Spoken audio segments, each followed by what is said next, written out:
Okay, I'm trying to see if all attorneys are present.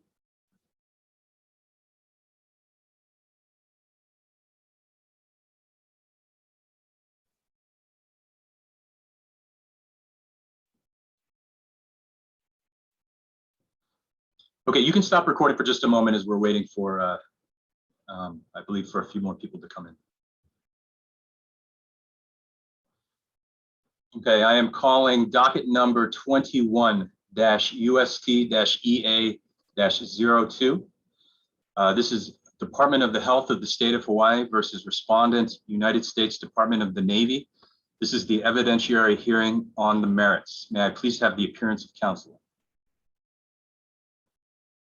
Beginning with DOH. Good morning, Hearings Officer Day. This is Wade Hargrove, Deputy Attorney General, representing the Department of Health in this matter. Good morning. Board of Water Supply. Good morning, Hearings Officer Day. This is Ella Foley-Gannon of Morgan, Lewis & Bockius. I have with me here my colleagues, David Brown and Uge Momond, also from Morgan Lewis, as well as Jeff Lau on behalf of the City and County of Honolulu. And Erwin Kawada, representative of the Board of Water Supply, is also present. Okay. Thank you very much. Sierra Club. Good morning, Hearings Officer Day. My name is David Henkin. I'm an attorney with Earth Justice. I have with me today at virtual council table, Kylie Wager-Cruz, also of Earth Justice. We are appearing on behalf of Sierra Club, whose client representative is here, Wayne Tanaka. Okay. Good morning. Mr. Henkin, you're coming in a little soft. Is it possible that we could get the volume up on that? I can put on my headphones. It'll be less, aesthetic, but might come in louder. It's up to you. It was just comment. The Navy. It's fine. Okay, the Navy. Good morning, Hearing Officer Day. My name is Craig Jensen, and I'm representing the Department of the Navy. With me in my office, or in this conference room really, is Dave Fitzpatrick, and also virtually is Marnie Riddle and John McKay. All four of us are representing the Department of the Navy. So. Good morning. Okay, just to summarize the next order of proceeding, this hearing concerns an emergency order dated December 6, 2021, brought pursuant to Hawaii Revised Statute Section 342L-9 concerning the Red Hill bulk fuel storage tanks. The Navy contests the emergency order. Sierra Club and Honolulu Board of Water Supply have been granted full party status as interveners in this matter. This evidentiary hearing is scheduled to complete today by approximately 8 p.m. If additional time is needed, this hearing will be continued to 8 a.m. tomorrow to be completed no later than noon tomorrow. And so this is the order of presentation of the evidentiary hearing. We will begin by addressing the parties' witness designations and exhibits, hear any objections, and admit them into evidence where applicable. Second, we will hear the opening statement of the Department of Health. Pursuant to the stipulated court order, the other three parties may decide whether to give their opening statements immediately after the Department of Health's opening statement, or to give it immediately before the respective cases in chief. By stipulation of the parties, opening statements shall be no longer than 10 minutes per party. Third, we will hear the presentation of evidence in the following order: Department of Health, Board of Water Supply, Sierra Club, and the Navy. By stipulation of the parties, the Department of Health shall have 3 hours to examine witnesses, the Board of Water Supply 2 hours, Sierra Club 2 hours, and the Navy 3 hours. This time shall encompass any examination, direct, cross, or if applicable, rebuttal. While any party may request to put on rebuttal testimony at the close of all witnesses, the hearings officer will only allow true rebuttal, any situation where a party is somehow surprised by the presentation of evidence. This hearing has been designed to avoid surprise, and so any request will be decided on with close scrutiny. To the extent any party wishes to reserve time for a hypothetical rebuttal case, they must reserve that time out of their share. Closing arguments by stipulation shall be presented in the following order: the Navy, the Sierra Club, Board of Water Supply, and the Department of Health. Each party shall have no more than 15 minutes by stipulation of the parties. By agreement of the parties, time shall be kept strictly by a timekeeper at the Department of Health. The timekeeper has been provided instructions on keeping time, but I will attempt to instruct on when a clock starts and stops. If I forget, anyone can interrupt and remind me. Warnings will be provided to the parties at the following times: 1 hour left, 30 minutes left, 10 minutes left, 1 minute left. This hearing has relaxed evidentiary rules pursuant to law. If an objection is made, state it briefly on the record. No elaborate speaking objections are allowed. If someone notices that the hearings officer is making an elementary omission, for instance, that I have forgotten to swear in a witness, please interrupt. I will not be upset, but thankful. And before we begin, any comments? None from the Navy. Okay, so with respect to documents and exhibits, we'll begin with the Department of Health. The Department of Health submitted no written declarations in lieu of direct testimony. Is that correct, Mr. Hargrove? You're on mute. Okay. Is that correct? Yes, it is. Thank you. Okay. And I have here Department of Health exhibit list filed December 18th, 2021, timestamped 11:59. In that there are exhibits D01 through D51. Mr. Hargrove, is that the full extent of the exhibits you seek to admit into this proceeding? It is. Thank you. Okay. Does anyone have any objection? I will note for the record that none was provided before the hearing. Does anyone have any objection now to any exhibit D01 through D51 being admitted into evidence at this time? I would like Ms. Gannon. The board does not have an objection. Mr. Henkin, Sierra Club has no objection. Mr. Jensen. Navy has no objection. Okay. So pursuant or to the exhibit list, D01 through D51 are admitted into evidence. We're going to move on to Board of Water Supply. I'm going to begin with the testimony.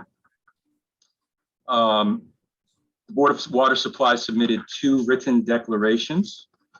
One was a declaration by Erwin Kawata, and the second was a declaration by Dr. David Norfleet, which I believe had been corrected. And so I'm speaking, is that correct, Ms. Gannon? That is correct. Okay.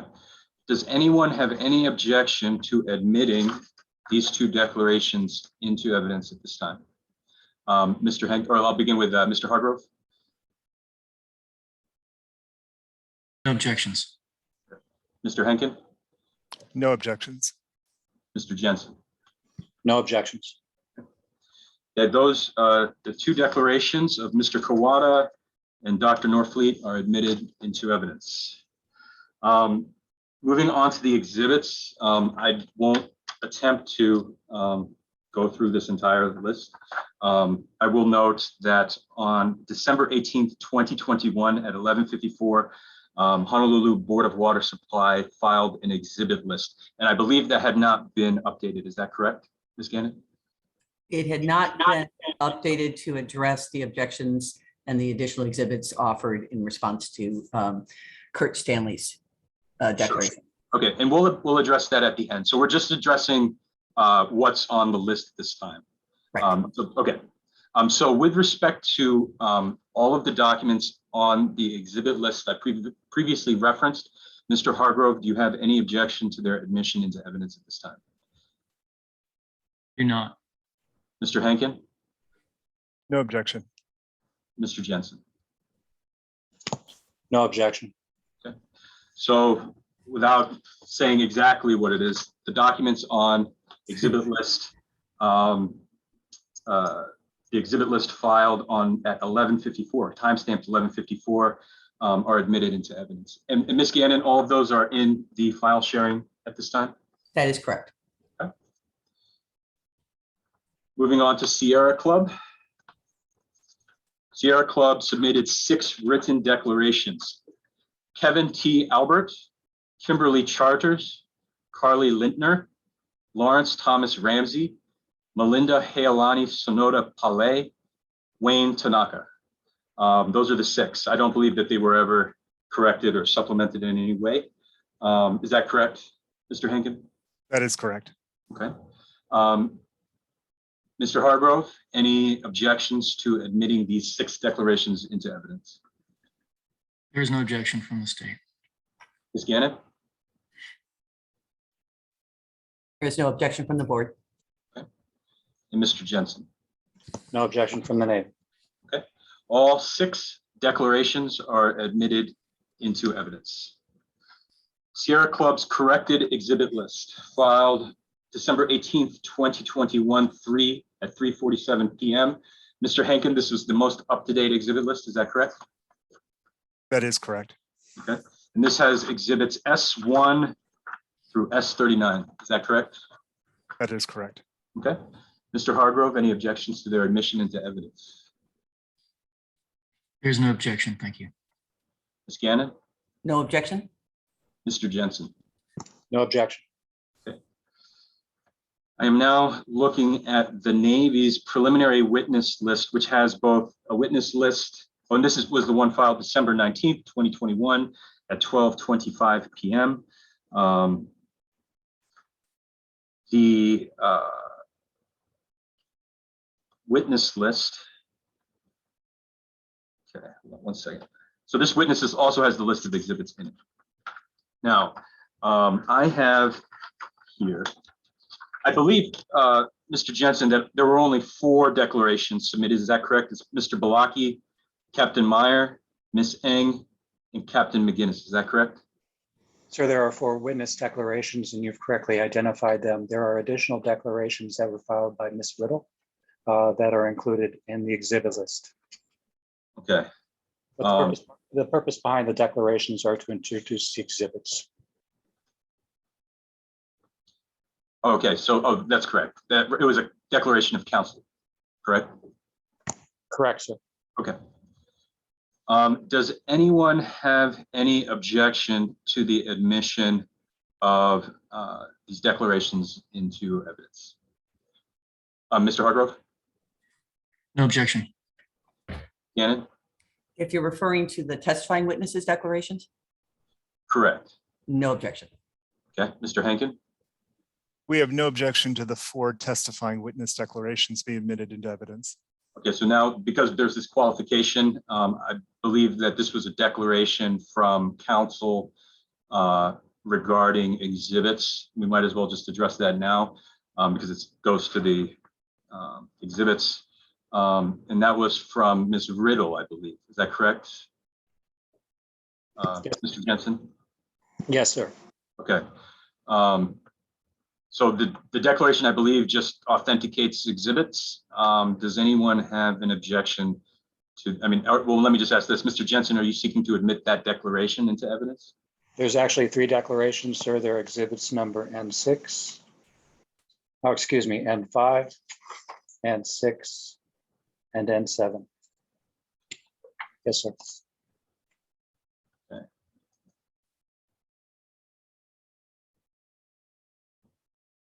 N5, N6, N7.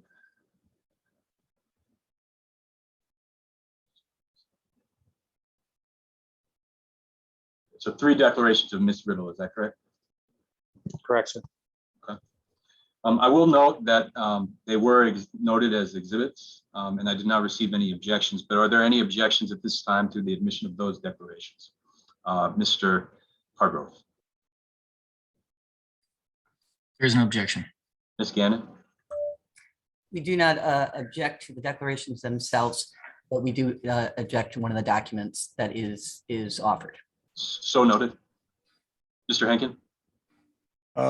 As you noted, hearing officer today, we did not file any objections, but we also take no position with respect to the Board of Water Supplies objection. So with that qualification, Okay. we do Yeah, not we're going object. to object. We're going to address that objection after we finish all of this. Okay. So with that, those 3 declarations are going to be admitted. Now, with respect to, so let me just say that clear. The 3 declarations of Marnie Riddle from its N5, N6, and N7 are admitted into evidence. With respect to the Navy's remaining exhibits, I'll just say it's N1 through N1C, N2 through N2G, N3 through let's see here, 3D, N4, and some of these are duplicative because they have they're just the declaration as with an exhibit. N5 through N5K, N6 through N6Q, N7 through N7M. Does anyone have any objection to their admission into evidence at this time? Mr. Hargrove. No objection from the Department of Health. Ms. Gannon? The board objects to the admission of 6I and Okay. 6I. Okay. And Mr. Henkin? We haven't offered any objections. Okay. All right, let's address 6I and the objection that was filed yesterday. Let me just find it real quick.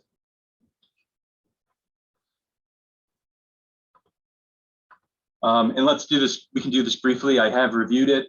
Relates to intervenor Honolulu Board of Water Supplies objections to the Navy's submitted testimony and request for leave to supplement the record. The objection is to exhibit, let's see here, was it 6I? And Yes, and right. 6I, That's correct. Yep. which is I would call it an expert report from Mr. Curtis Stanley.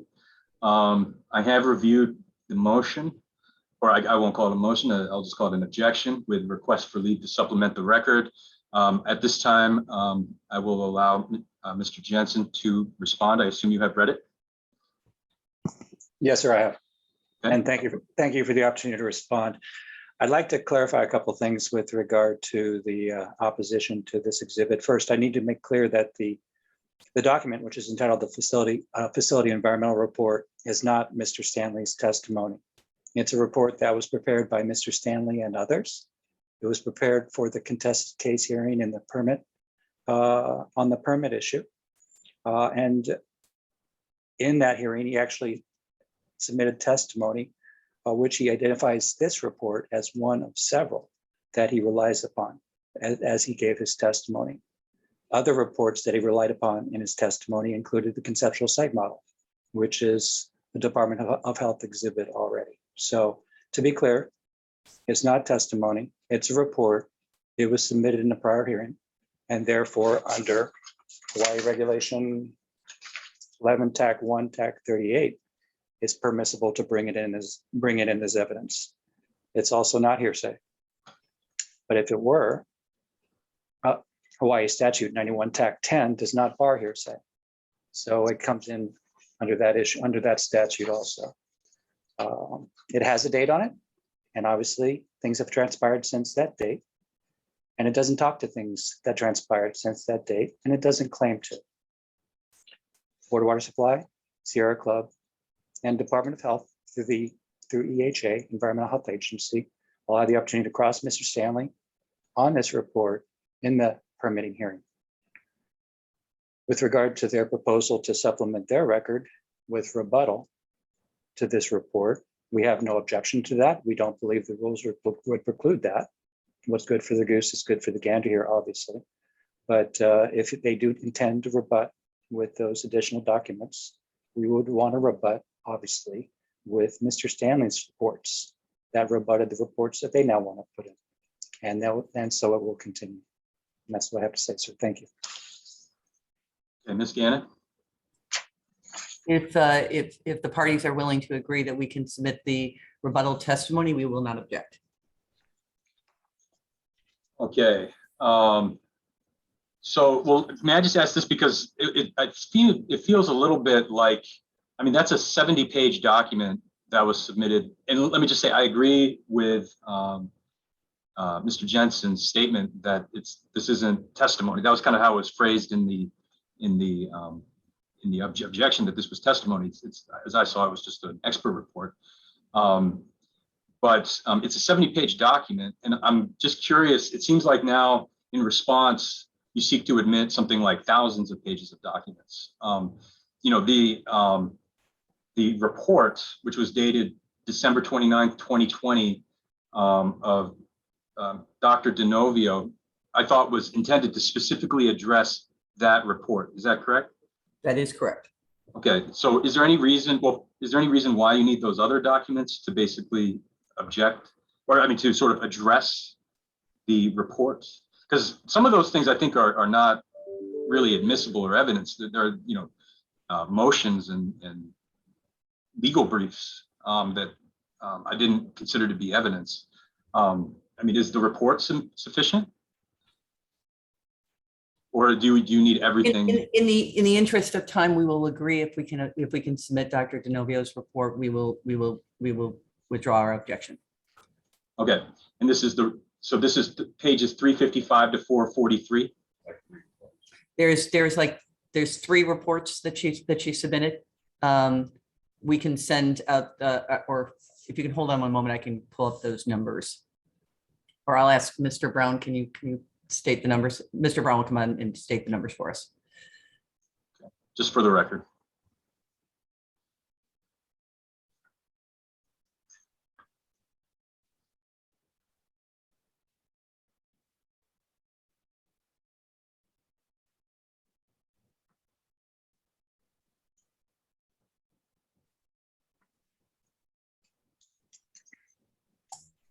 Hearings Officer Day, it is exhibits H, I, and J to the declaration of Ms. Foley Gannon attached to the motion. And does that include, so just the reports though, or would you want to include the testimony as well?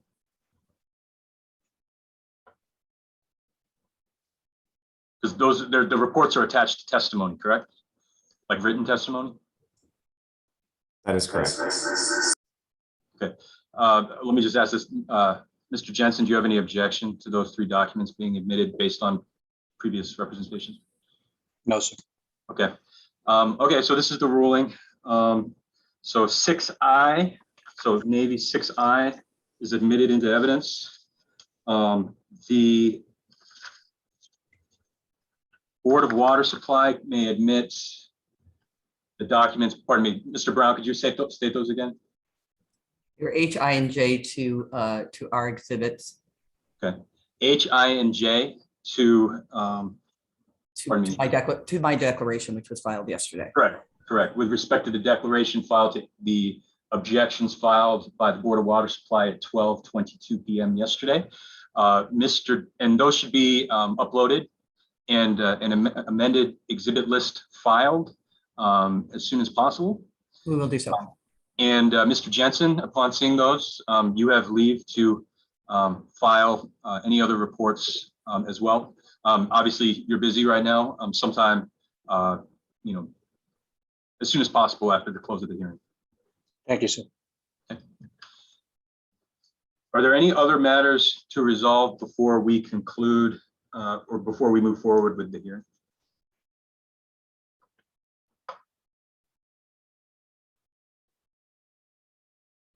Okay. Seeing none. So we're going to start. With respect to the order of presentation. For the record, I didn't say this. I believe I didn't state that all of the exhibits in the Navy's exhibit list that I previously stated are admitted. I might have omitted that. Thank you, sir. Okay. So with that being said, we're going to move forward with opening statements. Mr. Hargrove is first. He has 10 minutes. And after he's completed, I will go around with the remaining counsel and ask who wants to give their opening statement now or defer. Mr. Hargrove, are you ready to proceed? I am, thank you. Okay.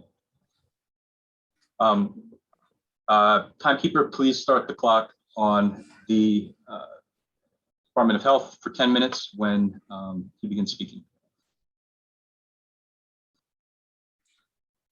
Good morning, Hearings Officer Day, parties, counsel, members of the public.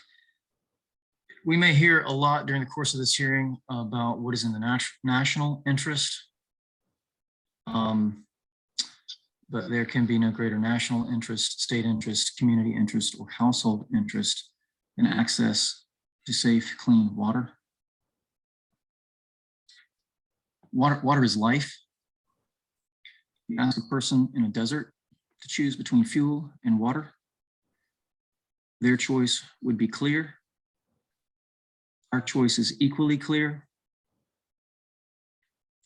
This case should speak for itself, but fortunately it does not have to.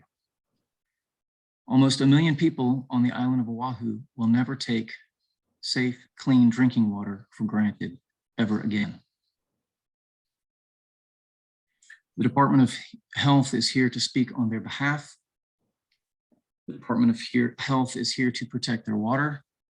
The Department of Health is here today, and however long it takes, to protect their health and their environment. Thank you. Thank you, Mr. Hargrove. Ms. Gannon, would you like to give your opening statement now, or do you reserve it when you present your case in chief? I would like to give it now. Okay. Timekeeper, please start the clock on the Board of Water Supply when she begins speaking. Good morning, hearing officer, day counsel, and public members who are watching. It's difficult to conceive of a situation in which the health of the citizens and the environment of Oahu are more at imminent peril than that situation which currently exists because, and will continue to exist for so long as the Red Hill bulk fuel storage facility is running. The evidence in this proceeding will show that that peril is not only imminent, but it has happened. And what are those facts going to show you? Those facts are going to show you that service member families, thousands of them, drank contaminated water. More than 5,000 people from service member families have reported medical conditions because they drank contaminated water. They had to move from their homes. They still haven't come back even during this holiday week. Their schools were shut down. Their businesses were shut down. The peril is real. Also, their wells had to be shut down and remain off. 2 of the 3 Navy wells are still off. And the aquifer itself is contaminated. This evidence is not disputed. That peril has happened. Additionally, the Board of Water Supply, my client, has been directly damaged by this, as has all of its customers. We had to shut off our main wells at Halama that supply 20% of our water resources to our customers. This is real damage, and it's real damage that's happening today because those wells cannot be returned on safely. That is not only imminent peril, it is real peril. And my client, the Board of Water Supply, like the Department of Health, has a public trust obligation to protect the water for the customers today and for future generations. And that responsibility, which we take very seriously, requires us to come here today and ask the Department of Health to do the right thing and to issue this order. We're going to offer testimony to you today from 2 witnesses. Our first witness is Erwin Kawada. He is a program and administrator for water quality for the Board of Water Supply.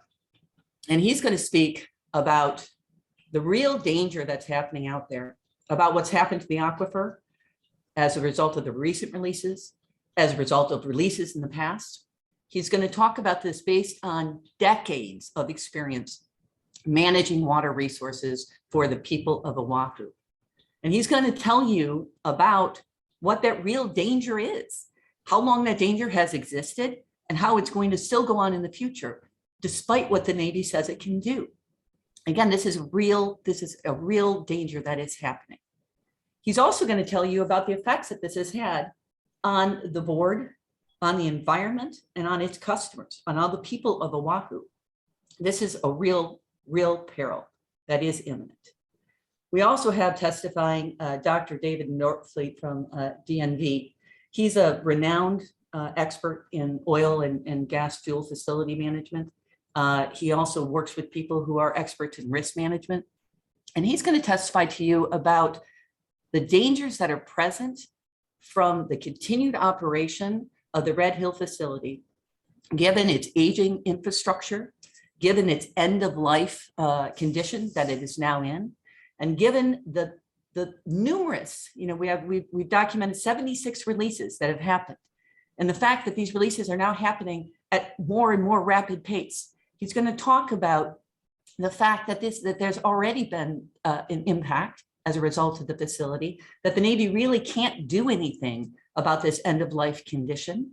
And he's going to tell you, based upon his decades of experience, that it's not just possible that there's going to be future releases, but that it's inevitable that there's future releases.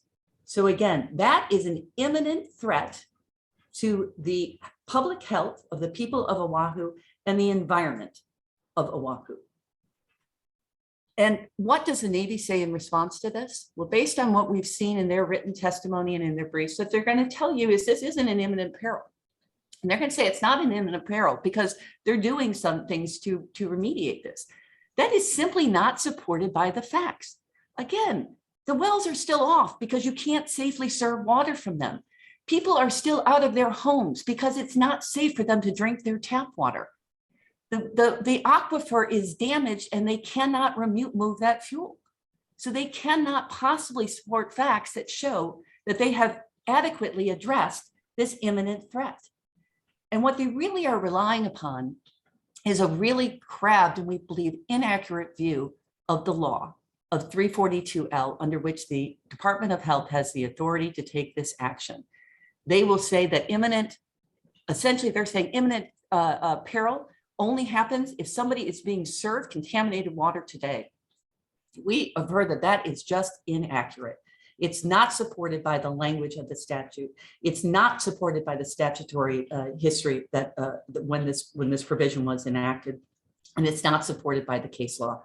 We don't think it's even accurate for the federal case law, which they rely upon, but it certainly is not accurate with any state of Hawaii case law. It simply is not accurate and it cannot be true. So we ask you, Hearings Officer Day, to recommend to the Department of Health that they have to take the only action that they can to stop and address this imminent peril. They have to issue this emergency order. And that emergency order has to say they cannot continue to run the Red Hill facility. They have to find ways to address the contamination that has happened. They have to safely defuel these tanks. And we also ask that you say, and they can never refuel the existing tanks at Red Hill. That is the only way that this imminent peril can be addressed. And we hope that the department will take this action. Thank you. Thank you, Ms. Gannon. Mr. Henkin, would you like to give your opening statement now, or would you like to reserve it for your case in chief? We'd like to reserve for our case in chief. Okay. Mr. Jensen? We'll reserve for our case in chief also. Thank you. Okay, we have been going approximately 45 minutes. Mr. Hargrove, I'll give you a few more minutes to prepare. Let's take a 5-minute break. We'll be right back. Off the record.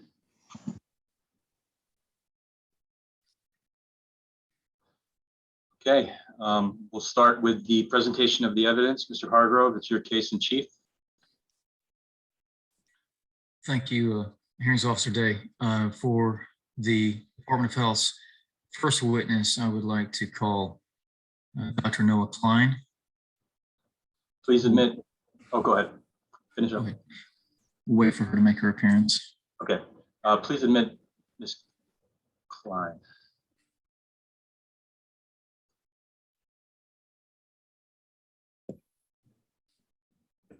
I'm here. All right. Could you please state your full name for the record, Ms. Klein? Sure. My name is Noah Logan Klein. Could you please raise your right hand? Okay. Do you swear to tell the truth, the whole truth, and nothing but the truth under penalty of perjury in this matter? Yes. Mr. Hargrove, you may proceed. Could you please start the clock on the Department of Health? Good morning, Dr. Klein. Could you please introduce yourself? Good morning. I'm Noah Klein. I work as a planner for the Solid and Hazardous Waste Branch in the Department of Health. And I work on Hawaiʻi administrative rules and program authorization for the federally authorized programs in the branch. So that's the Hazardous Waste Program and the Underground Storage Tanks, or UST program. And would you be kind enough to tell us a little bit about your educational background? Sure. My background is in the social sciences. So my undergraduate majors were anthropology and psychology, and my master's and PhD are both in sociology. So that basically means I spent a lot of years reading and writing. So I presume that would have prepared you well for being responsible for assisting the department with its UST program, and in particular, the development of its rules and its relationship with EPA via the authorization that you referred to. Is that correct? Correct. There is nothing like years of reading and rereading Foucault and Butler to prepare you for reading EPA's environmental regulations. So my job basically is a technical writer, and my education was a lot of writing. Well, let's talk about a little bit about the statutes. You're familiar with the Underground Storage Tank Program statutes and their statutory authority. Is that true? Yes. So 342L, the chapter of the Hawaii Revised Statutes, is the authority for Chapter 11-280.1 Hawaii Administrative Rules that I've helped to update several times.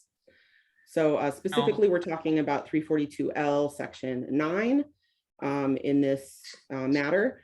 And you can see on the slide here, the Department of Health has this specific authority to order an owner or operator of a UST system to take immediate action in the event of a release or other problems. And this kind of authority is required by EPA in order to authorize a state, because the states have to have a program at least as stringent as the federal program and have to have the authority to take these kinds of protective actions. So to be clear, one of the aspects of obtaining EPA authorization is to have this exact sort of authority within the program, again, to obtain that EPA approval of a state program. Is that correct? Correct. So there are some sections in the administrative rules as well about release, because it's a known problem with underground storage tanks. The leaking underground storage tanks section of the program is part of the national UST program. And so in order for a state to be authorized, their rules have to be at least as stringent as the federal, and then there's an application that the state puts together and gives to EPA in order to be authorized. Let's talk about what a UST and a UST system is. Could you explain to us your understanding of what a UST system is within the context of the state program's regulation of them? Sure. So the tank and the system are sort of defined together. So an underground storage tank system is a system that's storing regulated substances, which means anything that is harmful if it gets released into the environment, mainly petroleum, and that the volume of the system is at least 10% underground. So underground storage tanks are underground, but an underground storage tank system can actually have all above ground tanks if more than 10% of the system volume is underground. So for example, some airport hydrant systems, they have really large volume piping. And so even if all of the tanks are above ground, more than 10% of the volume of the system could be made up by the underground piping, and that would still be an underground storage tank system. Okay, and let me ask you, so then, just to be clear then, a UST system includes both the above ground components of the system, so above ground tanks, underground tanks, all of the connected associated piping, no matter how large, as long as it's all connected. Is that correct? Correct. So in the case of Red Hill, for example, there are some very large underground tanks, and then there's some piping that's in a tunnel that's considered to be above ground piping. There's some below ground piping. There's some other above ground piping. There's a very long pipeline from Joint Base, from Pearl Harbor to Hickam on Joint Base Pearl Harbor Hickam that runs to the airfield at Hickam, which is an airport hydrant system. And there's some other tanks there as well. And all of that is part of one underground storage tank system. So how long have you been working with the Department of Health? About 7 years. And during that time, you worked with what programs? Mainly with the hazardous waste program and the underground storage tank program. So I've done a few different rule updates for both of those programs. And during the course of your work with the underground storage tank program in particular, you've become familiar with the Red Hill underground storage tank facility? Yes. And pursuant to that familiarity with the both the underground storage tank program, your responsibility to draft rules for that program, and your also your familiarity with the Red Hill UST system, have you had the opportunity to come into a contact with the UST application from the Navy for their UST system at Red Hill? Yes. So one of the requirements in the first rule revision that I worked on that became effective in 2018 was for this system to have a permit by July 15th, 2019. So I was on the team that was reviewing the Navy's application in the early part of 2019. Okay. Let me stop you there. Let me just make sure so that you not only were part of the Department of Health's team that was reviewing that application, you in fact, did you not actually draft the rules requiring the Navy to have a permit for its UST system? Is that correct? Yes, I did. I mean, I didn't write them from scratch. They're based on federal regulations, but I was the rule drafter. Okay, great. And thank you. I believe that's all the questions I have for you at this time, Dr. Klein, and I'm going to give Navy Counsel an opportunity to address that testimony. And Mr. Hargrove, could you please take this slide down? Yes. Okay, thank you. Terry, thank you. Okay. And so I will just ask counsel, I guess all the counsel, let's see here. Ms. Gannon, would you like to cross-examine at this time? The board has no questions at this time. Okay. Mr. Henkin, No questions. Mr. Jensen, you could. I understand. Oh, pardon me, go ahead. I understand Dr. Klein will be called back after the next witness, and the Navy reserves this opportunity to cross-examine her until we receive her complete testimony. Thank you. Okay. Duly noted. Mr. Hargrove, once all your witnesses that are being called back have completed their full testimony, will you please just say that, and that concludes the witness's testimony? Okay. I will do so, and I would just thank you, formally make a request that I believe to recall this witness shortly. Okay, so granted. And just to note for the record, I have informed all of the witnesses testifying for the Department of Health. They are not watching YouTube. They're not watching this proceeding. They're not communicating with each other, and they're being brought in one at a time. They are in fact sequestered, not only from this proceeding, but from each other. Okay, thank you. Okay, the witness may leave this time. And Thank you. okay, if you could. Let the Mr. next Hargrove. person know. Yeah, Mr. Hargrove, who are you calling as your next witness? I would like to invite Lene Ichinatsubo. She is the chief of the Solid Hazardous Waste Branch to join us. Please call. Please admit her.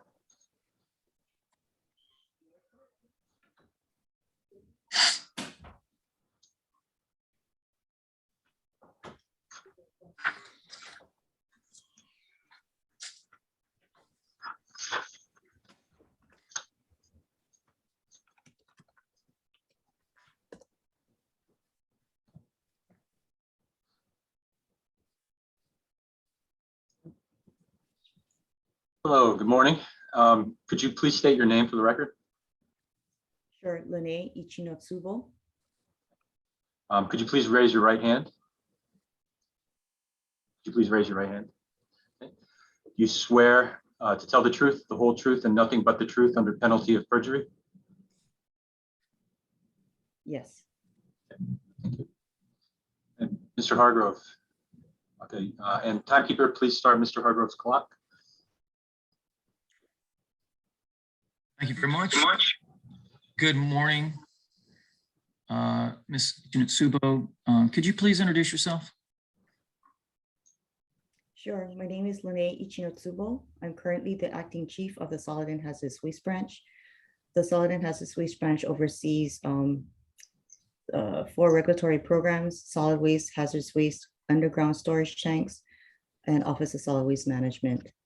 My background is in engineering. I got my civil engineering degree from the University of Hawaii, and my graduate degree from Stanford University in civil engineering with an emphasis on water resources. And Ms. Ichinotsubo, how long have you been with the Department of Health? Over 24 years.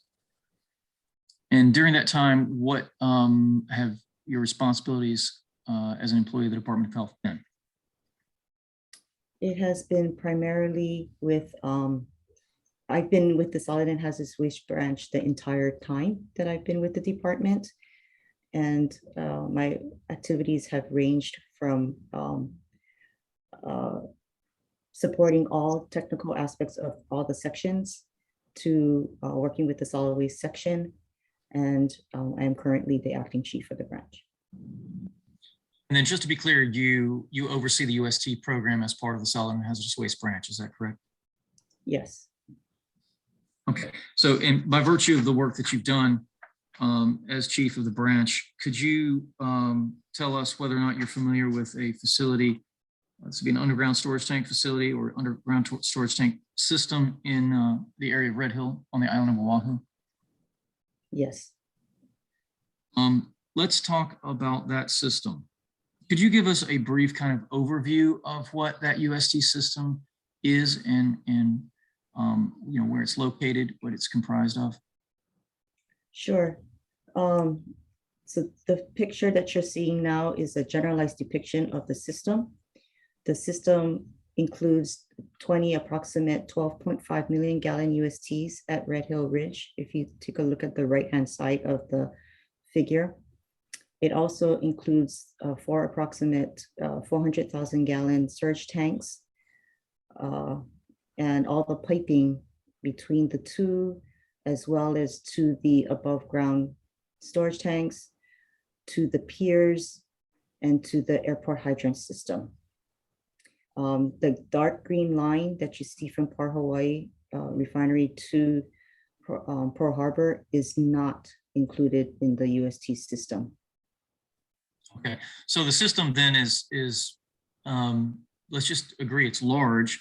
It includes the Red Hill tanks. Those are the 20 bulk fuel storage tanks in the top of the screen on the slide that we're looking at, labeled Red Hill. And all the way, this system includes the piping and tanks connected to all of that, all the way down to Hickam Field, the Hickam Field tanks, which is obviously the Hickam Air Force component of the Joint Base. Is that correct? Yes. And that's down there near almost, well, it's proximate to the Honolulu Airport. Is that correct? Yeah. Yes. Let's talk a little bit more about the relationship of these 20 tanks and associated piping with the Navy's drinking water system. And that's, I believe, appears on this slide. Could you describe what we're looking at and what the relationships are? Sure. So what you're looking at is the 20 underground storage tanks on the right-hand side. And in that red circle is the Red Hill shaft in the brown line. The Red Hill shaft is like a water tunnel located near the top of the aquifer where water is pumped into the Navy's water system. And what is the approximate distance between the closest bulk fuel storage tank of the 20 that you've referred to and the beginning of the Red Hill shaft? So based on the scale of the drawing, it's about 1,500 feet between the shaft and the tanks. And then to be clear, these tanks are actually numbered, are they not? Yes. And so it appears to me to be tanks 1 and 2 would be closest to the Red Hill shaft. Is that correct? Correct. and they progress sequentially up the field up the 1920. Is that correct? Correct. On the far right-hand side of our slide, is that correct? Yes. Okay. And let's talk about the relationship of this system to drinking water wells. We look at the next slide. Can you tell us what we're looking at here, Ms. Ichimutsubo?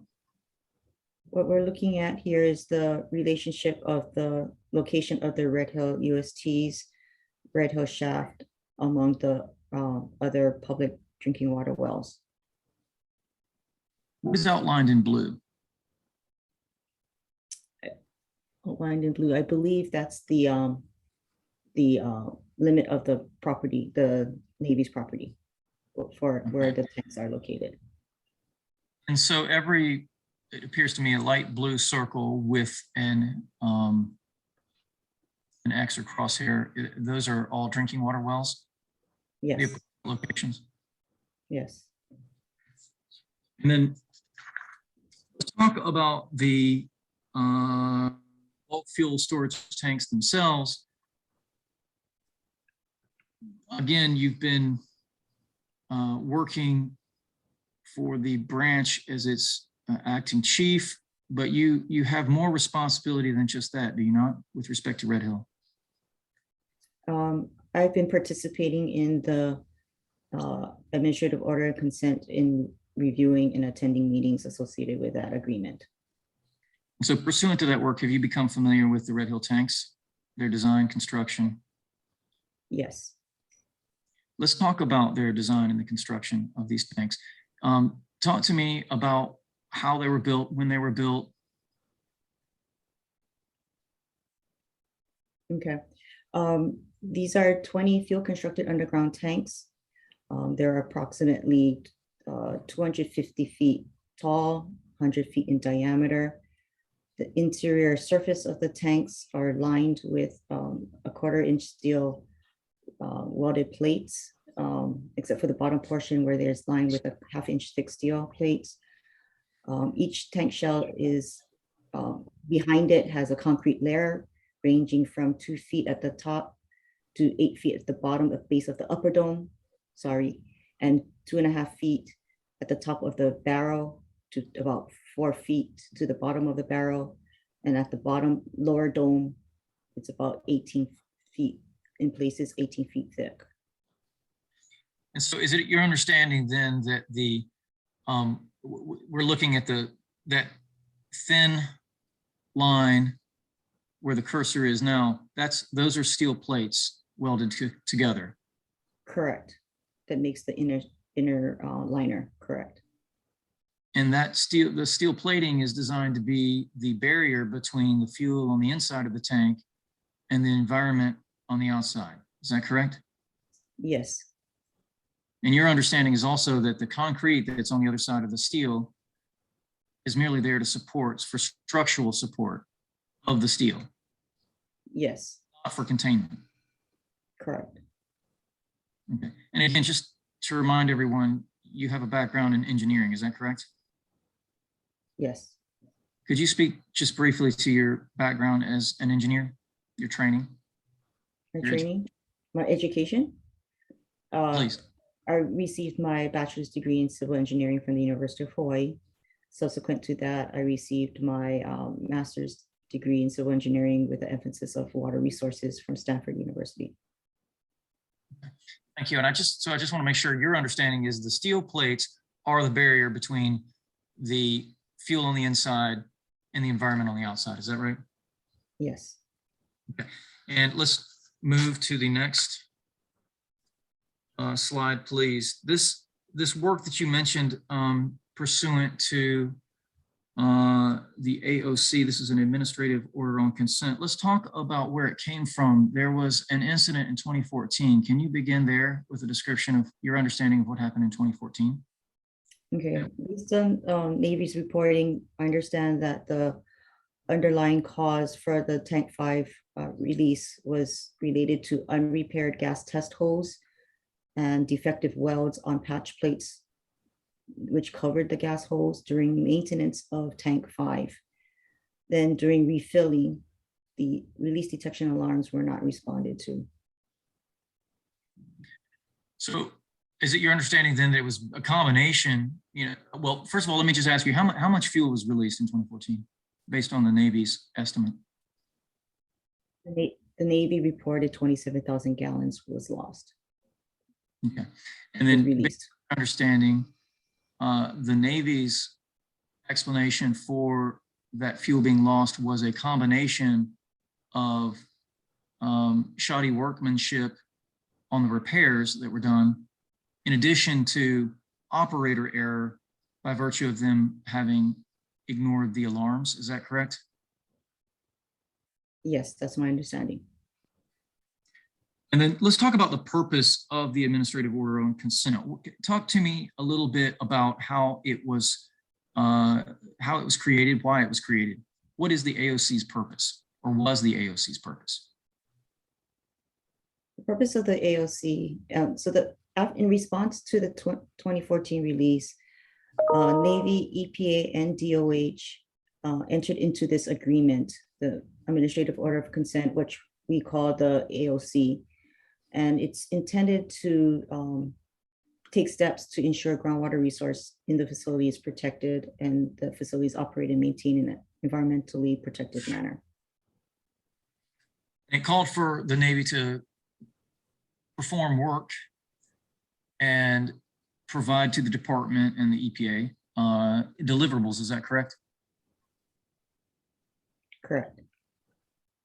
And these deliverables were supposed to inform the regulators about the system with the hope that improvements could be made. Is that correct? Yes. And the improvements would then be serve what purpose? What would the improvements do and the information gathered do for the department? Essentially provide us with information in help improving the operations of the facility. In the hope that improved operations and would protect what resource? Protect groundwater. So let's talk about the components of the administrative order on consent. If you would, could you just briefly describe the different elements of the administrative order on consent, the work that was to be performed by the Navy pursuant to that agreement and order? Okay. This slide generally provides a sampling of the studies that were to be performed. The first two have to do with inspections and maintenance and evaluating the accuracy of the inspection process with regards to the destructive testing. The third is about risk of the facility to the environment. The fourth is environmental studies and impact to the environment and protection of groundwater. And the fifth is sort of a culmination of all the studies to support the Navy's decision on tank upgrades. And let's turn to that first component, the destructive testing. Can you describe the process the Navy utilizes to identify deficiencies, corrosion in their tanks and the means by which they make those repairs or repairs to address that corrosion? So during maintenance, the Navy uses a non-destructive examination technique using electromagnetic and ultrasonic technology to sort of see behind the backside of the steel liner, because you can't really see the corrosion on the side behind the steel liner and the concrete. So they use these technologies to identify the thinnest metal areas and where they need to repair, which consists of placing patch plates, welding patch plates over those thinning areas. So to evaluate the accuracy of that NDE process, the AOC required a destructive testing program to be conducted. And under that study, 10 coupons were cut from the steel liner of tank 14 after the Navy identified their expectations on what the thinnest metal thickness was going to be and where the repairs will be needed if appropriate. And then the 10 coupons were sent to a laboratory to measure the thinnest metal thickness for comparison purposes. So I understand that the threshold for making repairs that the Navy utilizes is 0.16 inches. Is that correct? Yes, Now, the plates began as a certain thickness. There was a specification for their thickness when placed inside the facility originally. What was that original thickness of each plate? quarter inch thick, so 0.25 inches. Do you know how the Navy selected 0.16 inch as the threshold at which repairs, in their opinion, needed to be made? So as explained in their, the Navy's reports, they wanted to end up with a minimum thickness of 0.1 inch at the end of their maintenance period, or should I say, when they are required to do the next inspection. And so the difference between the two is the estimated corrosion rate during their 20-year period between inspection cycles. So that theoretically, then in their estimation, they'd have a little margin of error before they got down to the 0.1. Yeah, so they accounted for corrosion during the period between maintenance periods, maintenance cycles, to have a 0.1 inch at the end. Thank you very much. Let's talk about the level of the Navy's confidence in this process. Is the Navy's position that this non-destructive examination process, that you described as involving electromagnetic scanning and ultrasonic imaging, do they have confidence in that process as represented to you? Yes, the Navy concluded that their NDE process was validated by laboratory results. And let me just ask you one more question about that process. Your understanding from representations by the Navy to the department is that the process involves a first pass of an electromagnetic scan to identify areas that may need repair, and then there's a second pass of ultrasonic imaging that is supposed to be more precise to confirm the kind of first pass results before repairs are actually made. Is that correct? Yes. Okay. Let's take a look at what they found when the plates that you referred to as coupons were removed. You said a moment ago that there were 10 coupons taken from the plates inside a tank. What tank were the coupons taken from? Tank 14. Okay. And we're looking at a slide here. Are these the coupons that were removed for inspection? Yes. And these are the coupons that were provided to the laboratory for analysis? Yes. Talk to us about the findings here. What are we looking at? So these are the back sides of the steel liner. So this is the portion of the steel that's touching the concrete. And so, yeah, so that's what we're looking at. And you can see in majority of the plates, various degrees of corrosion. And so they're not all corroded, is that correct? Or not all heavily corroded, is that correct? Correct. Some, in fact, are. Is that correct? Some are, yes. Is the brownish, the reddish brownish shaded in these images, is that the area of corrosion? Typically the rust colored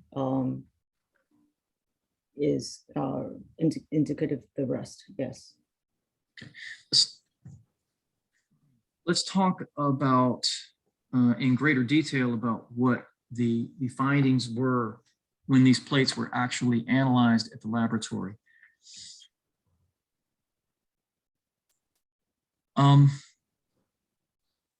You mentioned that the 10 coupons were examined more carefully in the laboratory. What conclusions were reached based on that analysis? So in general, the regulatory agencies disapproved the report in a sense that we did not agree with the Navy's conclusion on the basis that we didn't find good correlation between the NDE determinations and laboratory measurements. For example, in 4 of the 10 coupons, what was identified to be fixed, 2 of them said no, did not need to be fixed. And the other 2 identified should be fixed. Based on the laboratory data, it should be fixed. So of the 10 coupons, 2 were false positives, if you will, and 2 were false negatives. Yes, So ultimately, of the 10 coupons, there was an accuracy rate really of only 60%. 6 of the 10 coupons were accurately identified as either needing a fix or not needing a fix. yes. Talk to me more about how the coupons were selected in the first place.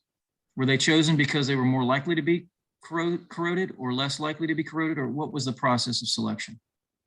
Okay, so they weren't selected specifically to find the most corroded areas. We were really trying to identify areas so that we can try to validate whether or not the NDE process was working accurate.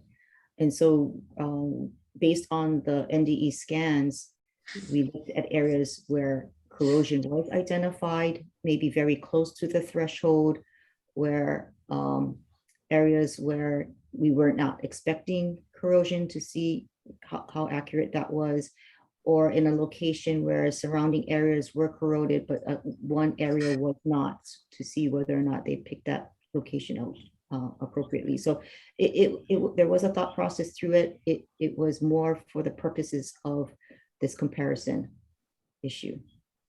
And so the Navy's conclusion was that the process of this destructive testing validated their process of identifying areas of corrosion for repair and making those repairs. Is that correct? Yes. And the department's position was what? Well, we did not agree that there was good correlation between the NDE and laboratory measurements, and therefore we are seeking additional studies to see how we can how this process can be improved. Did the department agree that this is their process is in fact valid at this time? No. What else was found? These plates were removed, and when they were removed, observations were made. Can you describe just briefly what observations were made? Other than the Navy recorded. I'm sorry. Other than the fact that there was corrosion, what other observations were made? Okay, the Navy reported some other observations, such as having gaps, whether or not there were gaps. And so it was noted that gaps were identified as little as 1/16 of an inch to about a ½ inch between the steel plate and the concrete. They noted moisture on the backside of the coupons or of the concrete on 6 of the 10 coupon locations. So let's stop there for a second. So I understand there were 10 coupons taken. Out of those 10 coupons, how many of those coupons, when removed, did they find space and or moisture in that cavity behind the plate and the concrete they were supposed to be up against? It's about 9.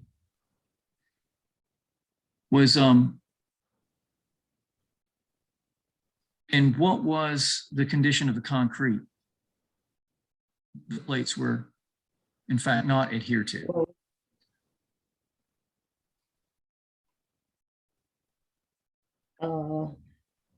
I'm not quite sure what the question. Can you repeat the question? Yes, let me just say that the steel was not flush with the concrete. Is that correct? If they identified gaps, that's my understanding. Okay, thank you. And I thank you for joining us and providing this information to us. And I believe that concludes Ms. Ichinozubo's presentation of at this moment, again, respectfully request the opportunity to recall her. Please stay there. Okay, you could stop the clock on DOH. Ms. Gannon, do you have any questions at this time? I do not. Thank you. Mr. Henkin? Not at this time. Mr. Jensen? Not at this time. I do have one question. When these gap studies, when were these done? I believe, okay, you're testing my memory. I'm not entirely sure. I want to say that we got the results around 2019. I'm kind of guessing here. I'm not sure. All right, thank you. Okay, before she leaves, Mr. Hargrove, who are you going to be calling next? Would it recall Dr. Noah Klein for only a moment, and Ms. Ichinozubo will rejoin us. Thank you. If allowed. Thank you.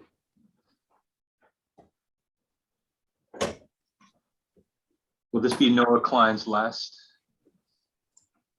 testimony? Will be, yes, thank you.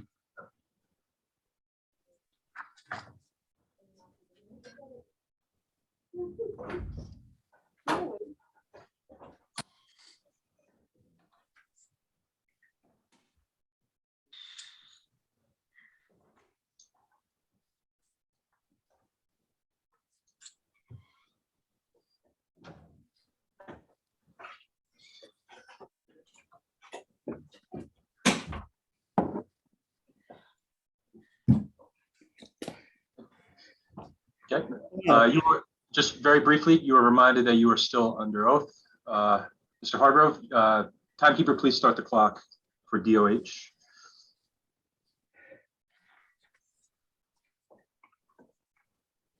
And thank you, Dr. Klein, for rejoining us. I want to talk to you about corrosion protection. Could you explain to us what the concept of corrosion protection is within the larger context of our regulatory structure with the UST program? Sure. A lot of underground storage tanks and piping are steel and they're in the ground, which typically is a corrosive environment. So there's a requirement for underground parts of the system to have corrosion protection. And there are a few different options for how to do that if the things are made of steel. So what we're looking at on the slide here specifically refers to tanks. And these are 4 different options for providing corrosion protection to a steel tank. And could you go through these different options as you understand them from the regulations? Sure. So providing corrosion protection, if you have a steel tank. Yeah, so the first one is cathodic protection, which is typical.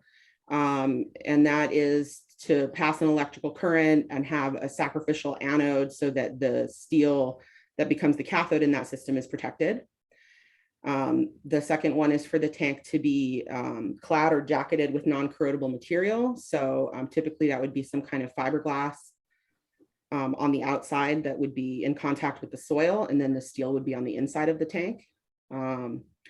The third one is if a corrosion expert would determine that the site is not a corrosive environment. This option I don't think would even be in here if these were just Hawaii rules, but they're based on federal rules. And it's my understanding that in some parts of the country, you have a soil environment that is not as corrosive as it is here. And then the last one is for the department to make a determination that some other way of providing corrosion protection that the owner or operator has come up with is considered to be at least as effective as the other options. And in your experience working with the underground storage tank program, are steel tanks in Hawaii, what option do they normally use to provide corrosion protection to the regulations? Cathodic protection would be the most common. A lot of folks now, because they're having to change over to a double wall tank with secondary containment. The off-the-shelf tanks for like a gas station that are 10,000 or 30,000 gallons have steel on the inside and then an interstitial space and then fiberglass on the outside. And can you tell us, were you involved in the, well, you said earlier you were involved in the review of the Navy's application for a permit for the UST system at Red Hill, is that correct? Yes, that's correct. And when that permit came into the Department of Health, what was the selection the Navy made on their application with respect to how they were proposing that corrosion protection was being provided at that facility? So in the initial application that we received in March 2019, the Navy said that they were using the corrosion expert determination, but the information in the letter that was attached as part of the application made it clear that this was really a completely unrelated idea of what a corrosion expert was determining. And so we wrote them back a deficiency letter, and there were lots of other things that needed to be fixed in the application, and we asked for more information. But one of the things was, no, you have not provided us with this determination. And in fact, it's not something that could be possible. So looking at the options, we knew that they wouldn't meet any of the other options. And at that time, based on the tank design pictures that we've seen, we thought that the tank was clad or jacketed in a non-corrodable material, namely concrete. So we recommended to them that they might check that box instead. It wasn't actually a checkbox on the form, but they did in fact in their revised application make that claim.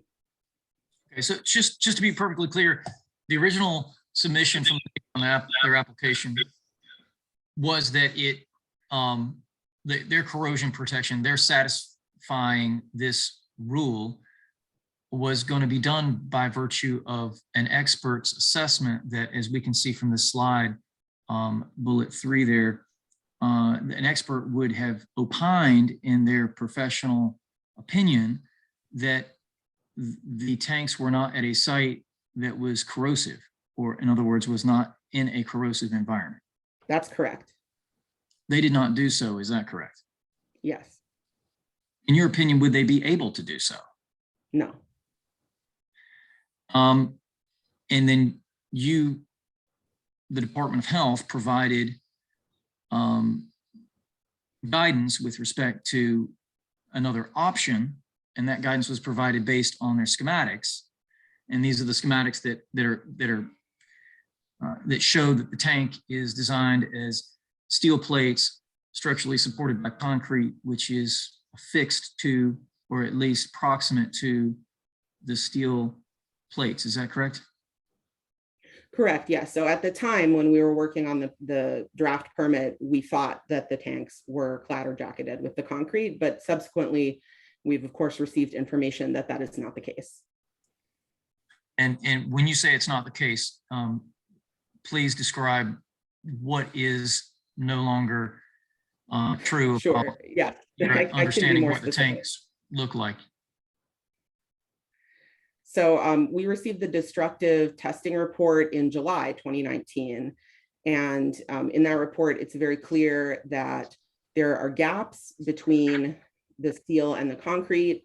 There is moisture in those gaps, and there is active corrosion going on. So the tanks are not, in fact, being protected from corrosion. So do the tanks at the Red Hill UST system, in fact, have cathodic protection? No, they do not. Do they, in fact, have corrosion protection, as you understand that term? No, they do not meet the requirements. And are they, in fact, corroding? Yes, they are. And thank you, Dr. Klein. I'm going to excuse this witness.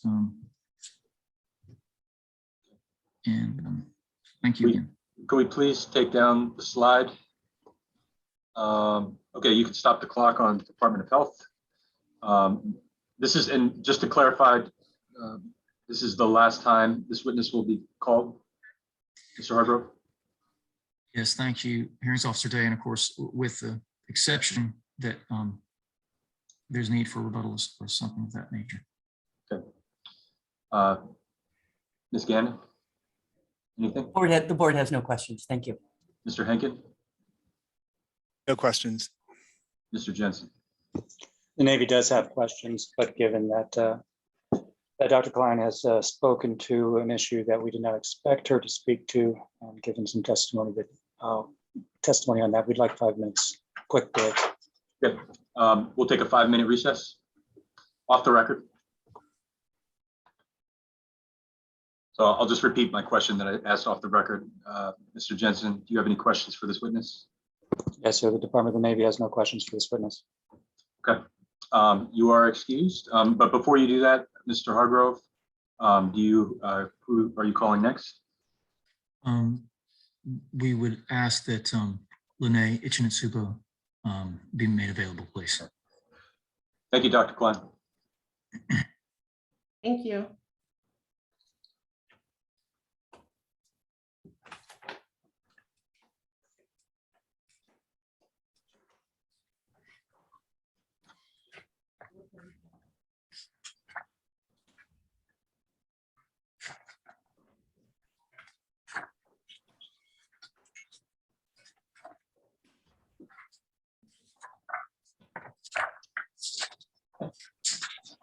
This is a reminder that you remain under oath.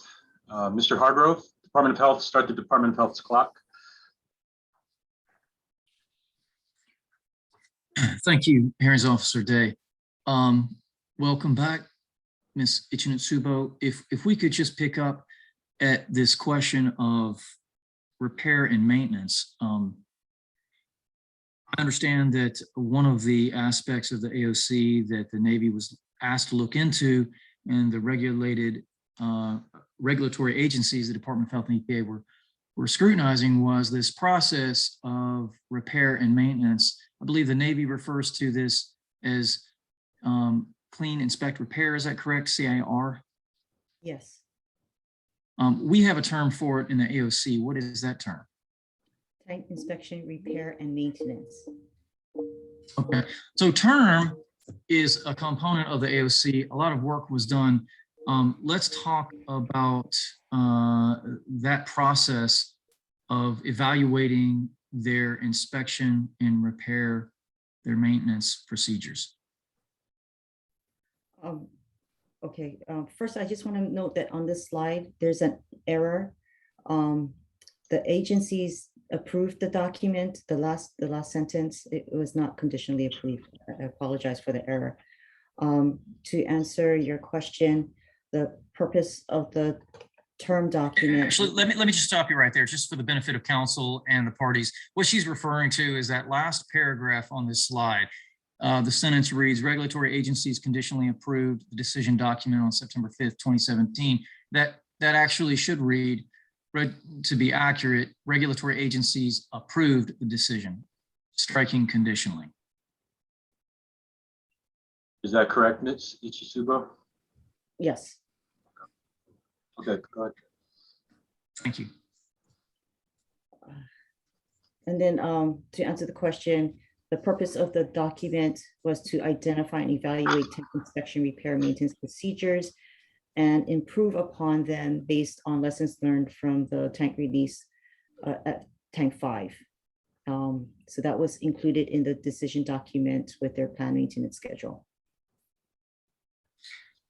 And what is the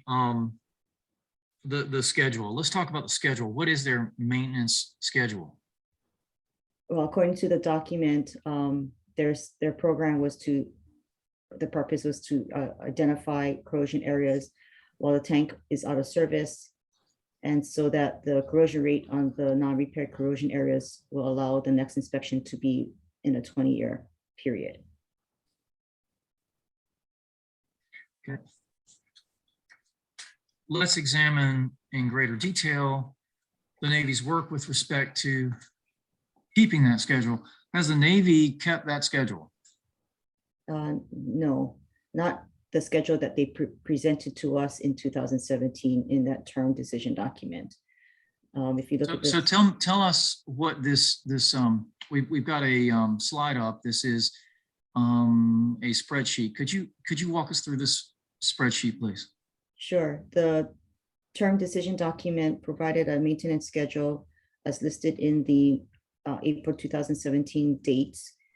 More recently, in September 2021, in their supplemental tank upgrade alternatives document, they provided a different set of dates for maintenance of the tanks. Those dates that are in green are the tanks that are currently empty and under maintenance. The next column over, I'm sorry, so you compare those two dates, you can see that the maintenance schedule has slipped. The next column over is the inspection dates identified in their tank term report in 2016 as the date they last were inspected. And so the last column then is a comparison to 2021 date to the last inspection date, how many years they have not been inspected. Okay, and the column that is on the far right-hand side, that in the rows that are highlighted in yellow, could you explain the significance of that? So those are the tanks that are active and have not been inspected in over 20 years. And so if I'm reading this correctly, then just as an example, let's just pick on row 3, 4. So that's 38 years, almost 40 years without inspection and presumably maintenance. Yes.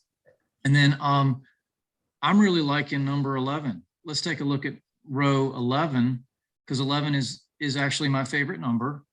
My guess is it's not the Navy's favorite number, because that row suggests that tank, by the Navy's own estimation, has not been inspected in over 40 years, or at least not within 40 years. Is that correct? Yes. Okay. Wow. Let's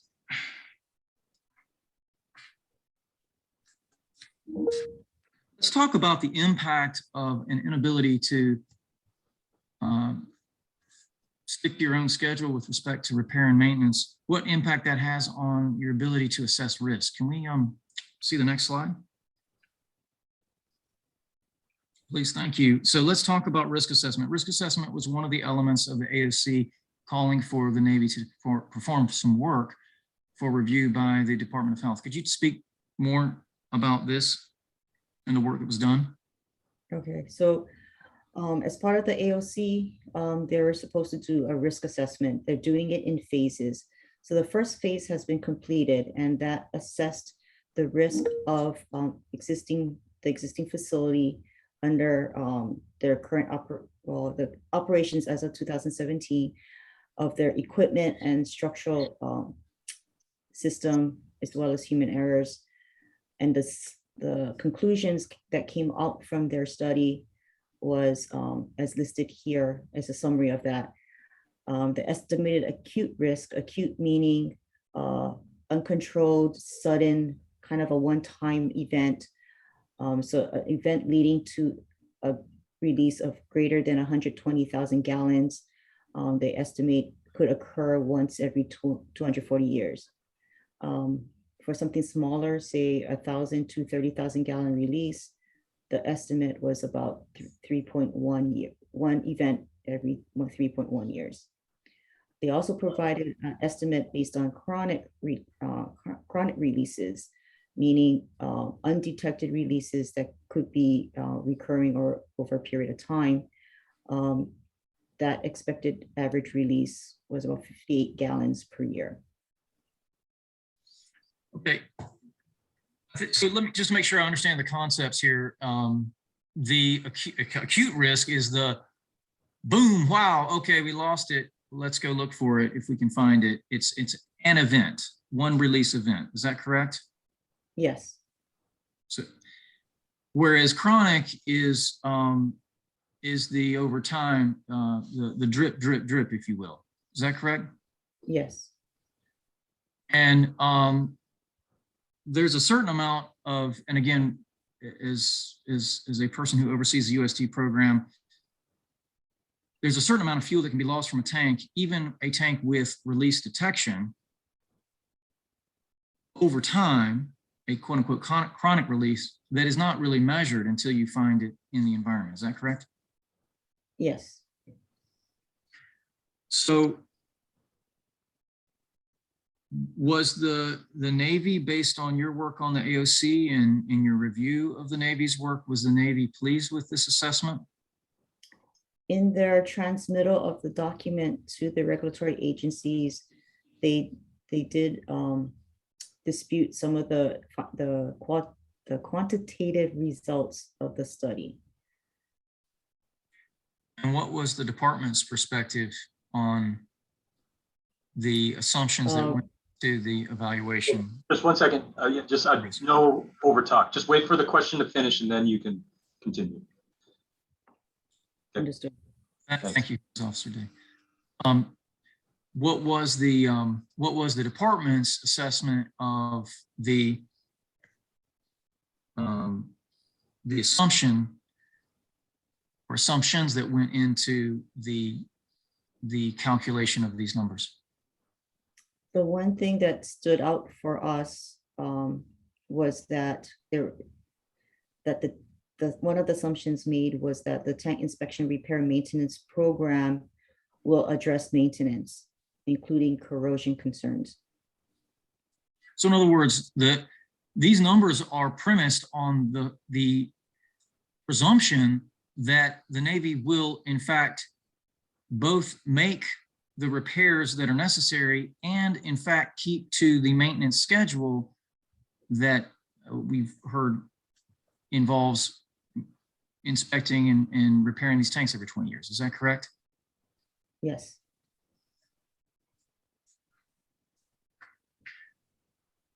Which you said, and you've shown us the Navy is not in fact doing. Is that correct? Yes.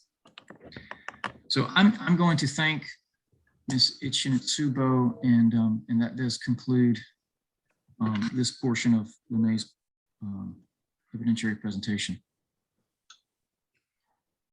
Okay, please stop the clock on the Department of Health. And this is this witness is complete as far as your direction. Yeah. I'm sorry. I will ask for permission to recall her one last time, or well, later in the presentation, if that's okay. But you're not saying you're saying you may. Is that right? Okay. That is the intention. Yes, please.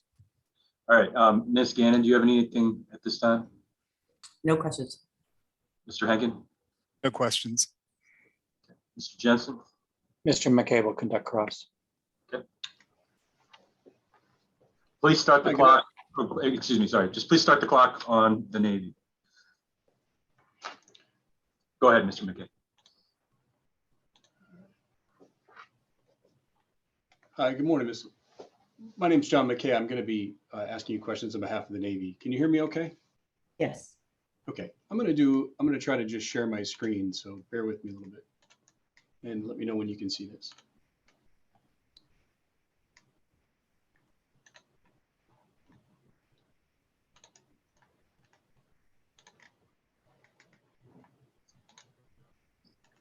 I can see this. Are you able to see the slide that you reviewed with Mr. Hargrove? Yes. Okay. You discussed with Mr. Hargrove the way that the tanks were constructed. Mr. Hargrove had indicated that the steel liners were placed inside this concrete and that the concrete there was to hold the weight of the fuel. Was that you understood his question to be? Yes. But the actual way these were constructed is that the concrete was laid and that the steel liner was placed against the concrete. But right here where my cursor is, it says grout. In reality, that grout, thousands upon thousands of pounds, were injected at high pressure to ensure that that concrete was bound to the steel liner. Isn't that the way they were actually constructed? That's my understanding, that they injected pressurized grout between that area. Yes. And the pressurized grout was really because corrosion wasn't an unknown factor in the 40s when these were built. Corrosion was a factor they had to protect against when they constructed these tanks, correct? I do not know what they were considering at the time of construction. Okay, so concrete, when it's in contact, close contact with steel, actually creates a passive barrier for corrosion. It's actually a mechanism to control corrosion, isn't it? Yes, And that's why we have things like rebar when we build bridges and we build, different parking structures. There's concrete that's attached to that rebar, and that rebar is protected, at least in part, by its contact with the concrete, correct? provided that connection is maintained. Okay, so this was constructed to maintain a passive barrier between the concrete and the steel to prevent corrosion, correct? I believe that was the intent. Okay, thank you.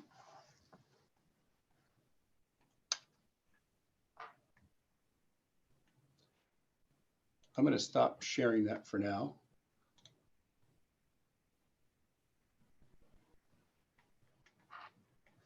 You discussed briefly the Navy's inspection process with Mr. Hargrove using what he called, electromagnetic tools.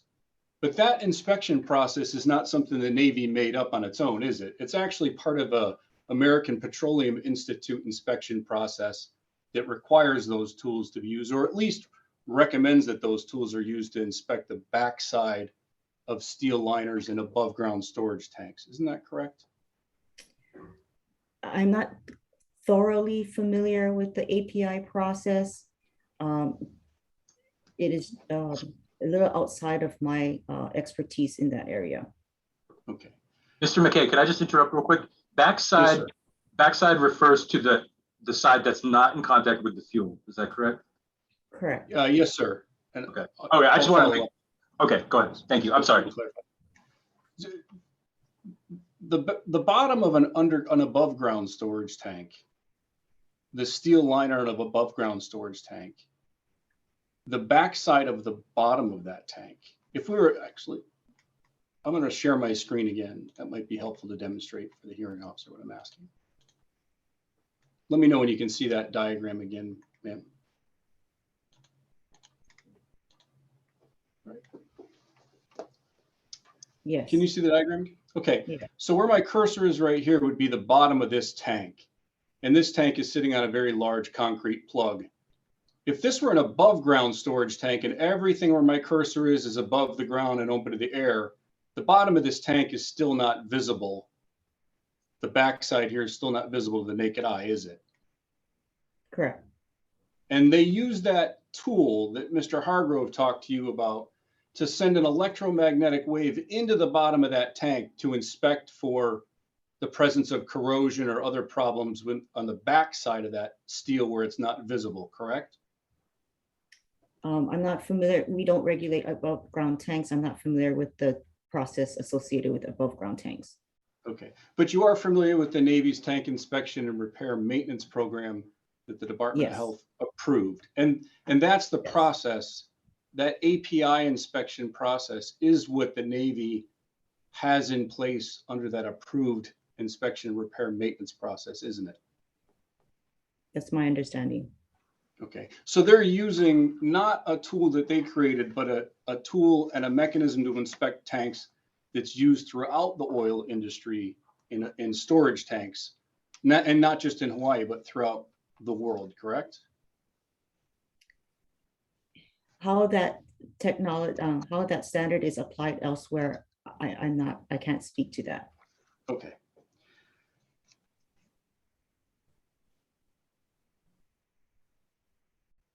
I'd like to talk to you a little bit about that term, or the coupons that you discussed. The coupons that were taken from I'm going to stop sharing, sorry.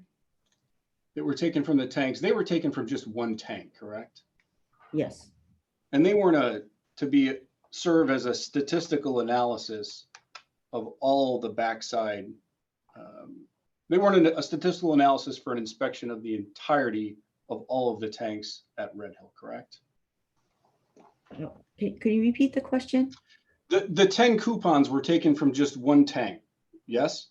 Yes. And they weren't taken for the purposes of providing a statistical analysis of all of the the tanks at Red Hill, they were taken for this sole purpose to determine whether the Navy's inspection process needed improvement, correct? Yes, Okay.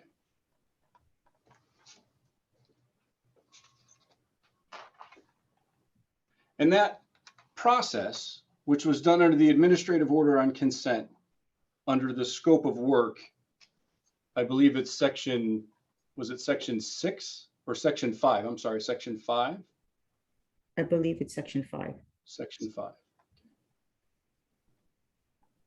And that was a deliverable document or a deliverable examination that the Navy needed to do under its obligations under the administrative order on consent, right? Yes,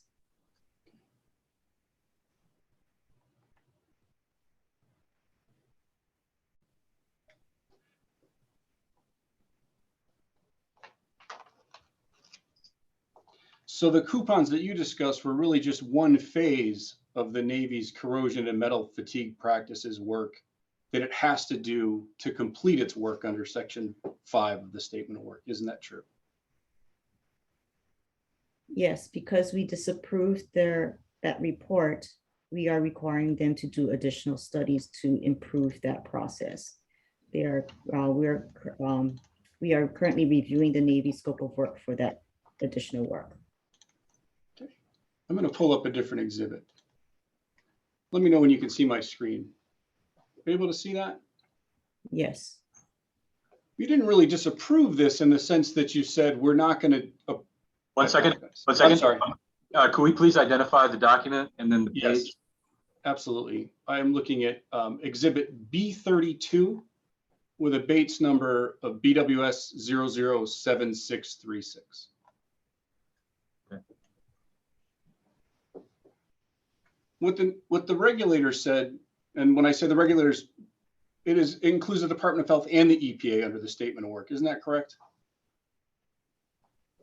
could you repeat the question? So under the administrative order on consent, it's not just the Department of Health that reviews the Navy's submittals. The EPA, the US EPA is also a party to that document, isn't it? Yes, Okay. So when the Navy disagreed with the Department of Health and the EPA's characterization of the coupon study,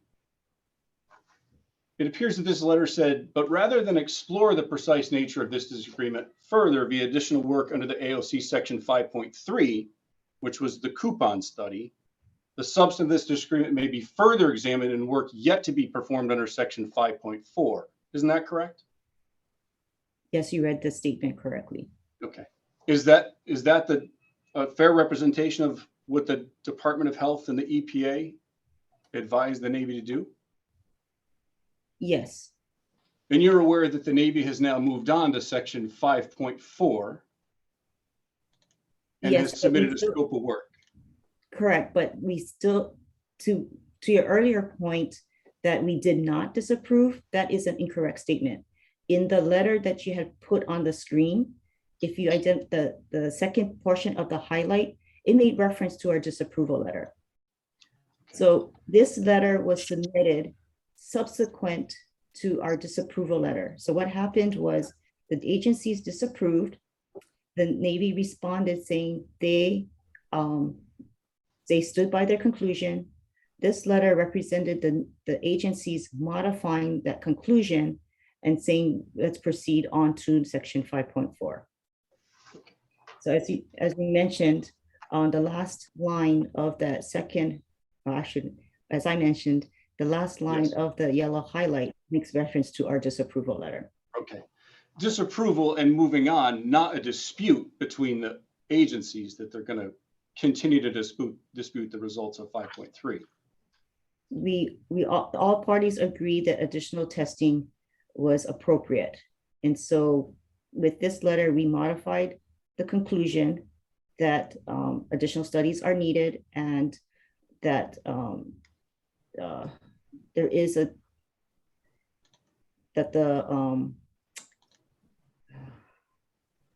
that we disagreed with the conclusions of the correlation of the NDE process with the laboratory data, and therefore we're moving on to 5.4. I'd like to talk about the administrative order on consent.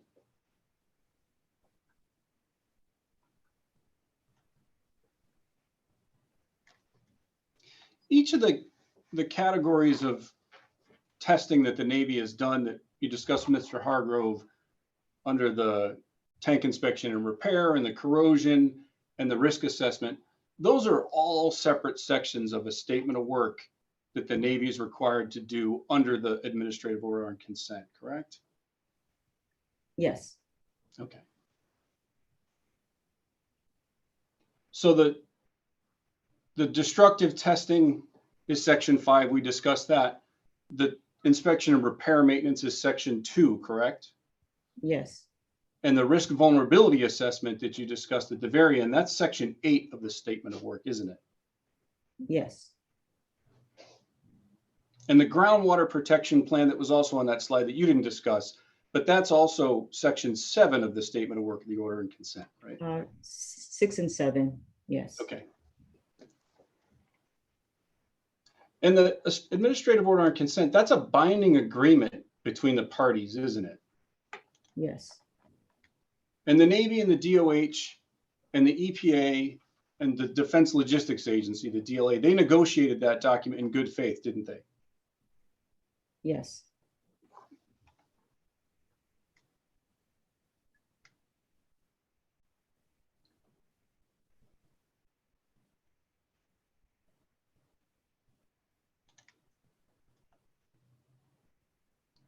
Just give me a second while I pull up another document. I apologize.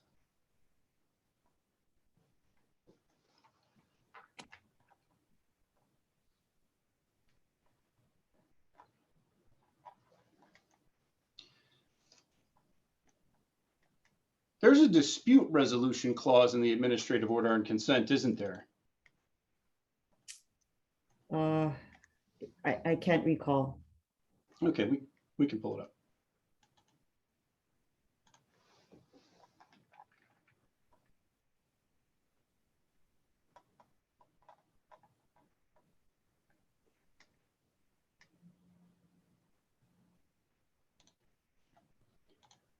I'm pulling up on our screen, or my screen. Let me know when you can see that. It's exhibit N5A on page 12 of the document.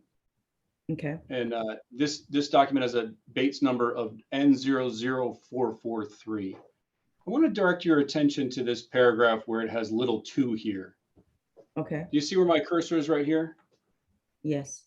It says, in the event that during the performance of the AOC, the Navy or the DLA encounters any condition or situation that constitutes an emergency situation or may present an immediate threat to human health or the environment, it shall immediately take those appropriate actions to prevent or minimize such emergency threat. Do you recognize that provision from this document? Or Yes. just pause just 1 second. DLA stands for what? The Defense Logistics Agency. Okay. Sorry, go ahead. Okay. So in this binding agreement, you would agree that the Navy is required already to take whatever emergency actions are required pursuant to this paragraph? Yes. Okay.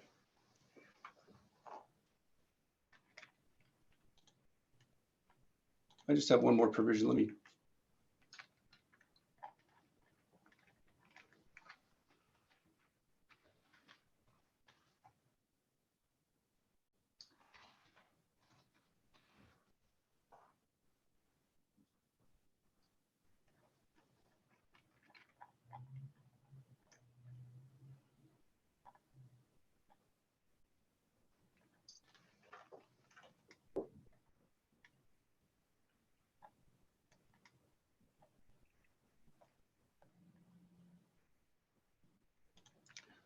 Sorry, Mike.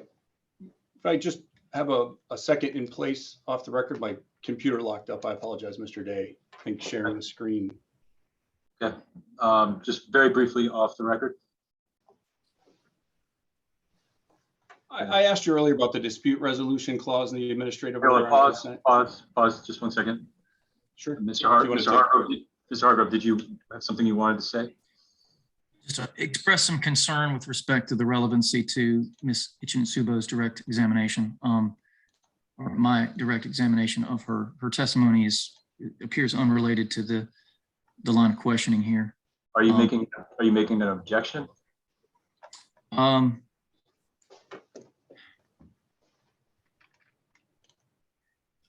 will afford Mr. McKay additional time to get to where he's going. Okay, no objection at this time. Mr. McKay, you can continue. Okay.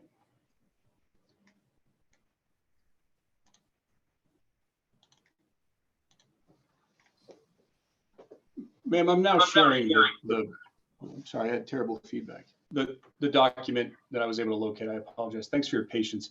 I'm now looking at the same document, the administrative order on consent, and it's basic number N00450. And I'm going to ask you to direct your attention to the dispute resolution clause in paragraph 14A. Do you see where it says, where my cursor is, it says, this section shall be the exclusive remedy through which the parties resolve any and all disputes arising from the AOC and implementation of the execution of the work. Do you see that statement right there? Yes. Did the DOH or the EPA never raised any of these concerns that it had with the coupon study or any of the other work that it was doing under the statement of work through the dispute resolution clause, did it? As I explained earlier, we first disapproved the report. And when the Navy, I guess, disagreed and stood firmly with their conclusion of the report, the agencies then modified the conclusion and we moved forward to the next step at 5.4. So that description is discussed in paragraph 7 of the AOC. To my knowledge, the Navy did not request dispute resolution subsequent to that determination. And nor did the Department of Health or the EPA. Correct. And the Navy didn't dispute this. They just simply moved on and agreed to just move on with the disagreement in place, correct? They did not dispute the modification letter. And it's the DOH's and the EPA's authority under the AOC to disapprove documents, correct? Yes. Yes. And the Navy's only option is to comply or to dispute it using this provision, correct? That's my current understanding. Yes. And this provision would apply to all the work that the Navy is required to do under the statement of work, isn't it? Yes. Okay. Thank you.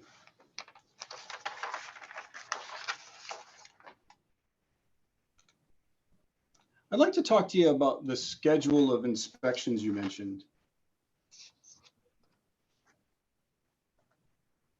You mentioned, Mr. Hargrove spoke to you about tank 11, and he indicated that that had not been inspected in some time and commented on how long that was.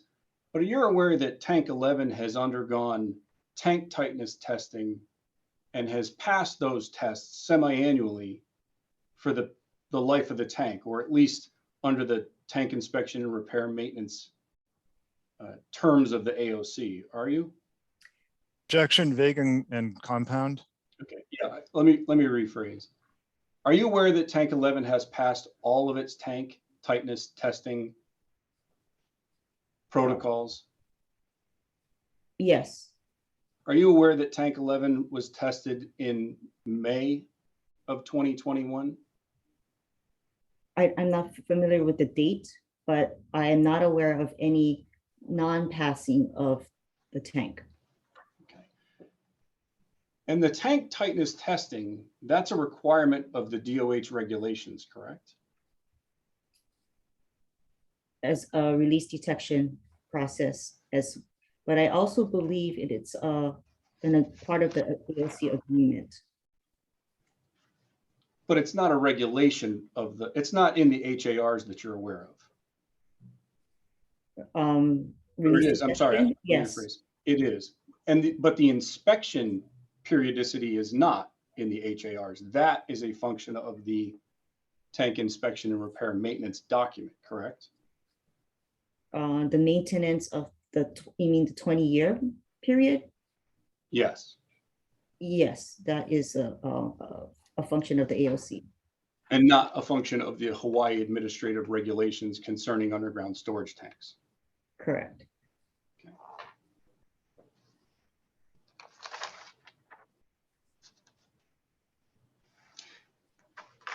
You briefly spoke about the risk assessment also with Mr. Hargrove. I believe we discussed that's section 8 of the statement of work, correct? Yes. And that risk assessment was really a snapshot in time of when that assessment was taken. It doesn't count for any mechanisms or changes that the Navy has made since that document was published, correct? Yes. And it didn't just discuss the physical infrastructure of the facility. It also discussed how the Navy operates and manages the facility, didn't it? Yes. And many of the things that the Navy was doing to have certain people on the site at a particular time, or how it managed and responded to different alarms, those contributed to the risk in that assessment, correct? I believe so. And you would agree that the Navy has instituted many changes that weren't just physical changes to the facility from the time that that document was published? Objection vague. Could you just restate the question? Are you aware that the Navy has changed the way it manages the facility based on the way based on the risks assessed in the risk vulnerability assessment? Same objection. Overall, to the extent that you can answer the question, if you need clarification, you can ask for it.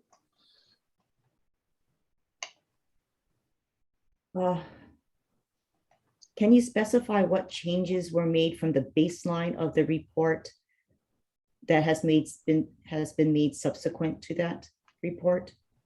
My question, ma'am, is whether you know if the operations at the facility have been changed based on the assessment of risk identified in that report. I'm not sure if the operations specifically change from the baseline or what specific changes you're speaking of.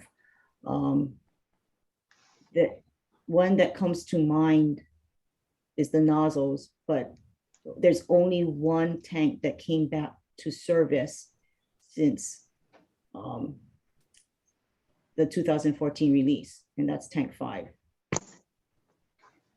Hearing Officer Day, this is Craig Jensen. I apologize for the unusual intrusion, but the time clock in this case is unusual also, and I cannot communicate with my co-counsel, and I do need to advise him that he needs to wrap this up. Thank you. I don't have any further questions. Thank you. Okay, please stop the clock on the Navy. Could we please take down this document? Mr. Hargrove, do you have any redirect? Briefly, thank you. Ms. Ichinasubo, just quickly, would you describe the reaction the Navy had to the department's disapproval of their tank inspection and repair and maintenance procedure, their NDE process, as representing good faith? Or was it refusal to acknowledge the fact that it wasn't working? Objection, that misstates her testimony and the evidence. If you could just rephrase the question a little bit more direct examination, like, thank you. Ms. Ichinasubo, could you help us understand? The department rejected, i.e. disapproved is the language in the AOC, the Navy's self-proclaimed validation of their NDE process. Is that correct? Yes. And that disapproval was made clear in writing. Is that correct? Yes. And that disapproval continues to this day. Is that correct? Yes. And then when we talk about risk assessment, you're not new to risk assessments. Is that correct? I mean, as an employee of the department, you've seen other risk assessments over the years. Yes, risk assessments can be applied to different things, but yes, And let's forget Red Hill for a second. Let's just say any facility that's storing a regulated substance that's potentially hazardous to human health and the environment. There's a risk assessment for that facility. Then that facility has a release, and all of a sudden 100,000 people are without safe water. Would that tend to improve the risk assessment's outlook on the future, or would it tend to make the risk assessment change in a more negative light? I would suspect the latter. Thank you. And I would note that this is the conclusion of my line of questions. I don't know if there's any other cross. Thank you. No, Mr. McKay, any recross? No recross, thank you. Hearings Officer Day, the board would like to ask, we agree with Mr. Hargrove's statement earlier that Mr. McKay's cross-examination did go outside the scope of the direct, which made us have a question that we would like to follow up on. And we'd like to ask one or two questions to this witness if possible. That's okay. Please start the board of water supplies clock. Thank you.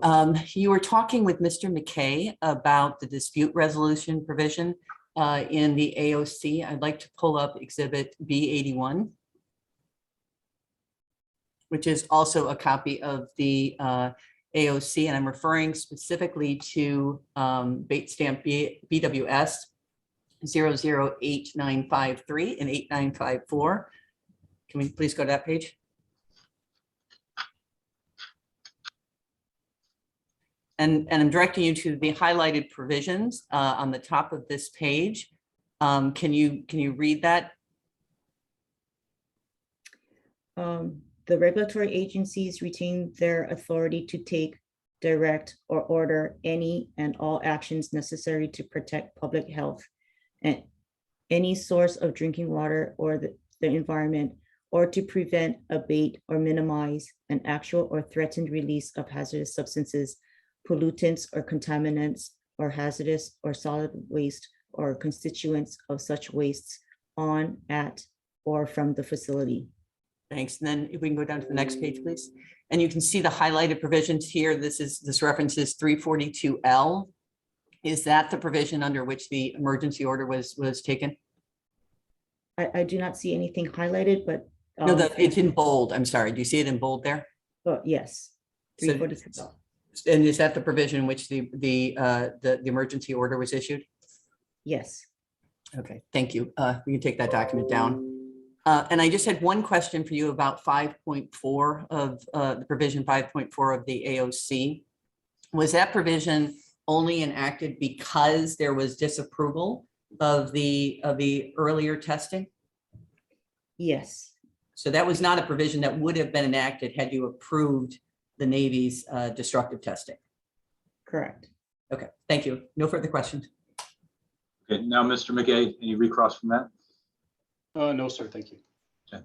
The BWS clock has stopped, if it hasn't stopped already. I just had one question. When we were talking about the TIRM, I believe that was slide 15, there was a question about repairs that were done at the facility. You know, there were some that said 38 years, 40 years that it hadn't been done. So what does that mean? Or pardon me, I don't know if it was an inspection or repairs. If you could just clarify what those years actually meant. So if you're referring to the last column in that slide, it is the number of years from the last inspection. So I believe tank 3 identified 38 years. So counting from 2021, this year, it has been 38 years since the last inspection. Okay, so one thing that was mentioned was this tank tightening. What's the difference between tank tightening and these inspections? So these inspections are maintenance of the tanks. So they inspect the tanks to identify where areas of corrosion have occurred and put patch plates in those areas. The tank tightness testing is a test to identify whether or not fuel could be released at a specific threshold. And so the threshold for regulations is 0.5 gallons per hour. So that's the tank tightness test that was referred to. All right, thank you. Mr. McKay, if you want to cross on anything I just asked, it's fine. No, sir, no questions. Okay. Thank you very much. Before you're excused, Mr. Hargrove, oh, how long have we been going for? Approximately, I can't remember. Does anyone need a break? Okay, ready to proceed? Mr. Hargrove, who's your next witness? Thank you. This will be Phoenix Grange. Please call.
Good morning. Good morning. The delay. Okay, so before we swear you in, just please wait for the answer to a question to finish before responding. You can just give it like a second so that there's no crosstalk over the record, if that makes sense. Yes, Understand? understood. Okay, okay. Could you please state your name for the record? Yes, Phoenix Grange. Okay. Could you please raise your right hand? Okay. Do you swear to tell the truth, the whole truth, and nothing but the truth under penalty of perjury? I do. Okay. Mr. Hargrove, please start the DOH's clock. Thank you, Hearings Officer Day. Good morning, Ms. Grange. How are you? I'm well, thank you. Thank you for joining us. Could you please give us an introduction by way of explaining your educational background? Yes, I attended Reed College in Portland, Oregon, got a Bachelor's of Science in Environmental Studies, then went on and got a master's degree, also in Environmental Science with a focus on environmental toxicology from Portland State University, and then did further training in environmental risk assessment. And you are currently an employee of the Department of Health, is that right? Yes. How long have you been with the department? 15 years, all What in do the hazard. I'm sorry, go ahead. What do you do with the Department of Health? For the Department of Health? I work in the Hazard Evaluation and Emergency Response Office. I'm a supervisor of the site. I'm the supervisor of the Site Discovery Assessment and Remediation section. And have you been in this role and in this capacity since the beginning of your tenure with the department? Yes, I have. I was in another acting role for a while, but continued the same work as well. Can you introduce us to, you're familiar with the Red Hill facility. This is an underground storage tank facility in the Red Hill area and surrounding vicinity. This is the island of Oahu. You familiar with the facility? Yes, I am. Can you tell us, we're looking at a slide here. Could you please explain to us what is depicted in the slide? Yes, this is an overview of the area and the aquifer that we are concerned about in this hearing today. So what you see here is a couple different things. The Red Hill facility itself is outlined in blue. Little red dots are the tanks. And at the blue line is the boundary. And at the bottom of the blue line is the Red Hill shaft, which is the water supply, the drinking water supply that is currently impacted by the contamination. The other blue marks on the map show the other public wells. And I think one of the important take-home messages of this slide is to make it clear that while these aquifers may have different names, like the Moanalua aquifer and Waimalu aquifer, it's really all one body of water. So impacts in one area can affect water supplies in a much broader area. Also, this map is, I'm sorry? And that happens by way of migration of contaminants, if there are any. Is that correct? Yes. And with respect to the question of how contaminants may or may not migrate in the water, the groundwater, and potentially affect the aquifer, which is in fact our drinking water. Can you describe what the colorations on this map represent? And again, these are generalizations, but just help us understand what these colorations represent. Yes, these give us some indications of the geology. So the light green areas all are evidence of flank flow areas. So these are layered, overlaying layers of different volcanic eruptions.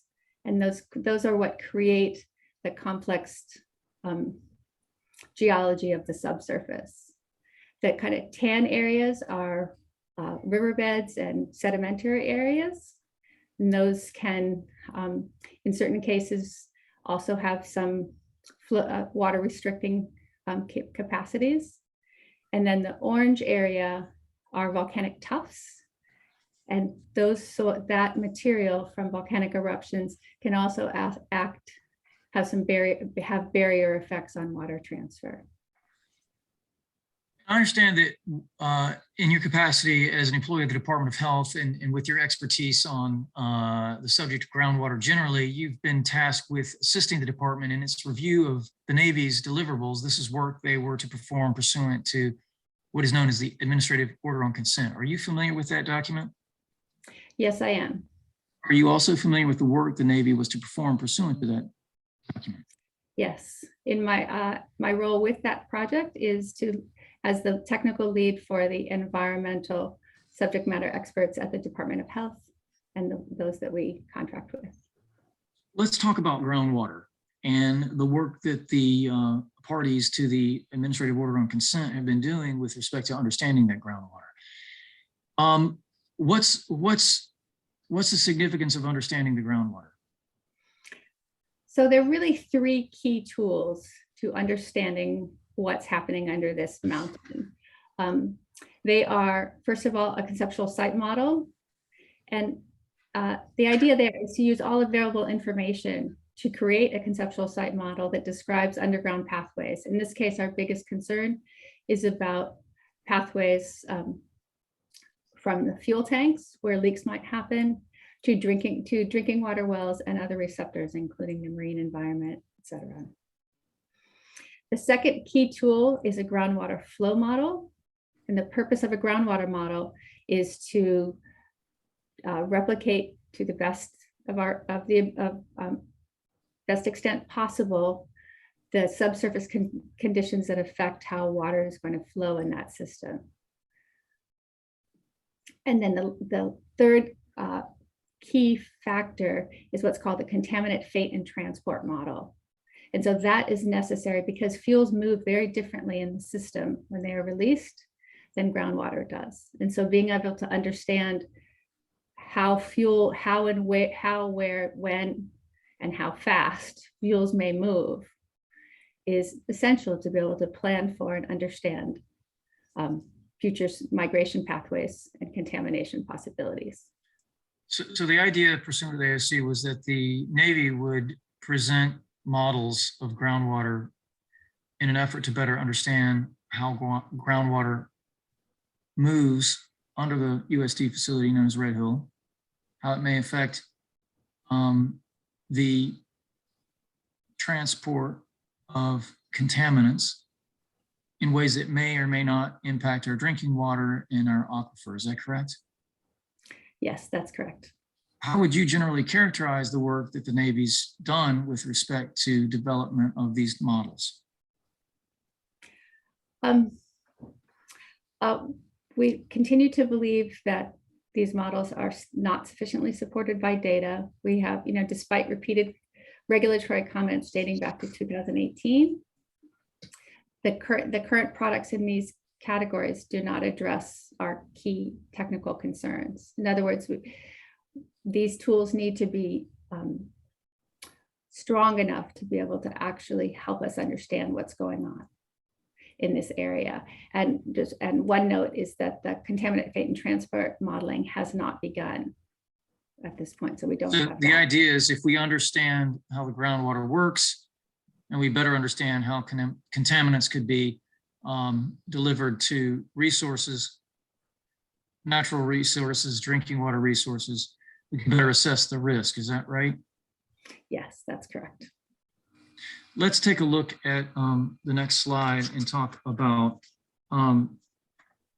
what Red Hill presents in terms of a scientific challenge, understanding the geology, the hydrology. Could you speak to that, please? Yes. So as I mentioned before, there's very complex geology and hydrogeology in this area, and we have very few windows to be able to look inside the mountain and understand what's happening. I'm going to move pretty quickly right to the next slide to be able to explain this to you a bit more when we look at our groundwater monitoring wells. May I go ahead? Please do, thank you.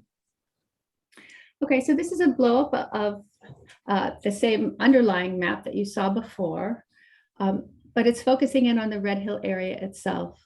So again, if you focus on the tanks in the center, so those 20 little dots, you can see that there are 3 monitoring wells. The red circles represent groundwater modeling wells. So there are a total of 3 monitoring wells within the tank farm, which is the source area where it's most likely releases are going to be happening. So those are very few windows, so to speak, to understand how and what is happening in the subsurface. For those that don't really have any previous exposure to what a groundwater monitoring well is, what it looks like and how it functions, could you just briefly describe what a groundwater a groundwater well looks like and how it collects meaningful data? Certainly. So, All right, just back up. Wait, 1 second. Sorry, 1 second. Are you talking about groundwater wells or groundwater monitoring wells? Well, and I guess I would ask Phoenix to explain the distinction then. Yeah, all right, thank you. If that assists. So the wells I was speaking about are groundwater monitoring wells. And they are long, narrow shafts drilled into the rock to reach different levels of groundwater. And the purpose is to be able to measure conditions in the groundwater, things like water levels, the natural water chemistry there, so we can look for patterns, and also to be looking for evidence of contamination. So groundwater wells are commonly used at fuel facilities, and in less challenging environments than this, there are often many, many wells. So the first question is, we don't have a lot of wells. We only have those 3 wells in the main field. And then there are additional wells surrounding that. This particular picture is not fully up to date. At this point, there are, I believe, 22 operating wells and more in the process. And let's talk about once the collection of data is from samples taken from these wells. Is that correct? Yes. Well, water is then analyzed in a laboratory. Yes. And constituents are identified. Mm-hmm. And there are so for example, there has been quarterly monitoring out there at these wells for a long time, and that data is very helpful. Again, it's just not as specific as it could be if it were better characterized. There are reasons for that. So we work as best we can with the other tools. And the data that's collected to generate these models that you referred to, the groundwater model, conceptual site model, the flow model, and the fate and transport model, those three items. Could you just generally briefly describe what kind of data is collected to inform those models? Certainly. So one of the things when you're digging wells, you pull out these long cores of what came out of the ground, and they're held together so that the researchers can look at them. And so the cores actually provide sort of a vertical snapshot of what the geologic conditions are at that area. So that information is used. Also, at the time the tanks were installed, the Navy engineers at the time made very carefully detailed drawings of they're called barrel logs. So of the space that was created in the mountain for the tank to go into. So it has actually a great deal of information. And so that is also can be included into the conceptual site model. And those, some of that information and figures are included in the Navy's CSM document. And then combined with that geologic information, then you also have as you said, the monitoring wells to collect data with respect to elevation, temperature, constituents in the water itself. Is that right? That's correct. Okay. Objection. So let's talk about. Hold on one second. Hearing officer Day. I've objected a couple times now in meeting. Mr. Hargrove has a tendency to repeat the witness's answers, and I would prefer to get the testimony out of the witness and make an objection on meetings. Mr. Hargrove, if you could, as a general policy, just keep it more open-ended. I think that would just be, I think, fairer for the proceeding. Thank you. Will do. Thank you. Could you describe your concerns with respect to the assumptions being made by the Navy in the generation of these models? We can move to the next slide, I believe. Yes. So the department continues has made multiple comments over the years and continues to be concerned about faulty assumptions in some key deliverable documents. So these, I can touch on some of these here, and I have individual slides to talk about them as we move forward. So this has to do with underestimating the amount of contamination that still remains in the aquifer, having the groundwater model in particular project both direction and speed of groundwater flow that does not agree with existing high quality field data, overestimating the ability of the rock formation to hold fuel and keep it above the groundwater. And similarly, the overestimating the rate of natural degradation of the petroleum. These things are both of concern because old releases can continue to impact groundwater and be remobilized in the future. And as I mentioned before, without a contaminant fate and transport model, it's not possible to account for how fuel moves differently than water. And so fuel from a spill might be able to move quickly down towards the shaft without not necessarily with the water though. And so, and then the last thing is the capture zone of the well. So what that means is in order for the current plan and the current activities of treating the water at Red Hill Shaft come from being able to capture the water right around the shaft where the most recent release occurred and be able to bring it into the shaft and treat it. The department does not believe that the field data show that capture zone would cover releases from the tank farm itself. There's just a lot of uncertainty about that, and contradiction between the measured data and the model data. Okay, and we can talk about that in a little more detail later. Let's let's talk about the soil borings. You mentioned that the Navy has collected actual samples from the ground. One of the reasons for that, you said, was to understand the geology, but there's also some evidence taken with respect to what the conditions at the site in the tank farm under the tanks is. Could you speak to that? Certainly. So this next slide first touches on our evaluation of water quality data collected over the years. Look with this that show detections of dissolved phase. So that's just fuel, parts of fuel that are dissolved in water that are showing up in perimeter, that showed up in perimeter wells. To our to the, the department's reviews says that this strongly suggests that transport of fuel from the tank farm has occurred to these outer wells, and this is to the direction in the west. The Navy conceptual site model does not consider these data points nor their implied transport in risk potentials, and in fact provided extensive report about why those data points would not be included. Okay, so let's further look at the, I'm sorry. Let's take a look at the soil borings. There's some data that's available. Okay. Let's take a look at this next slide. Could you describe to us what you see here? Yes, so this is from work that the Navy did between 1998 and 2001.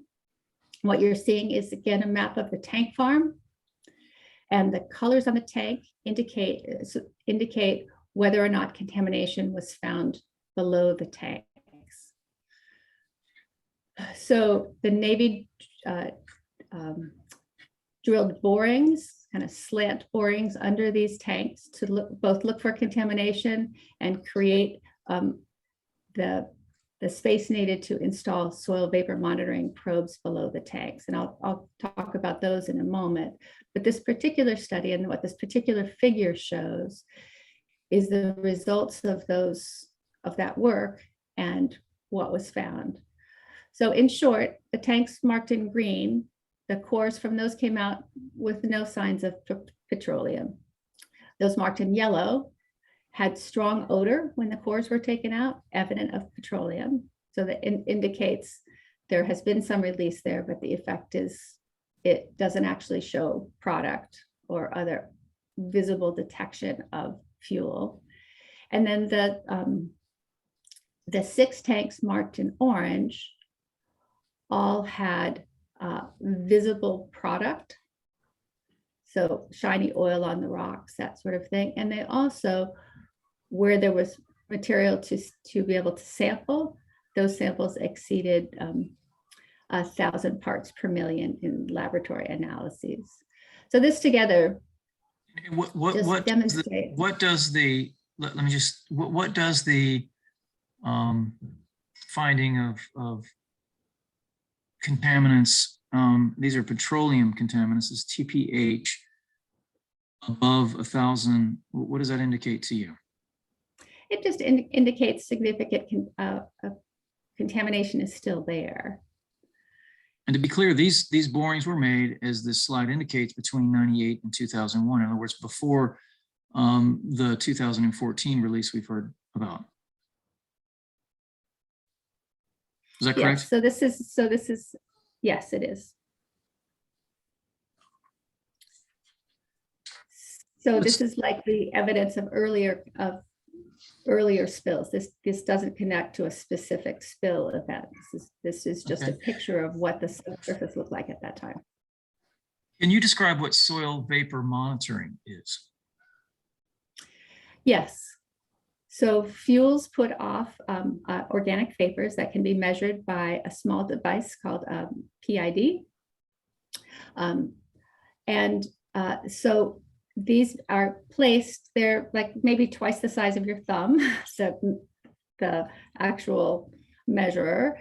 And so they end up being placed under this tank And then readings can be taken at any time to be able to gather data. And the Navy did that over time,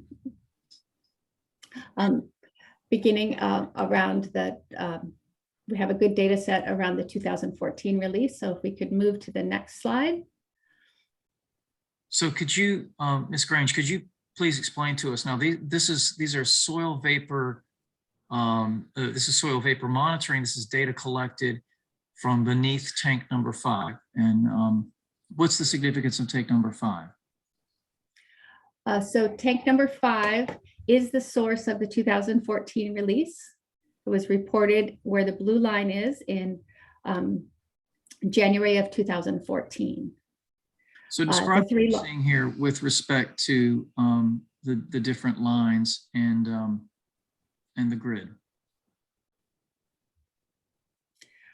So when the soil borings under the tanks were done, they put 3 under each tank to be able to get 3 different views under the tank, because the tank is 100 feet in diameter on the bottom. So it's quite a substantial area. So to get essentially 3 different readings in different places under the tanks. And so in this case, you can see that all the tanks don't respond the same way. I mean, all of the monitors don't respond the same way, and that the shallow monitor under this tank took longer, responded less, and took longer to respond. An important thing to notice about this this graph is that the y-axis is an exponential axis. And forgive me that this is an older figure, but that is 5 powers of 10. So you're starting out at 10, 100, 1,000, 10,000, 100,000, and 1,000,000. So what is particularly interesting about this graph is that looking in November, we were at a couple hundred parts per billion of this soil vapor. And then it began to, after a small dip, it began to rise rapidly from hundreds of parts per millions up to 100,000s of parts per millions. And this was before the leak was detected at the facility. So it's significance of that to you in your mind with respect to the vapors showing a presence of petroleum and the time in which the Navy reported the release. This is that 2014 release. Yes, so vapors, just like when you're at the gas station, if you're pumping gas, you can smell the gas. Those are the vapors coming off. But as soon as you close your cap and put away the pump, that smell dissipates pretty quickly. So similarly, in the mountain, if you see that the vapors continue for months after the release as well. They go up before there's actually before the Navy detected the release of fuel, but the vapors were going up before then. And then when we see that it's maintaining over time, that means that there's still fuel out there that is fueling, so to speak, those vapors. And we'll see that in other slides as we come up as well. Let's take a look at the next slide. With respect to the ranges of concentration, can you explain what this diagram and these graphs represent? And I'm sorry, this is a busy slide, but I did want you to have, we did want you to have a good look at this. So the red square here, so this is the tank farm. All of these, the numbers 1 through 20, and the release happened at tank 5, which is the red square on the right. And the graph that the exponential graph that we looked at is the graph immediately above that. The second tank that was the tank to the left of that, also in red, if you look at it, is also at exponential scale. And it got nearly to the same levels as the main, as tank 5, but there was a delay. And then so there's a total of 8 tanks here that have graphs showing. And all of the graphs show effects to some extent, from a very small extent, down at tank 2, where it only is in the, like hundreds of, it only rises up from low hundreds to higher hundreds, to tank 7, which is right next to tank 5, which goes up 50,000 or something like that. But what's interesting here is that at all of these, there continues to be a signature months after that initial release. So that indicates that that release is that there's still some product, very likely still some product out there that is feeding that vapor. And thank you. Let's talk about, we've talked about soil borings. We've talked about soil vapor. Let's go back and talk about groundwater some more. Looking at the next slide, let's talk about what the problems are that the Navy's having with respect to the conclusions they're reaching about groundwater flow, direction, fate, transport of contaminants, based on your work reviewing their material. Thank you. So high quality water level data from across the well field shows very consistent and nearly flat gradient in the area under the tanks. And this gradient is barely changed even with the Red Hill shaft pumping. So this means that fuel that reaches the groundwater under the tanks is unlikely to be transported to Red Hill for capture and treatment. So you can envision this area. I think the difference between the Navy's model and our interpretation of the actual field data is that we see this area as very slow moving, more like a pond, versus the sort of flowing stream, cascade, that is moving down towards the river, down towards the shaft. And again, this is what we're talking about in either case when Red Hill shaft is pumping and drawing water. Also, so that's one concern. Our second concern has to do with natural tracers in the water. So chlorides are naturally occurring in Hawaii groundwater and work as a natural tracer. Navy model runs that have been presented to us over the years show water flowing from the tanks, many lines of water flowing from the tanks straight down to the Red Hill shaft, not straight, but all in a line going together towards Red Hill shaft. However, if we overlay the chloride data on top of those flows, they vary dramatically along this modeled pathway, which contradicts the model's conclusion. So again, the sort of simple layman's example here is as of a stream. If you're sitting by a mountain brook or whatever, you're not going to see water quality, drastic changes in concentrations in natural tracers. So it starts out low, it's low, suddenly it's a very high number, low, high, et cetera. The chemistry just doesn't match the projected flow. So those two lines of evidence are significant and need to be incorporated if we're going to rely on the model to represent what's happening in the field.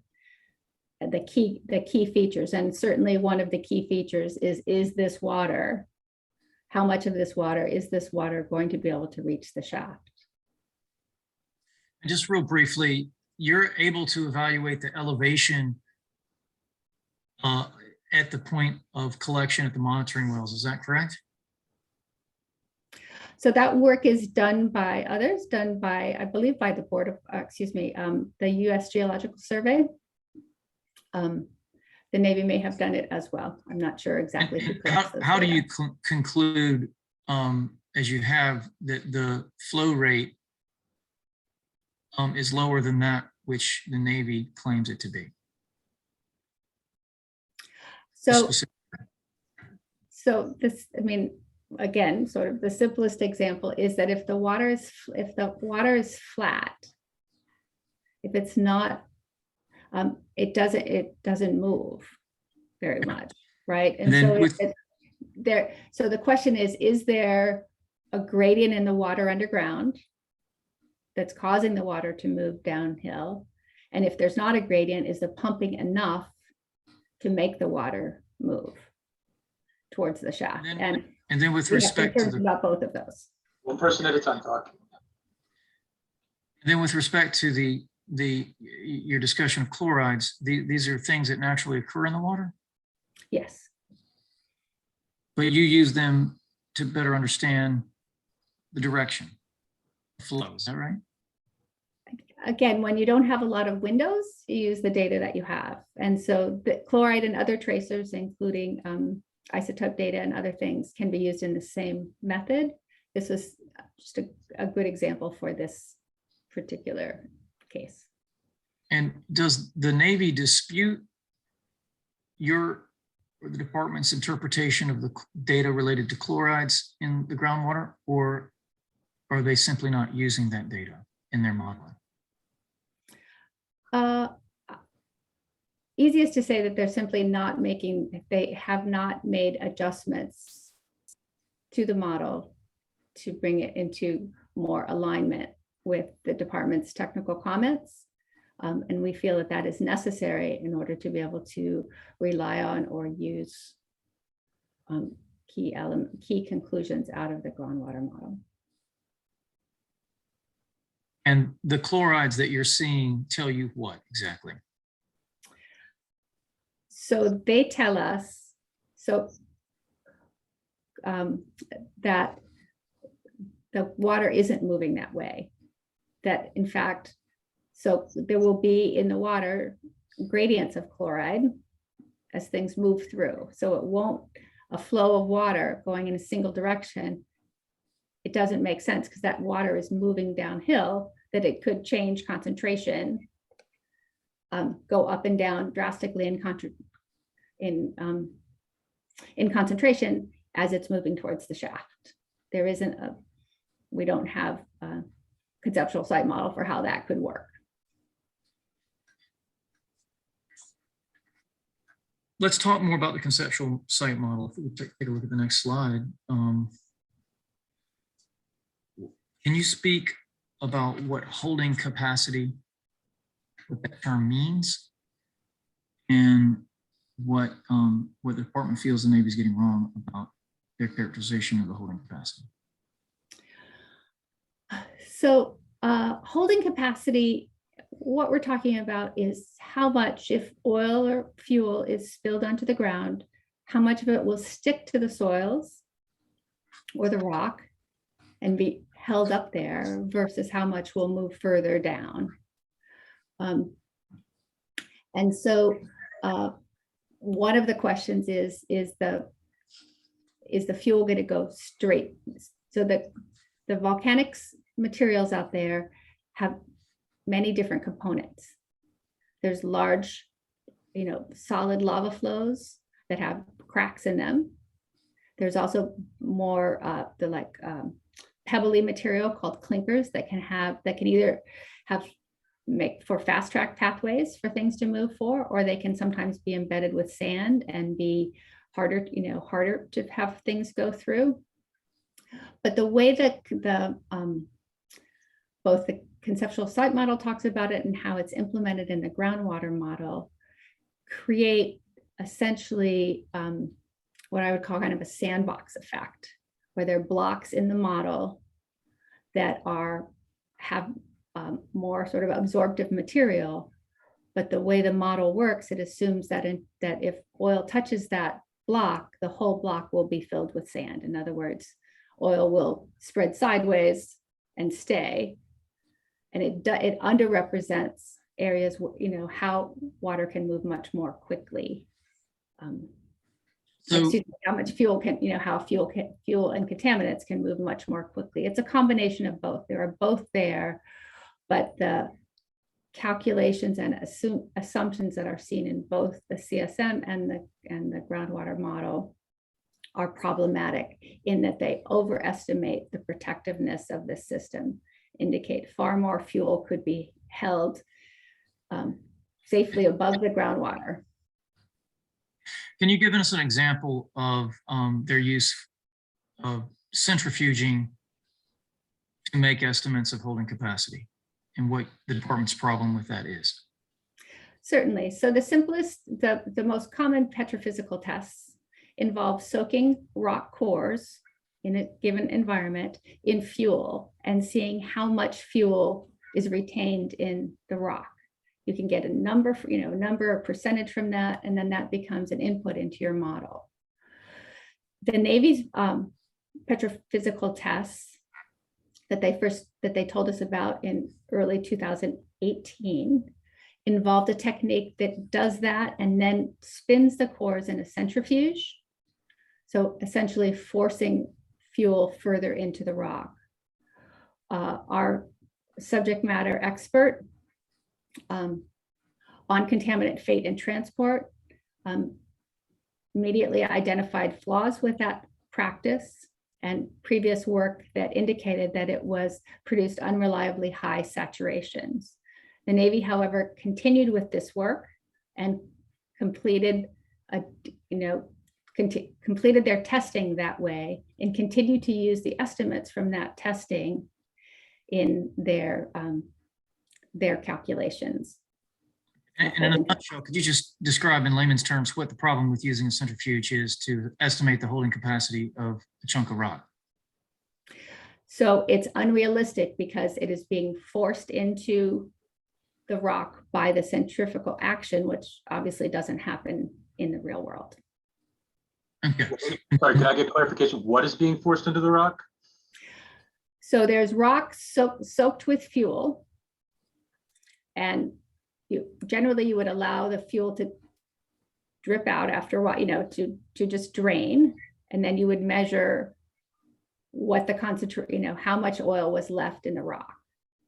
So the Navy does that, but before they measure how much oil is kept in the rock, they actually spin the column at high speed. And that creates centrifugal force that pushes oil into the rock. And so it overestimates, it makes more oil stay in the rock than would stay in the rock under natural circumstances. Thank you. Can we talk about what the Navy has actually estimated is the holding capacity of the rock soil formation under the underground storage tank facility, Red Hill? Certainly. So I believe the work was actually done in 2017. Their initial estimate was 2.6 million gallons, and the reference is here to look up. And then in the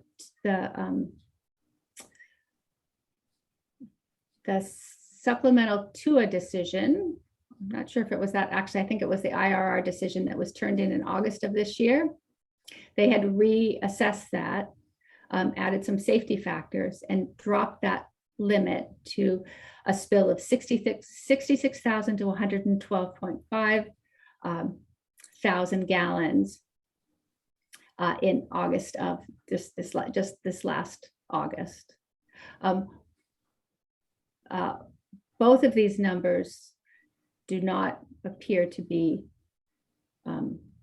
are not supported by other sites in Hawaii and do not appear to be reasonable in this circumstance.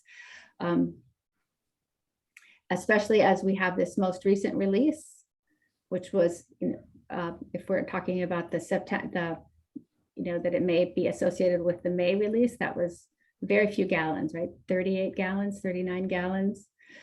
So just trying to be able to protect the system, we want to be able to use the most accurate information we can and make assumptions that are protective. Do you know if the Navy has any plans to revise their estimate yet again? I don't know. We have not. We certainly continue to bring these issues up, but we have not had any notice of that. No. And again, the fate and transport model hasn't happened yet. Go ahead. I'm sorry. Let's talk about the groundwater data that we do have. We've got some historical data. Could you talk to us? We'll take a look at the next slide. Could you describe this graph and explain its significance to us? Yes. So, part of what we were just talking about are those, historic impacts to the system. And so this is just a graph of the Red Hill shaft looking at the history. And I'm sorry, we shortened this graph to just go from January to, from 2011 to 2021, so you could see it a bit better. So these are detections of TPHD, that's primary component of diesel. And these don't exceed the environmental action level, but you can see over time an increasing amount of TPH this is in the Red Hill shaft, which is the drinking water supply. So are there any specific reported events associated with these blips of detection of, again, this is TPHD, right? Yep. No, there are not. I mean, there's not even a blip around the January 14th, 2014 release. But again, this is at the shaft, so it takes time for things to move. So we don't really know. We don't know what these are. We don't know if this is that release arriving later or other material in the formation. It's just hard to tell. And TPHD refers to what? And just explain what that terminology means. So total petroleum hydrocarbons are essentially carbon chains, and they come in sort of different sizes. So the lightest TPH compounds are TPHG. So that's from C6 to C12. Diesel is the next higher group up, and TPHO are the heaviest carbon chains. And generally that also go from most volatile and most fresh to older products. So TPHO can be a residual from diesel or other lighter fuels. All right, let's take a look at the next slide and talk about, in fact, a different letter. We're looking at TPHO here. Could you explain the significance of this graph? Certainly. So TPHO can come from motor oils. They're products that have these heavier chains in it on purpose, so to speak. But it is also a commonly known degradant of jet fuel and other fuel products.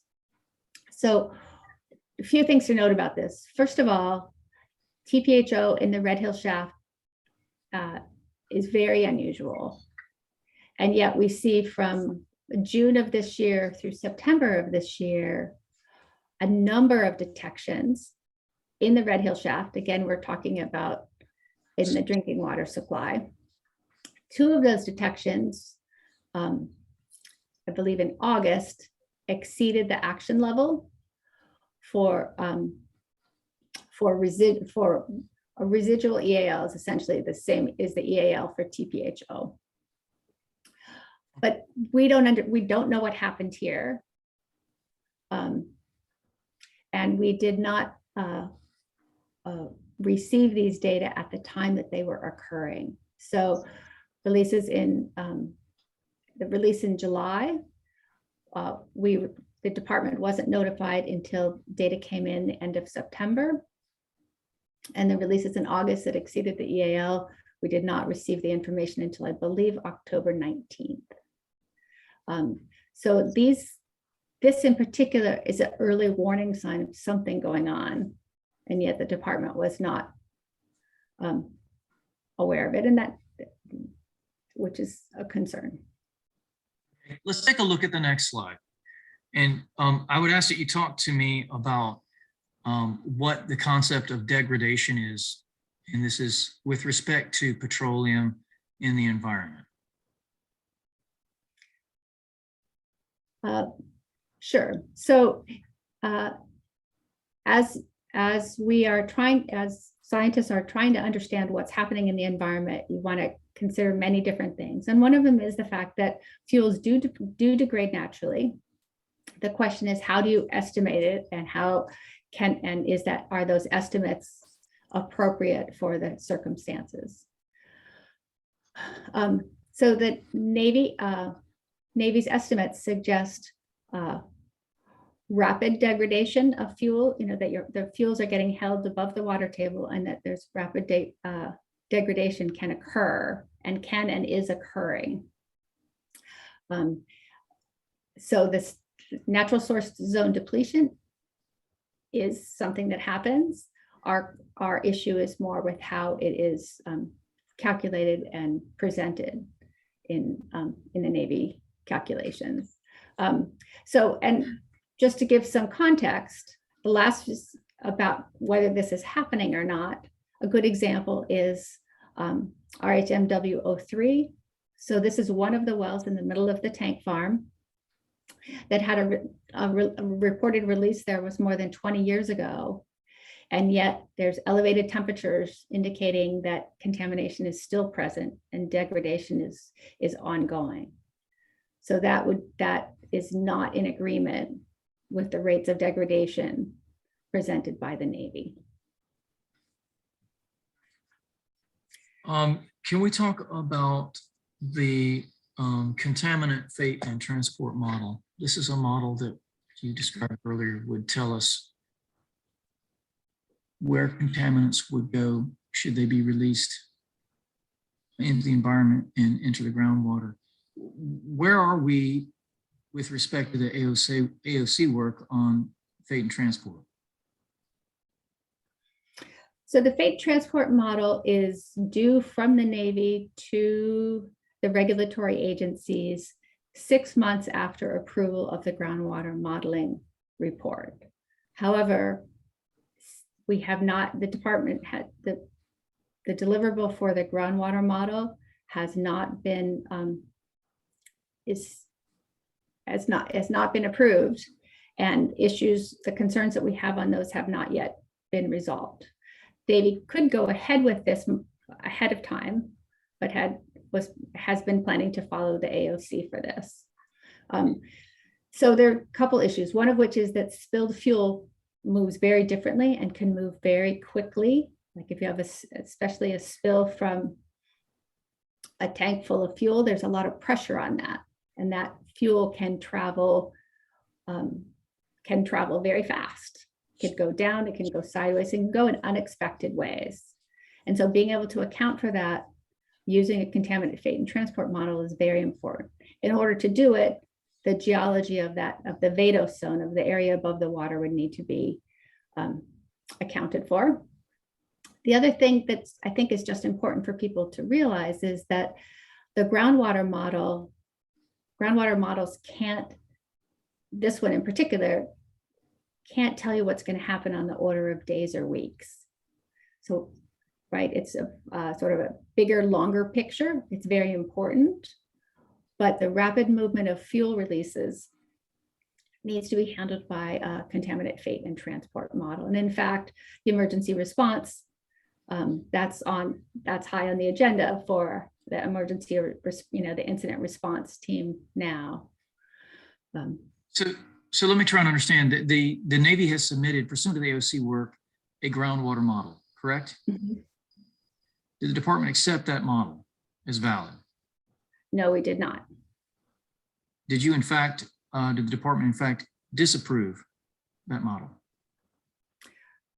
So first we gave them an extension to make corrections.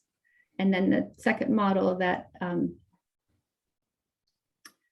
that came out, we have had many meetings with them on it and actually, no, we commented on that.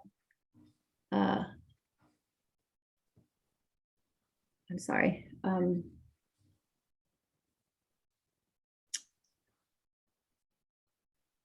Give me just a second. So we have not commented on, we have not provided formal written comment on it since our extension in 2019. However, we have had multiple meetings with them and presented our concerns about it on multiple occasions so that we can begin to see that they are prepared and ready to make those changes. Well, let's talk about their willingness or readiness to make those changes. You provided feedback, the department has provided feedback to the Navy indicating dissatisfaction with the work product related to their groundwater model. Yes. And has the Navy shown any willingness to make changes to the groundwater model? Objection, speculation. I'm going to sustain that objection. Could you rephrase the question? Are you aware of any accommodations made by the Navy to respond to the criticism of their groundwater model from the Department of Health? We have had, we continue to have multiple meetings. We've probably had 5 or 6 meetings this year on this subject. But generally what we've heard is that they don't plan to make any changes to the model until a formal comment to another formal comment letter comes. And that is in the process, but we really want to see that we have some understanding and agreement of what will be done as we move forward. And so then what is the reason, in the department's opinion, as to why there is not a contaminant fate and transport model at this time? I would say the Navy's decision to not adjust the groundwater model so that it can be approved. And also they have every ability to go ahead and start on the contaminant and fate and transport model now. The fact that it's not due until 6 months after the groundwater model doesn't mean that's a reason to put it aside. And what's the importance of having a contaminant fate and transport model? Because it can help us with exactly what's happening now, which is understanding and being able to have a picture of how fuels from releases might move and might move quickly. The fuel getting close to the water. That is the key emergency response planning. You plan ahead with a contaminant fate and transport model, and you use it to interpret data to help you understand the data that you see, because the fuels that are, when you have detections in water without free product, it means that there's product somewhere not too far behind, within, hundreds of yards, not much further. So it can really be a good early warning signal, and that system is not in place at this time.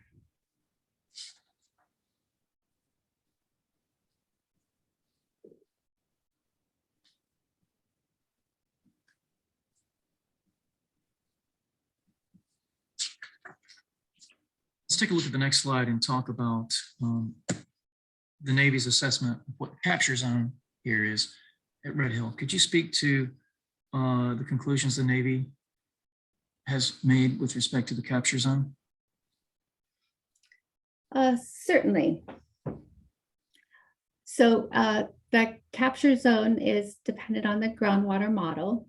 And so one of our key concerns is that available geologic information that's available in the Navy's CSM document, which includes things like the detailed tank boring logs, engineering drafts, drawings of the shaft, that can be used and actually have been used by the EPA contractor, our colleagues at EPA, to draw up, to create a more accurate subsurface environment. That, I think we feel very strongly, needs to be done. And also, honestly, one of the best ways to be able to understand where water is going, especially if you're trying to treat it, is to go ahead and do a tracer test. This has been talked about for years. It is actually on the agenda now, and we are talking with the Navy about it, except the Navy has indicated they expect it will take 4 years to get it done. Can you describe for us what a tracer test is and what its goal may be? Certainly. So it's a pretty simple concept. You put a non-toxic but identifiable tracer in water. So often this is a colored dye that is non-toxic. So you would put it into a well, for example, under the tanks at a high enough concentration that it could reach the shaft and other wells. And then you monitor, you take, frequent samples at all the surrounding wells, so you can see if you could catch where that signal shows up. So if the Red Hill shaft turns yellow, then that means that you've got good capture from that location. If other wells to the west or other places show that, then it shows that this flow is going in different directions. And also with the limited number of wells out there, it's, it will be more likely to say what it won't do than what it will do. Right?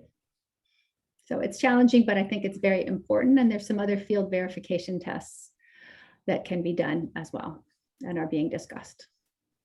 Can you describe for us generally what the nature's construct of the capture zone at Red Hill is?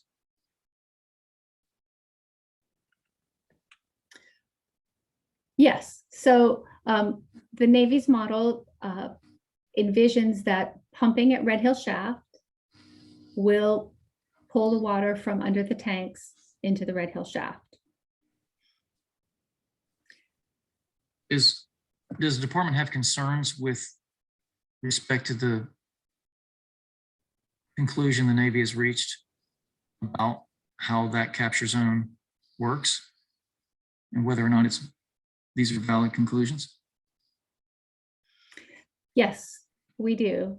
And it simply comes from sort of some of the principles of modeling. So you want the model to be able to replicate the key features of the action that you are concerned about. So in this case, water getting from under the tanks to the Red Hill shaft and the full length of the tanks, and also the directions that fuel might move, right? Depending on the complex geology, the fuel might first move in other directions. We just don't know. So, and the Navy models, their method of verifying their models, we have expressed serious concerns with, and we don't see verification to the factors that are of greatest concern to the department, and that again we have expressed in multiple forums. Is it the Navy's contention that future releases will be in fact captured in this zone of containment? I believe that yes, I believe that the Navy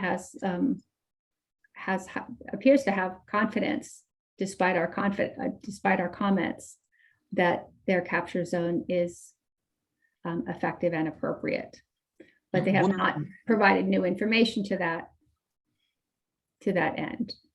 And generally speaking, what is the problem with making an assumption that there's a capture, aside from the fact that they're not accepting the department's criticism of their use of data and the assumptions they're making? What is just generally problematic with assuming there's a capture zone where releases may be contained and then you're going to just remediate that after it's happened? What's the problem with that? In general, pump and treat systems, after many years of use, it has become more and more clear that pump and treat systems, which is what we're talking about here, are just not successful, demonstrated to be successful to clean up large aquifers. In this, there is a purpose for it here, in the sense of keeping it out of the drinking water, so that you can actually do what they're doing right now, which is treating material that comes into the shaft so that they can fulfill their responsibilities to deliver clean and safe drinking water to the public. Because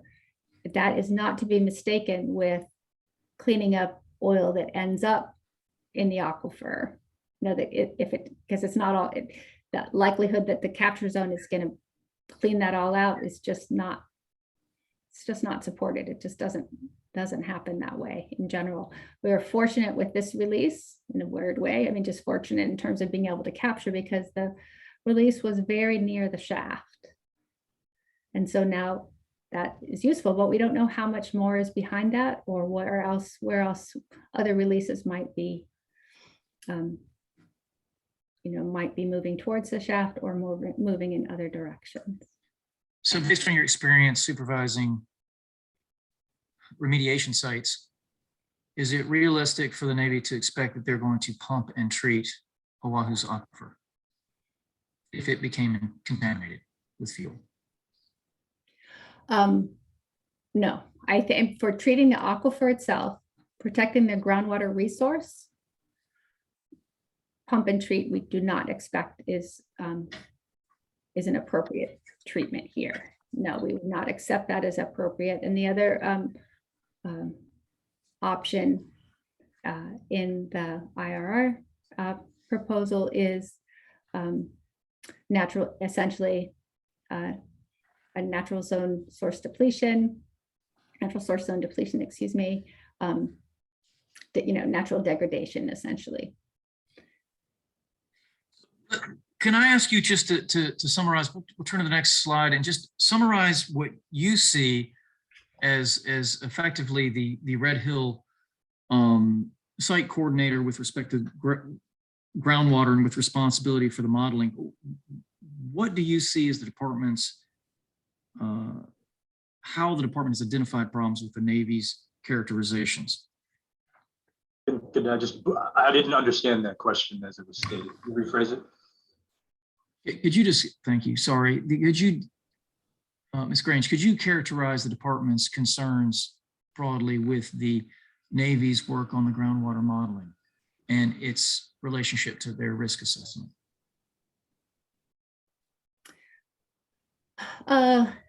Yes, I think, it's on the slide here, the fact that important data sets are getting dismissed, that their assertions that support specific interpretations, again, going back to, for example, the holding capacity numbers before, and also drawing conclusions from inappropriate tests. That goes back to spinning the petroleum, spinning the samples in a centrifuge after having received really detailed and specific comments about the drawbacks in that approach, and then continuing to use those numbers in future documents, including the most recent IRR, those petrophysical result numbers, which overestimate holding in their current documents. I'm sorry. If we could turn to the next slide and just, what is the difficulty the Navy may have not having these models, in the department's opinion, validated? What is the consequence of that? So it's a combination of assumptions being made along the way. So we look at the CSM, again, the conceptual site model. So degradation and holding capacity overestimate protectiveness. Rebuttals that dismiss detections of fuel constituents, of measured fuel constituents in wells beyond the tank farm, dismissing them as not fuel, is not a protective risk-based approach. With the groundwater sorry model, to interrupt. This is the timekeeper. The Department of Health has 1 hour remaining.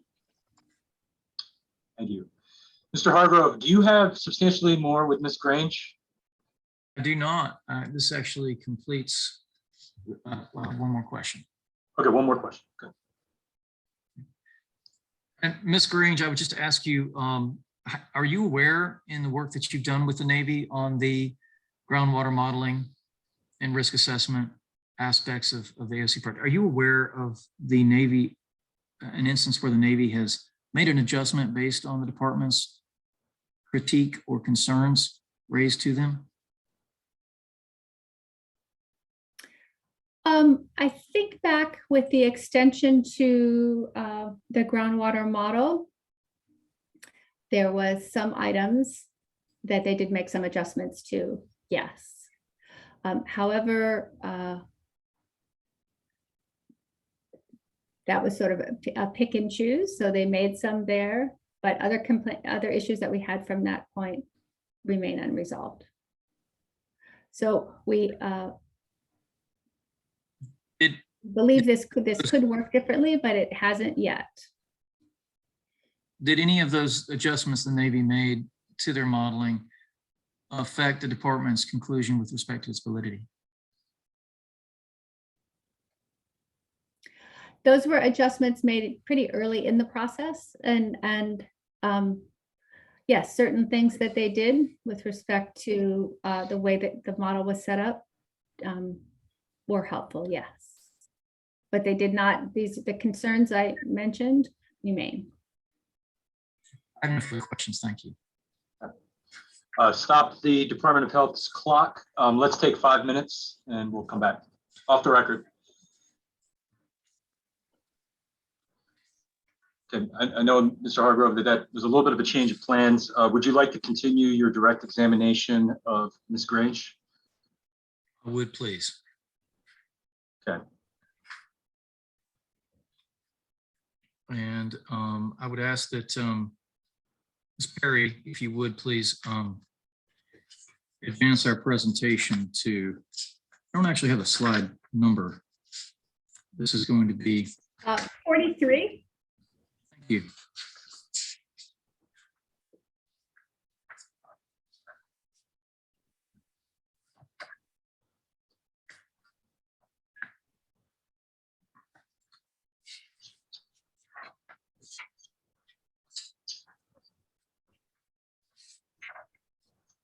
Mr. Hargrove, you ready to proceed? I am, thank you, sorry. So Ms. Grange. One second, start the Department of Health's clock. Go ahead. Thank you. Ms. Grange, just to pick up where we left off, if you could talk to us about the groundwater data that the Department of Health has collected in, more recently, and walk us through what this recent data indicates. Certainly. So prior to the November 20th release, looking at the data from both in Red Hill Shaft and in the tanks down the hill, we have seen some increases in various fuels. In particular, I'm going to talk about increased detections of TPHO, that's the weathered fuel, the heavier part of the TPH. And so these detections could indicate mobility of old product. We don't know where it's from, but we do see patterns, and we are looking to see if there may be connections with the May 6th release. So we'll be talking about the releases in Red Hill Shaft. But before that, I just want to mention that the 3 monitoring wells in the tank farm had increasing levels of TPHO after the May 6th event.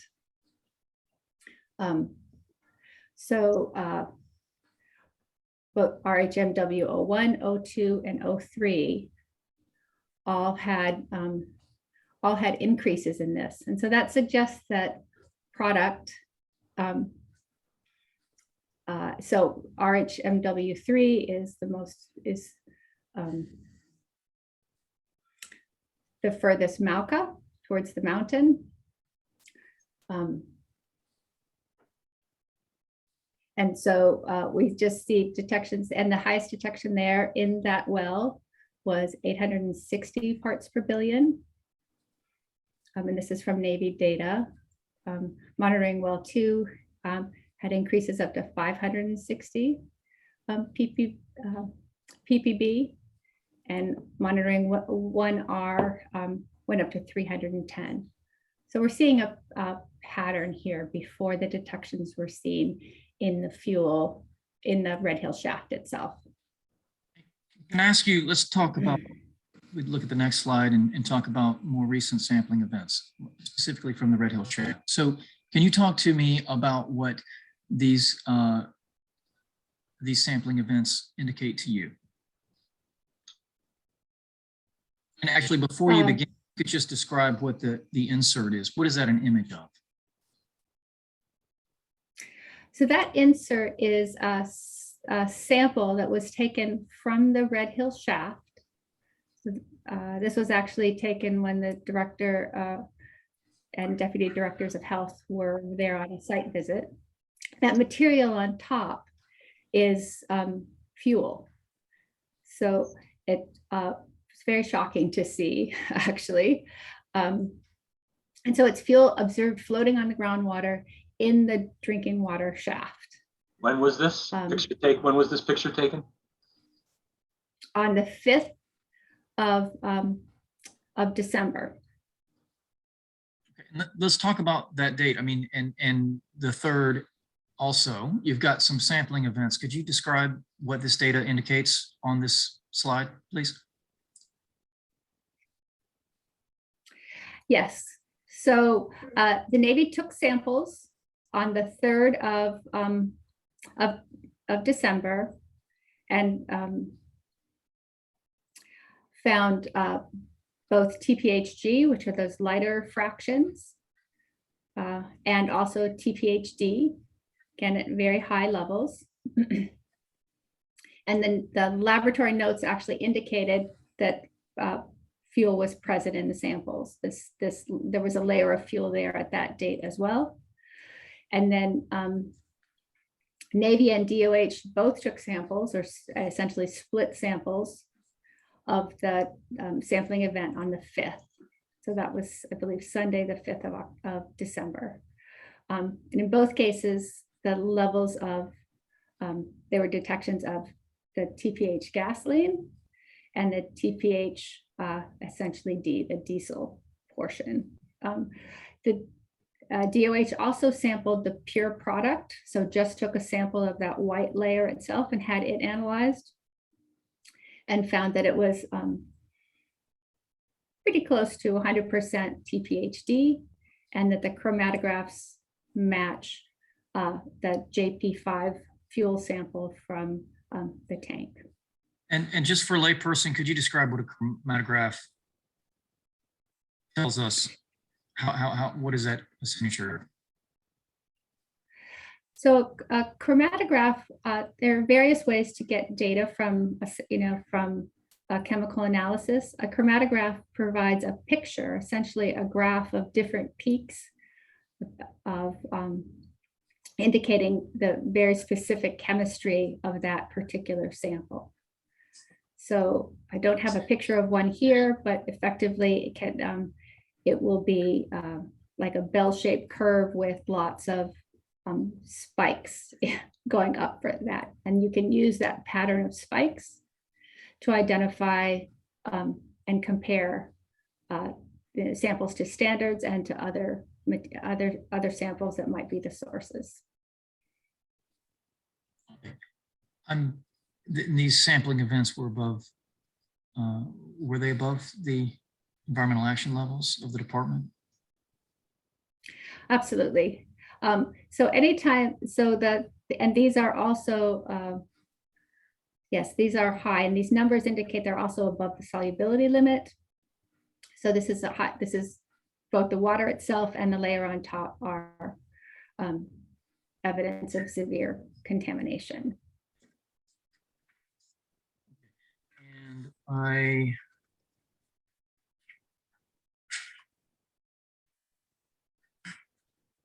do not have any further questions for Ms. Grange.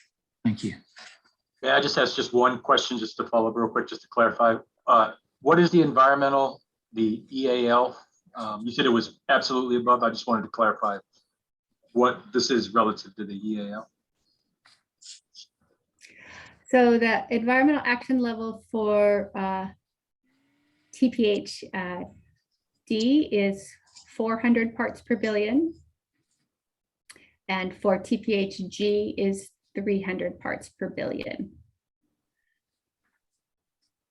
So as you can see, it's 4 times the EAL for TPHG in the 12.3 sampling, and a whole lot of times more for the TPHD. So from 400 parts per billion to 130,000 parts per billion. And when the number is that high, it essentially means that there's fuel entrained in the water. So essentially like emulsified portions of the fuel in the water somewhere. Thank you. Thank you for that clarification. And- If the Department of Health's clock hasn't been stopped already, please stop it. Ms. Gannon, any questions? I have no questions. Thank you. Is there a representative for Mr. Henkin? Any questions? Yeah, actually, just a clarifying question. Let me. Okay, please start the CR clock. Let's see.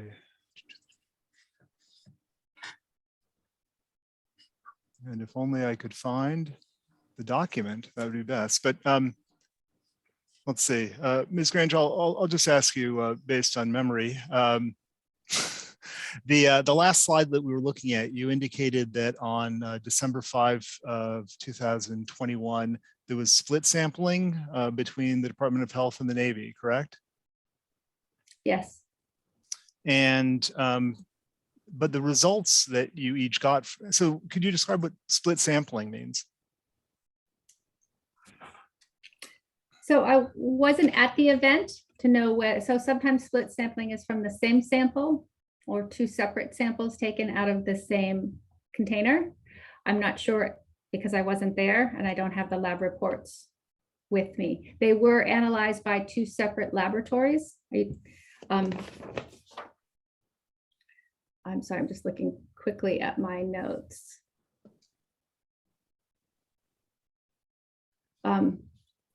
Okay, go ahead. Did you have a specific question about them?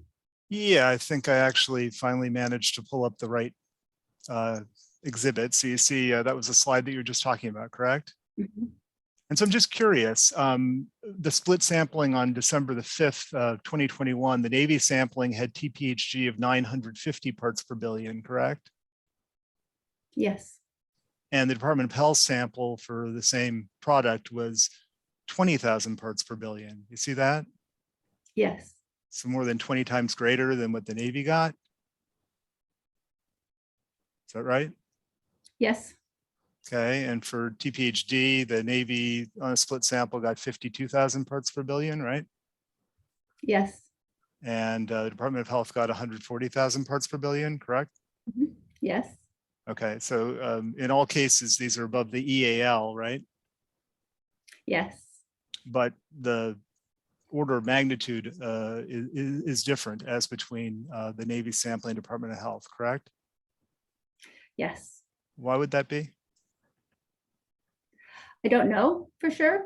It does appear that when you have, so in a circumstance like this, when there's free product and there also maybe entrained material, two samples taken from the same site may just end up with different amounts of contamination. I mean, yes, the numbers are considerably different. I agree, and I don't know exactly why that is, but it doesn't, both of them indicate a severe problem, so to speak. So I don't know if we did it again, how that would happen. This was, again, I wasn't there to observe at the time.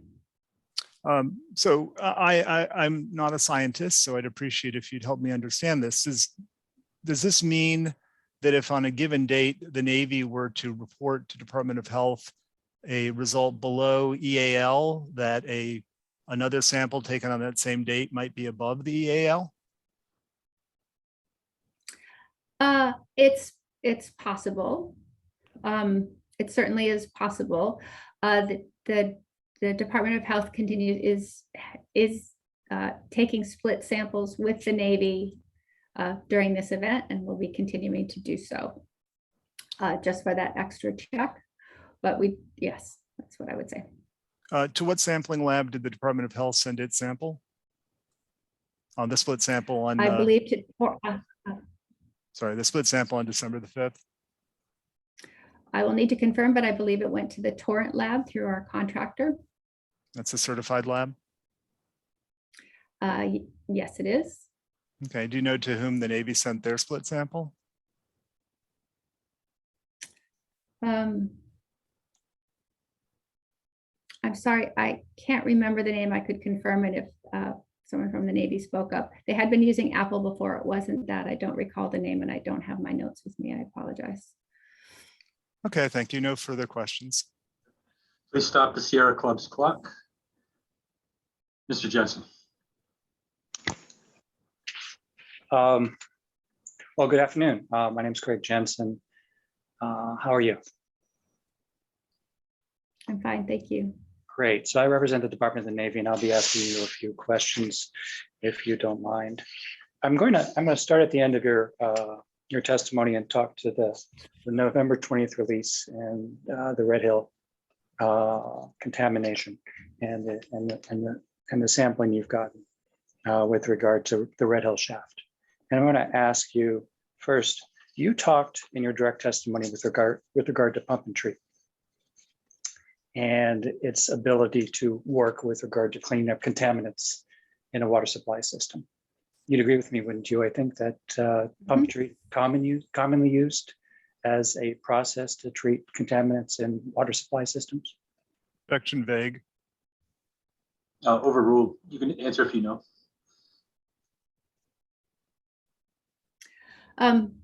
It has been used frequently, but equally pump and treat systems, including Navy systems at Pearl Harbor, have been the determination to stop using pump and treat has occurred when the amount of fuel used to run the pump and treat system exceeds the amount that's being recovered. Okay, let me ask you this. So with regard to the contamination at the Red Hill shaft, the Navy and the Department of Health have been working hand in hand lately to develop a number of plans to address that issue, correct? I'm sorry, to address which issue? The contamination in the Red Hill shaft. Oh, in terms of the emergency response, absolutely, yes. Our on-scene coordinators are working closely in unified command, yes. Yes, and one of those issues that's being worked within the interagency is a flushing plan, correct? Yes. And actually the flushing plan was just approved, I think, late last week, correct? I believe so, yes. I don't have direct knowledge, but yes. Okay, and the flushing plan has several aspects. One of the aspects of the flushing plan is to treat with drinking water treatment systems, the water that's in the distribution system of the Red Hill shaft, correct? Yes. Okay, and the Navy has already purchased what is described to me as 25 granular activated carbon water filtration units that can filter up to 1 million gallons a day of filtered water for that purpose, correct? Yes. And are you aware that actually the first of those systems went online today and is actually currently, as we speaking, treating water at fire hydrants for the distribution system at the Red Hill shaft? I understood that was to happen. I'm glad to hear it happen. Yes, thank you. And are you also aware that in addition to those units, the Navy has purchased at roughly $13 million, a much larger, and I'll call them GAC because I don't like saying granular activated carbon water filtration units. So a number of GAC units, 2 GAC units actually, at roughly $13 million to treat the Red Hill shaft at the wellhead. Yes, I actually saw the picture in the paper today.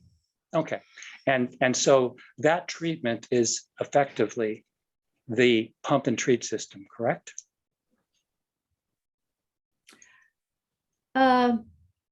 Yes, it's part of it. It's something you could do with pump and treat. Yes. Yes, and it's also consistent with what's been agreed to in the flushing plan, correct? Yes, it is an effective treatment method. Yes. Thank you so much. Okay, I'm going to go back.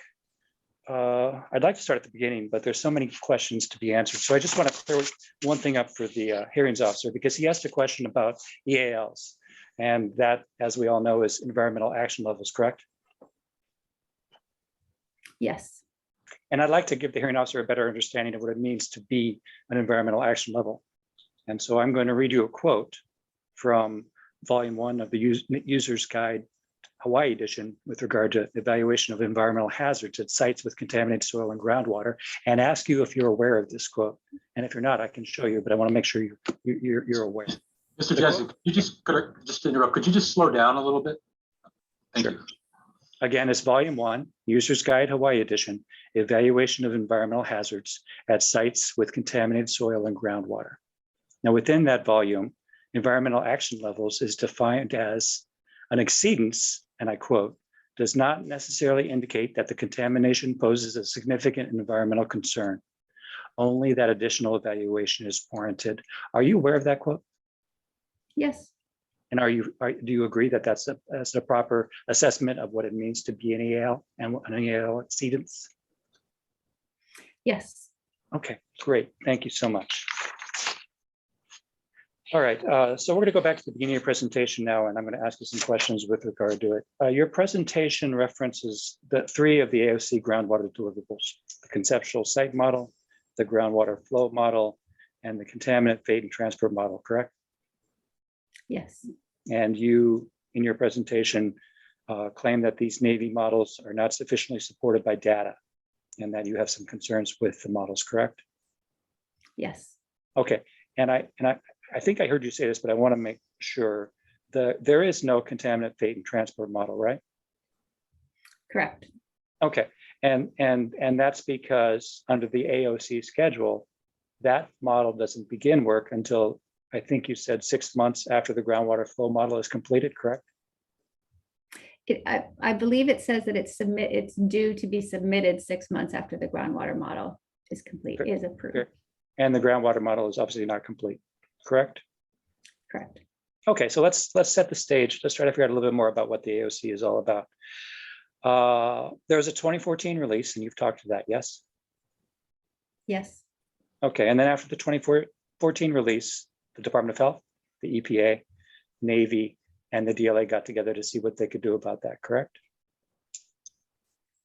Yes, that's my understanding. And DLA stands for Defense Logistics Agency, yes? Yes. And the reason why they're involved is because they actually own the fuel that's in the Red Hill underground storage tanks, yes? Yes. Okay, and so what to do about it became the AOC, the Administrative Order on Consent, which is, as I understand it, is an agreement between those four parties to work cooperatively towards improvements to the Red Hill facility to protect drinking water, natural resources, human health, and the environment, correct? Yes. Okay, and the AOC includes a statement of work that requires 8 deliverables, and you've spoken to 3 of them, correct? Yes. Okay, and the process is the AOC requires a deliverable, the Navy first prepares a deliverable, and then it submits to the other parties for review, yes? Yes. Okay, and Department of Health and indeed an EPA can either approve, modify, or reject or disapprove the deliverable, correct? Yes. Okay, and as I understand your testimony today, the Department of Health has not yet issued an official approval, disapproval, or modification with the groundwater flow model report, correct? That is correct. Okay, and you have some concerns with regard to it, and you'd like to see some changes, yes? Yes. And you've asked the Navy to make those changes. Well, let's back up. You got the most current version of the report in March, correct? The most current version of the report in March of 2020. Right, March of 2020. So you've had it for about 1.5 years now, right? Yes. Okay, and so in that time frame, you've had conversations with Navy, and you said, we don't like these things here, and we want you to change them, and Navy said, send us a letter, right? Yes. Okay, but you haven't sent a letter. No. Okay, all right. So above and beyond the letter, there's a dispute resolution process in the AOC, yes? That's my understanding. Do you understand that if there is a dispute, that the decision maker with regard to that process is the EPA? do. Okay. Okay. And you agree that the parties to the AOC have agreed to be bound by this dispute resolution process, yes? That's my understanding. And to date, the Department of Health has not exercised this dispute resolution process with any of the deliverables within the AOC, correct? Correct. Okay. Your presentation talks to 3 groundwater monitoring wells. Well, it talks to a bunch of groundwater monitoring wells at Red Hill, but then notes that there are only 3 directly under the underground storage tanks, correct? Yes. Okay, so there's 22 monitoring wells, but there's only 3 underneath the tanks. And it seems clear from your testimony that you would like more, yes? Ideally, it would be better to have more. There are, that has to be considered carefully. Of course, because you're opening up holes into the ground immediately under an underground storage tank. That makes complete sense, yes? Yes. Okay, but the number of monitoring wells within the facility itself, that is a point of discussion within the AOC, yes? There are, yes, there are discussions about the wells is in the AOC, and those discussions continue with new well installations on the perimeter areas. Exactly, and there is general agreement that that additional wells within the facility footprint is something that should be done, but just you're all trying to work out exactly how many and where, yes?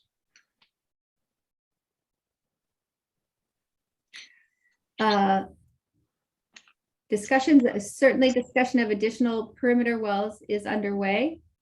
Active discussion about new wells within the tank farm are not happening, although those discussions could happen in the future.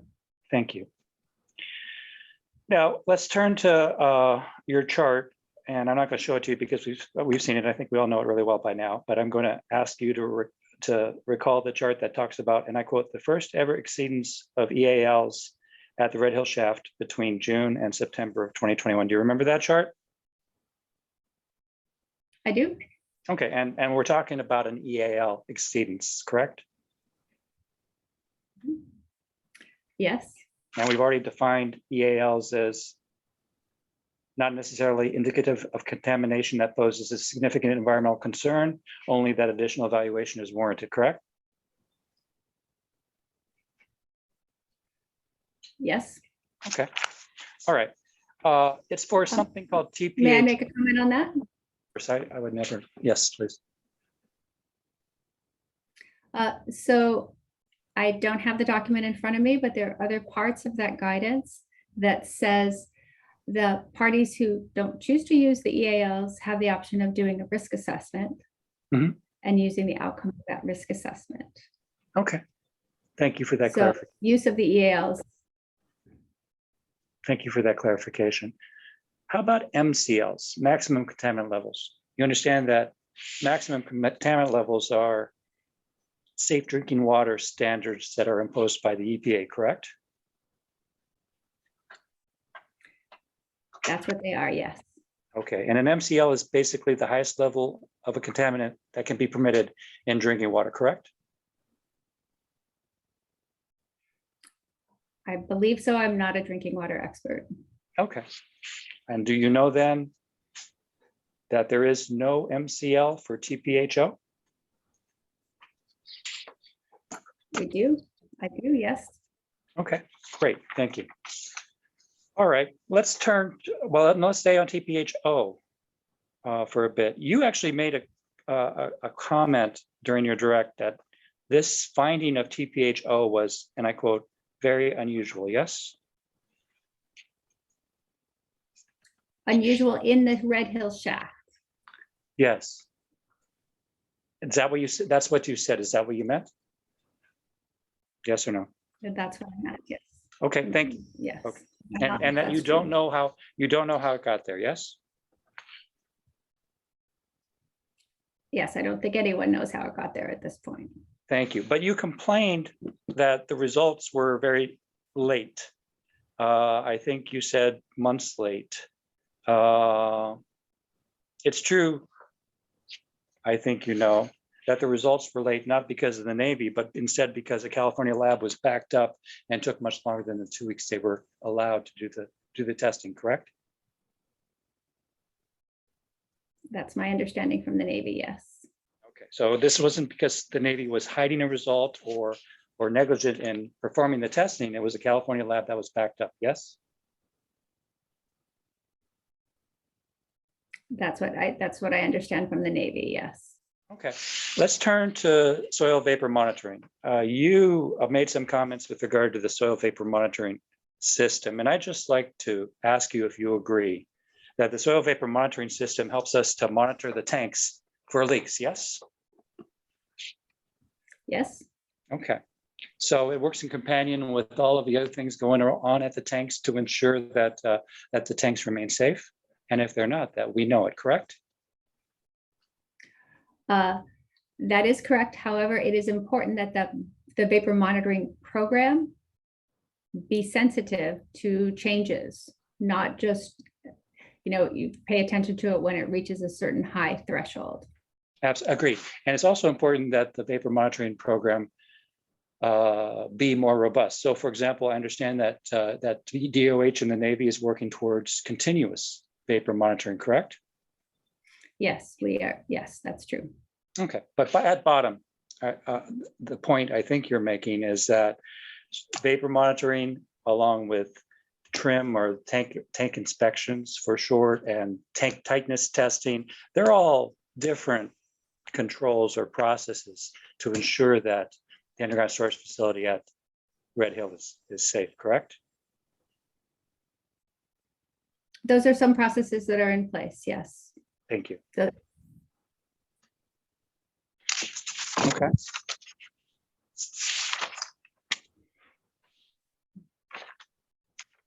I'd ask more, but I don't have a lot of time, so I'll stop there. Thank you. Please stop the Navy's clock. Mr. Hargrove, redirect.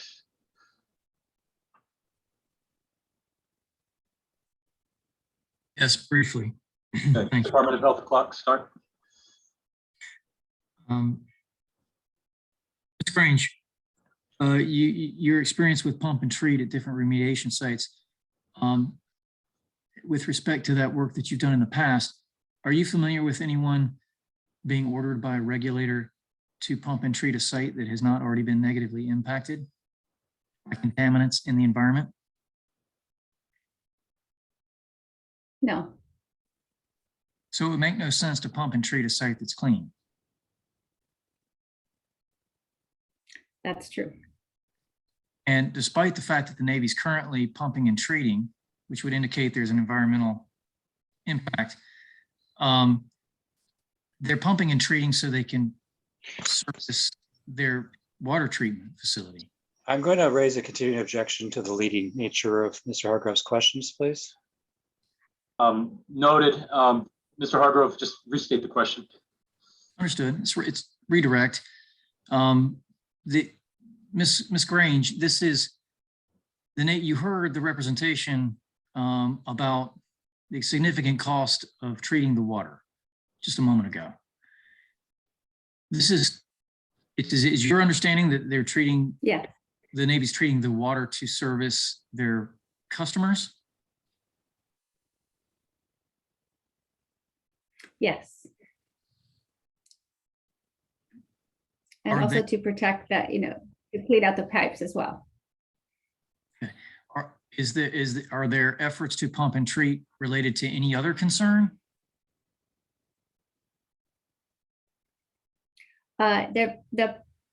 The treatment that is happening now is about the drinking water supply only. So there is no action within the aquifer to treat contamination that's within the aquifer and not reached by the pump and treat system. And why would the Navy not spend their money doing that, trying to treat the pump and treat the aquifer? I don't know the Navy's thoughts. From my perspective, it's simply not effective in a situation like that. Again, very important and useful for the drinking water but not helpful and not actually even proposed by the Navy to do it other than out of the Red Hill shaft, which may have some effect on the drinking water aquifer, but it's by no means a way of getting any contamination that might be out there from the spills. Thank you. No further questions. Okay, please stop the Department of Health's clock. Mr. Jensen, any further cross?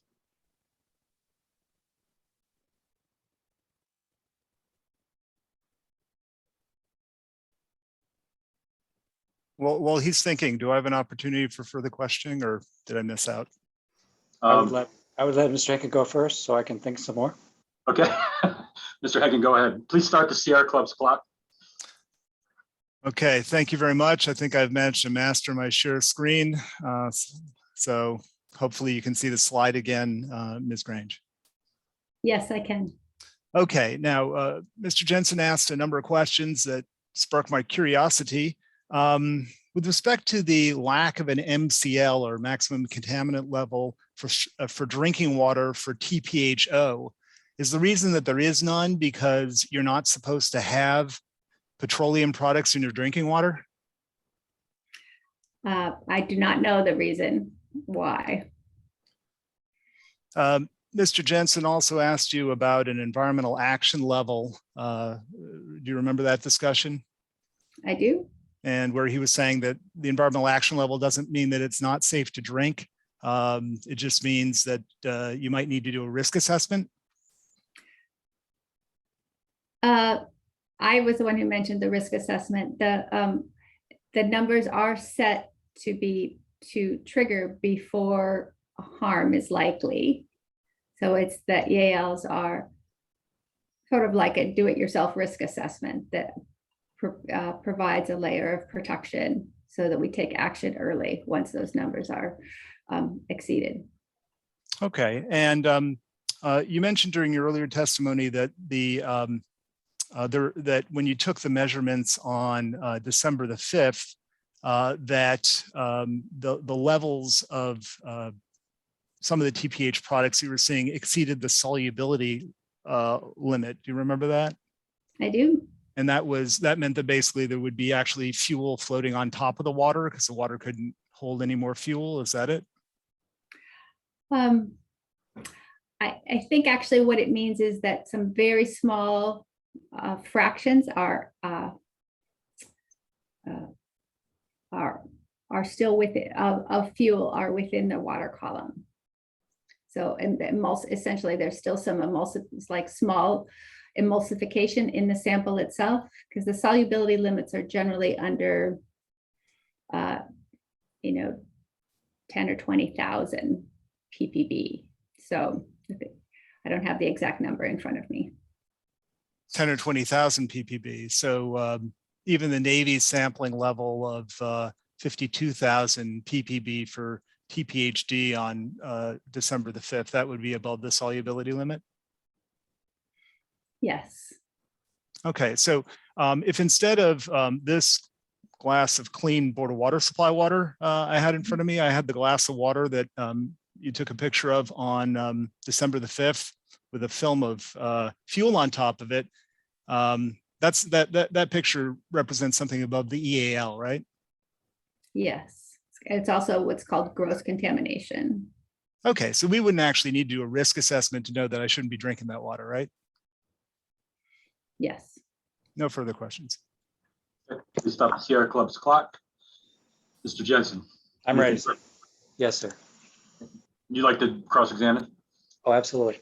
Ms. Grange, so you're familiar with the testing, the sample and testing that the Navy has conducted since the 20th of November, correct? Yes.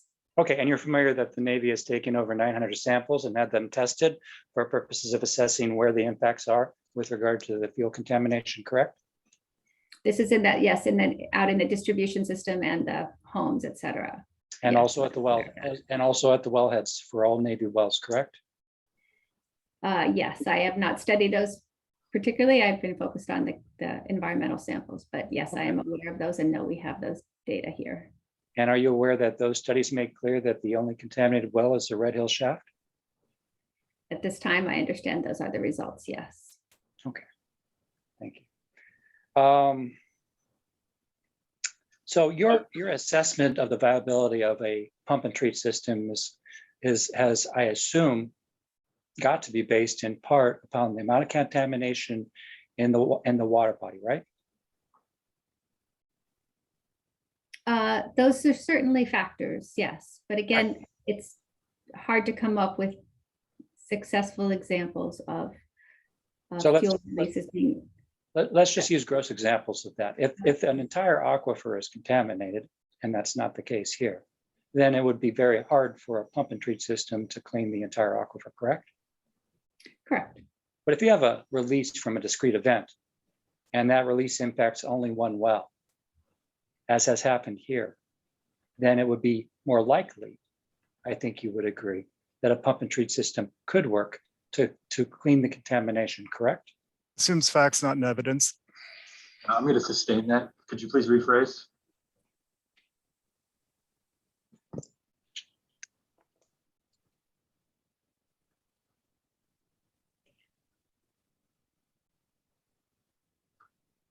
On the other side of the coin, from a gross release that contaminates the entire aquifer, if there is a discrete release that contaminates only a wellhead, then a pump and treat system should be a viable mechanism to clean up that release, correct?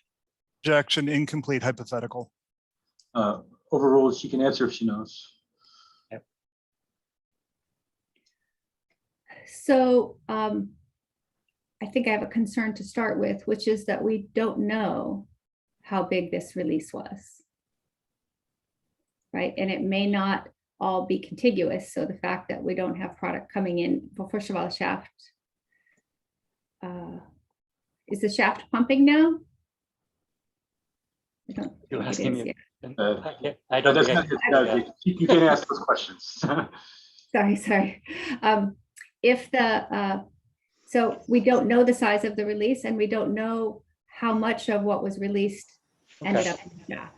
And that's very fair. I just want to make clear that when you talk to the viability of a pump and treat system, your focus was on, as you said, something that related to an aquifer scale release. And I understand your position now. Thank you so much. I have no further questions. Object, for the record, that was a mischaracterization of her testimony. A gross mischaracterization of her testimony. I'm sorry, could you state for the record what you are stating, or what, if you want to, Mr. Hargrove? I don't know what you're referring to. Mr. Jensen's characterization of her testimony, but he apparently has no further questions. We will also object to Mr. Jensen's non-question at the end of that cross-examination. He didn't give the witness an opportunity to correct him. So it should be stricken. We issue an objection to. I can rephrase the question or turn it into a question. Not trying to hide the ball here, just, I do believe I stated it properly. Let me ask the witness, Ms. Grange, is it correct that when you testified on direct and you were talking about the viability of a pump and treat system, you said, and I quote, hasn't been proven to work on an aquifer scale? Yes? I believe I did say that. What Thank I was. you. No further questions. Mr. Hargrove, I'll give you an opportunity to redirect if you choose. Well, I'm meeting my time to do so. Yes, please, Ms. Grange, could you please clarify your position with respect to the efficacy of using pump and treat to remediate large-scale events of contamination affecting an aquifer? Is it feasible or is it not? And if it is feasible, in what ways is it feasible? So the question on the sort of on the mind of the Department of Health is, what about other releases?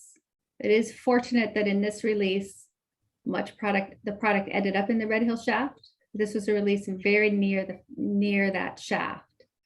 We are concerned looking forward about releases, larger releases, other releases that may not make it to the shaft.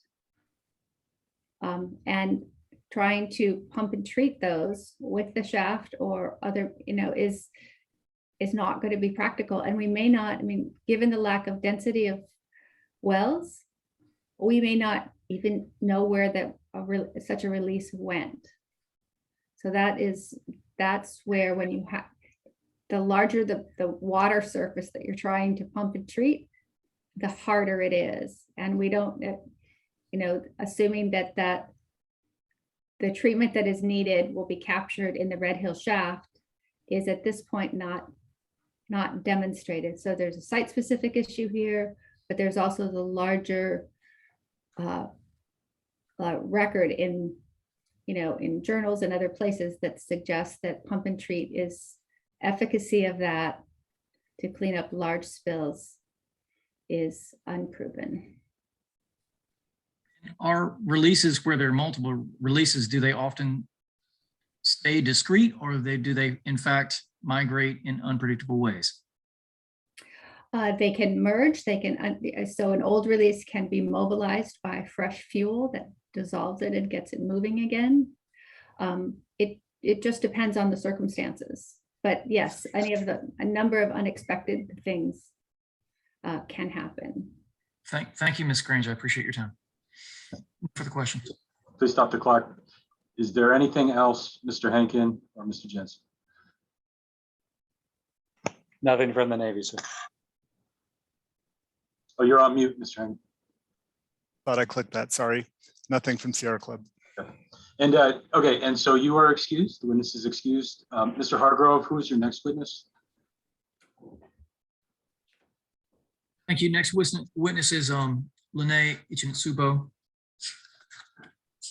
Okay, and just for the record, I know there was a big kind of brouhaha about something that was said. I actually didn't process it, so and I won't consider it if it was a question that wasn't answered by the witness. So just letting everybody know, I just didn't process it. I didn't understand what the issue was. So that's just for the record.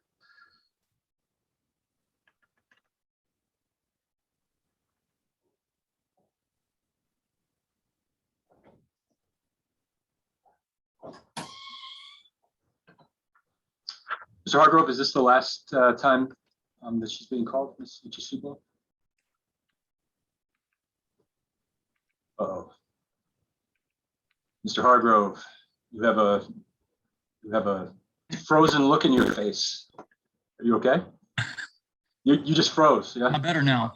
Yeah, okay, yeah. Okay. Okay, so did you? Uh-oh. Sorry. Yeah, you're breaking up a little My bit. neighbor. All right, hold on 1 second. Timer, just don't start it yet. Just 1 second. Okay. Mr. Hargrove. If I may, might I suggest that Mr. Hargrove call in unless he feels that his video is important? That would be fine with me. Mr. Hargrove, can you hear us? Yeah. Okay, let's take a 5 minutes. If somebody could please give Mr. Hargrove a call. We're gonna go off the record right now. 5-minute break. Okay, Ms. Ichinitsubo, you are still under oath. Department of Health, you have approximately, I believe, 45.5 minutes left. Let me just confirm. I think that was right. 45.5 minutes. Okay, please start the clock.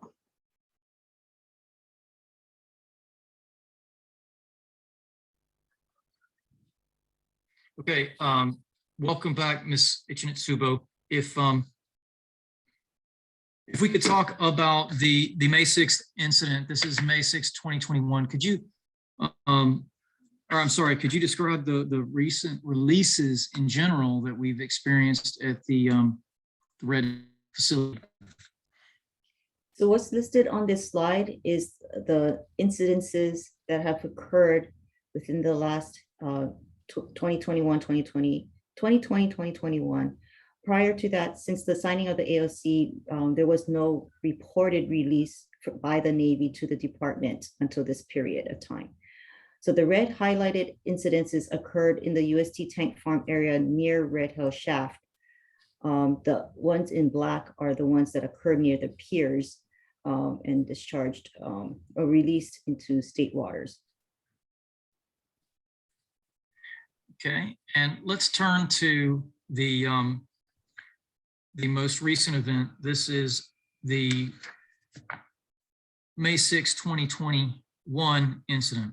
Could you describe the Navy's description of what happened? So based on a September 2021 memo from the Navy, a release of about 1,618 gallons from a pipeline near tanks 18 and 20 occurred. And then of that volume, 1,580 gallons were recovered. And is there anything significant in your mind about the fact that only 38 gallons are unaccounted for at this point in time? Based on the analytical data we're collecting from the groundwater wells beneath the tanks, does not appear as though just 38 gallons was released into the environment. At this time, does the department have any information that would explain the data or allow the department to reconcile the data and the report that only 38 gallons were released? No. Moving on to another reported event, of course, granted, this was reported and not reported. Could you talk to me about September 29th and what information came to the department related to that date in Red Hill? This was brought to our attention. This was brought to our attention by the media regarding a event similar that appears to have been similar to the May 6th event, but no damage or releases were noted in the internal Navy email. So I'm sorry, how exactly did you become aware of this event? We were asked by the media if we were aware of this event. What did the media share with you to make you aware of this event? Nothing prior to the media inquiry, but subsequent to the inquiry, we did ask the Navy whether there was any releases from the incident, and we were told that there were none. And what's your understanding of how the media was, what information did they share with you exactly? What was the They form of? shared with us an internal Navy email.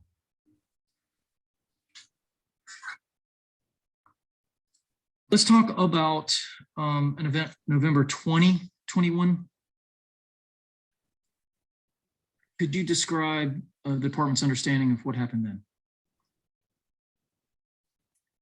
The Navy reported a release from a cracked valve in the fire suppression drain line that was located near the Red Hill Shaft. Based on the confirmed release notification report, approximately 14,000 gallons of water and fuel was released into the tunnel and captured in a sump. So let me understand this.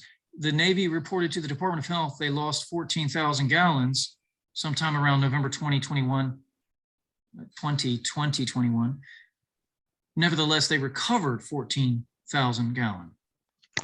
Objection, leading. Overruled. Go ahead. I'm just restating my understanding of what she just said. So I'm just making sure that I understood you correctly. Is that correct, Ms. Ichinasubo? Yes, the confirmed release notification form identified that approximately 14,000 gallons was released, captured in a sump, and they in turn pumped the contents of the sump into an above ground storage tank. Now, what is curious about their recovery of every single drop of fuel they said they lost, and their explanation of how there may be contamination in the Red Hill shaft?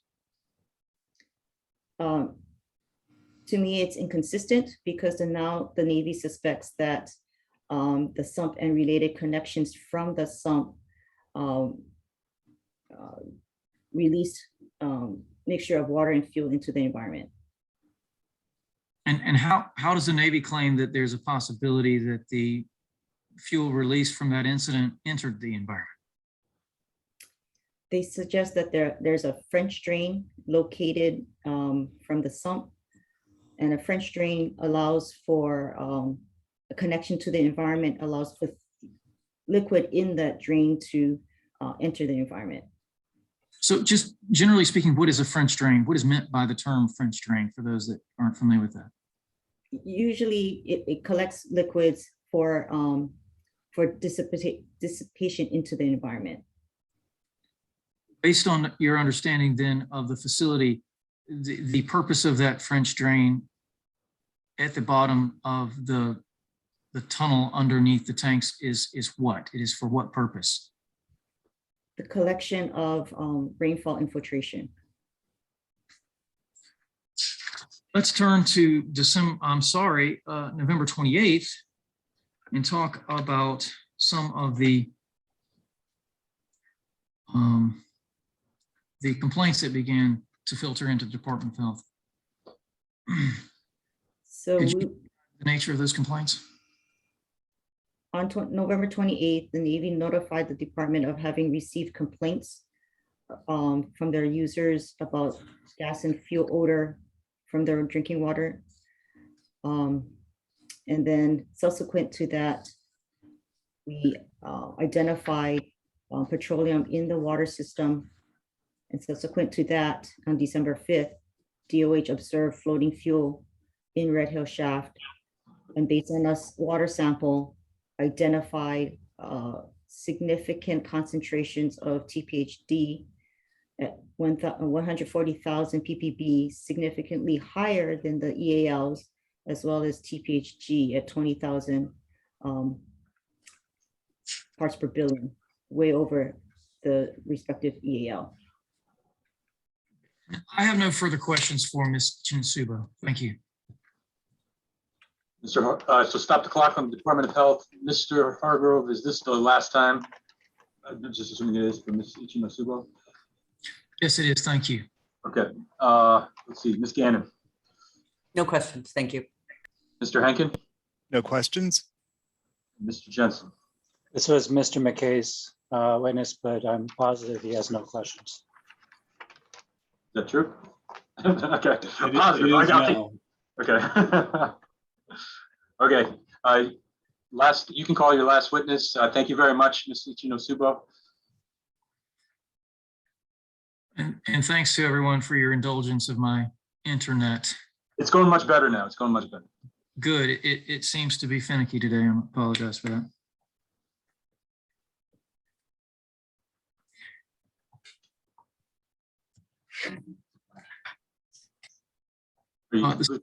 Now call, thank you, would call Dr. Diana Felton. Please have her admitted. There she is. And I'll give I'll allow Mr. Hearings Officer Day to swear her in. Okay. Hey, it's afternoon. Good afternoon. Could you please state your name? Could you please state your name for the record? Yes, my name's Diana Felton. Okay. And could you please raise your right hand? Okay. Do you swear to tell the truth, the whole truth, and nothing but the truth under penalty of perjury? I do. Okay, start DOH's clock. And good afternoon, Dr. Felton. Let's talk about who you are. You are what for the Department of Health? My official title is State Toxicologist for the Department of Health. And can you describe your educational background? Sure. I have my bachelor's degree from the University of California at Berkeley. I have my medical degree from the University of California at Davis School of Medicine. I did emergency medicine residency at the Beth Israel Deaconess Medical Center in Boston, Massachusetts. and medical toxicology fellowship at the Harvard Medical Toxicology Program. And I'm board certified in emergency medicine and medical toxicology. Thank you. And could you just describe for us in general terms what in what ways can human beings become exposed to petroleum? Sure. So when there's petroleum hydrocarbons in water, people can be exposed in three sort of general ways. Ingestion or swallowing it from drinking or cooking or brushing their teeth.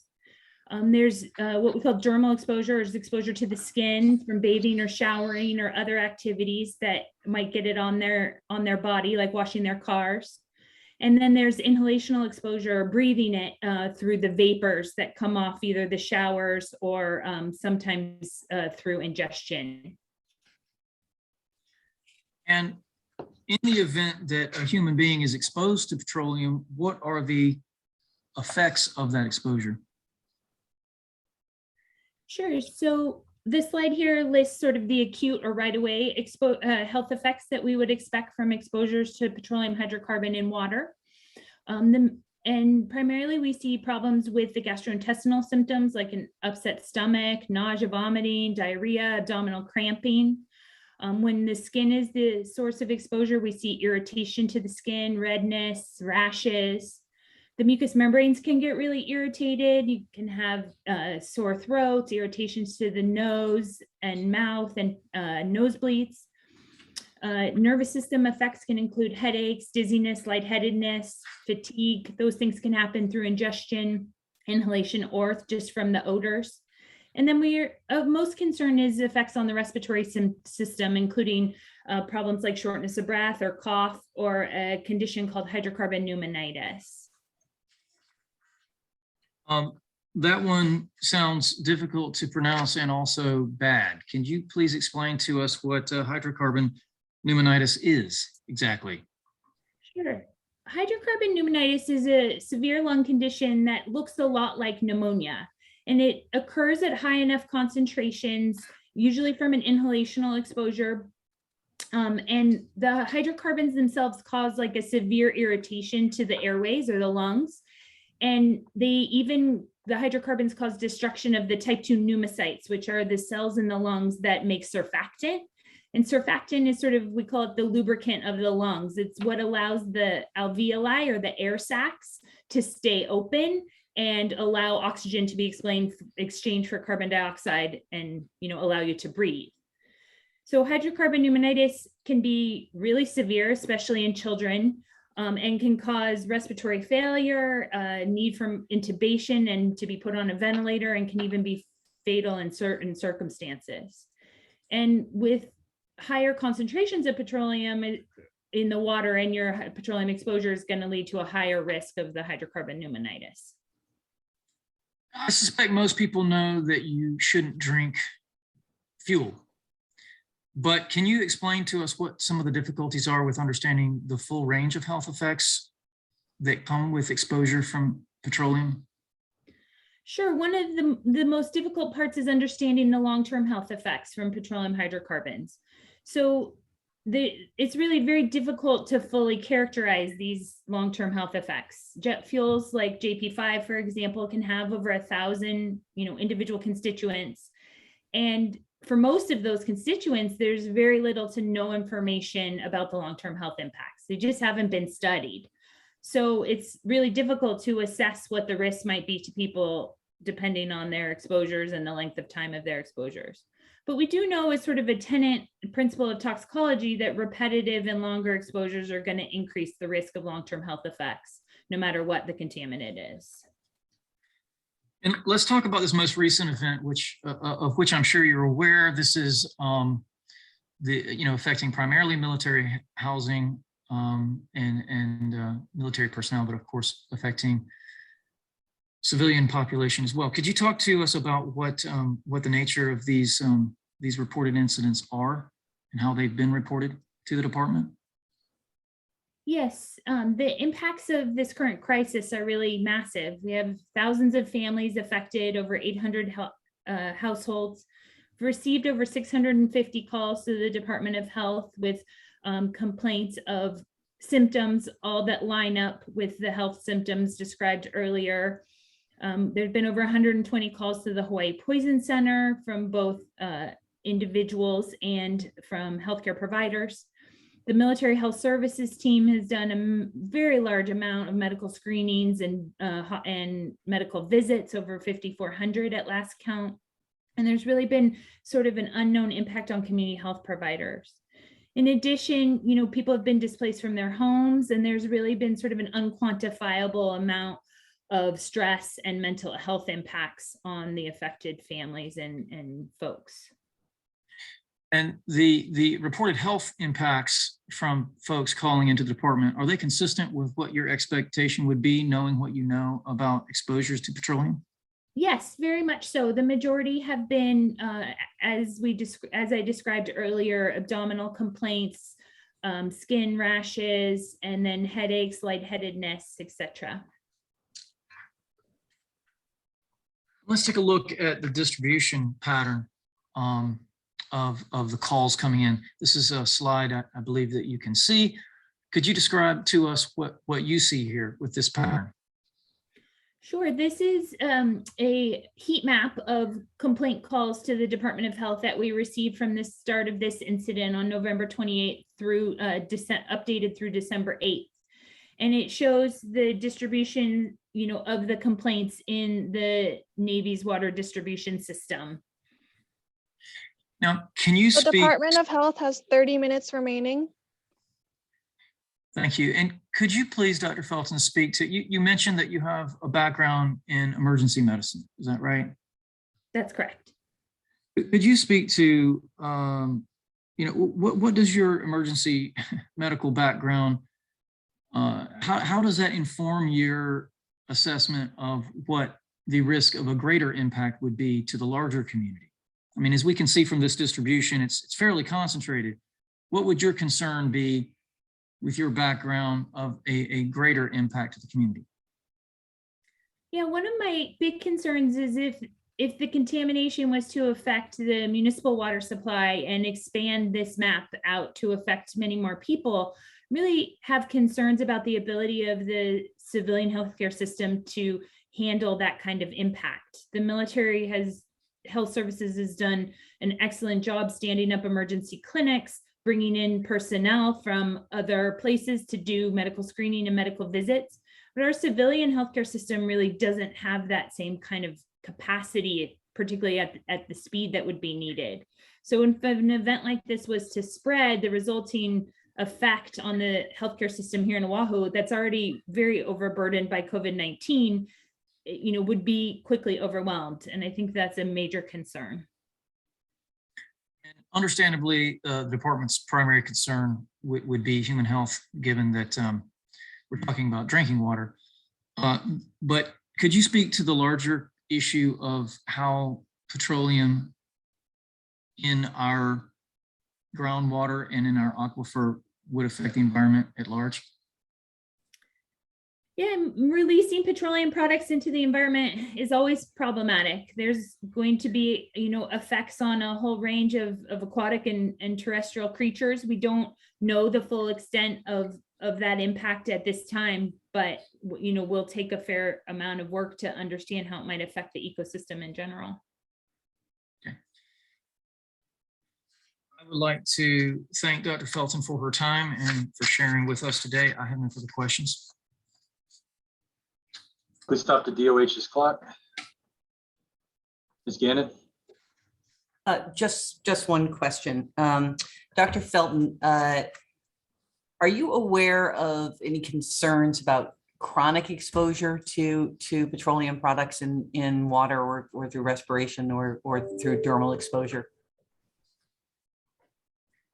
I might need a little clarification.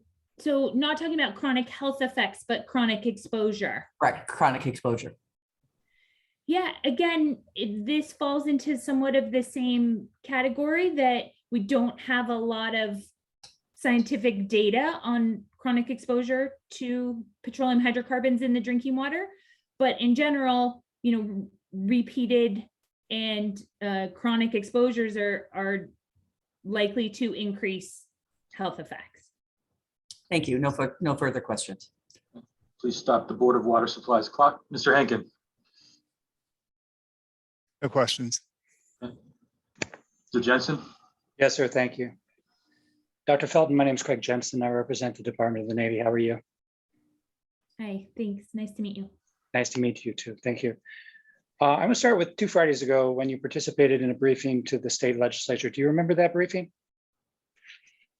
I do. And you were on a panel with various senior leaders from the Department of the Navy, yes? I was on the Department of Health's panel, but there were senior leaders of the Navy there as well. Yes. And do you recall that during your presentation, you stated, and I quote, based on what you know with regard to the Red Hill contamination, you do not anticipate long-term health impacts. Is that correct? That is part of what I said. Yes. Then please complete.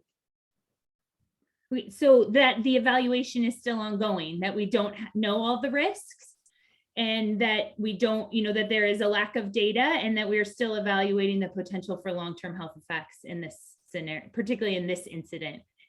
Thank you. I appreciate the understanding, because I'm going to get to that in a minute. Do you know Dr. Mike McGinnis? I do. And he's U.S. Pacific Fleet Surgeon, correct? Yes. And have you talked with Dr. McGinnis about your views with regard to long-term health impacts?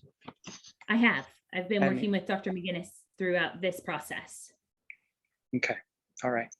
I understand that toxicologists deal with terms like ongoing exposure and extended exposure, correct? Ongoing exposure, I've heard. I've not heard the term extended exposure, but I can infer. Okay, so let's talk about whether you have any evidence or know of any ongoing exposure with regard to contamination of the Navy's water system in late November. Is there ongoing exposure? There is no ongoing exposure with regard to that contamination, correct? I'm not sure exactly how to answer that. I think there have been cases even within the last few days of people with acute health symptoms related to exposure that have been reported through the military health services. And those were thought to be from people who were using the water sort of unexpectedly, like washing cars was a case that came up in the last few days. But in general, my understanding is the reports of acute exposure symptoms from this incident are decreasing. Okay, you agree with me that the Navy has shut down the Red Hill shaft on the 20th of November, correct? Correct. And you agree with me that the Red Hill shaft will not be reopened until contamination is removed, the drinking water is clean, and DOH approves its use, correct? That is my understanding of the process. I object. That calls for her to speculate as to what the Navy's future intention is. Yeah, she did answer, but I understand that it was speculative. So I'm going to overrule it because she answered, but I understand your point. And thank you, sir. And you agree that the Red Hill shaft is the only drinking water well in which petroleum contamination has been detected, correct? That is not my understanding. There was petroleum products detected in the Aiea Halava shaft. And the investigation, as I understand it, is still ongoing. Okay. And if I represented to you that there was not petroleum products identified in the Halava shaft, but instead in a discrete pipe section adjacent to the Halava shaft, would that refresh your memory with regard to my question?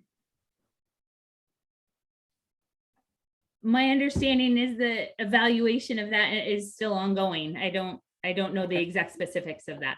We'll let the experts talk to that later. Thank you. With regard to the residents who have been impacted by the Red Hill shaft and have decided to stay in their homes, you're aware that they've been provided bottled water, correct? Correct. And you agree that provision of bottled water is standard practice when a water system tests positive for a contaminant, like, for example, E. coli or algae? Yes? Yes. Okay. And you're aware that the Navy has offered to relocate residents and has actually provided temporary lodging and paid for temporary lodging for over 3,000 families, correct? Correct. Okay.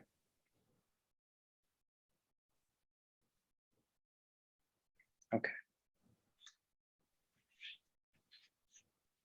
You talked about medical screening And I think you mentioned a number. I'm going to give you the number that I think is accurate. Are you aware that the Navy medical team has screened and provided medical evaluations for over 5,000 personnel? That is my understanding from the latest reports I've seen from the military health services. And are you aware that most of those people were not presenting symptoms, but instead just wanted their potential exposure documented in the medical records? I have understood that a proportion of those have been documentation only. I'm not aware of the exact numbers. Okay. All right.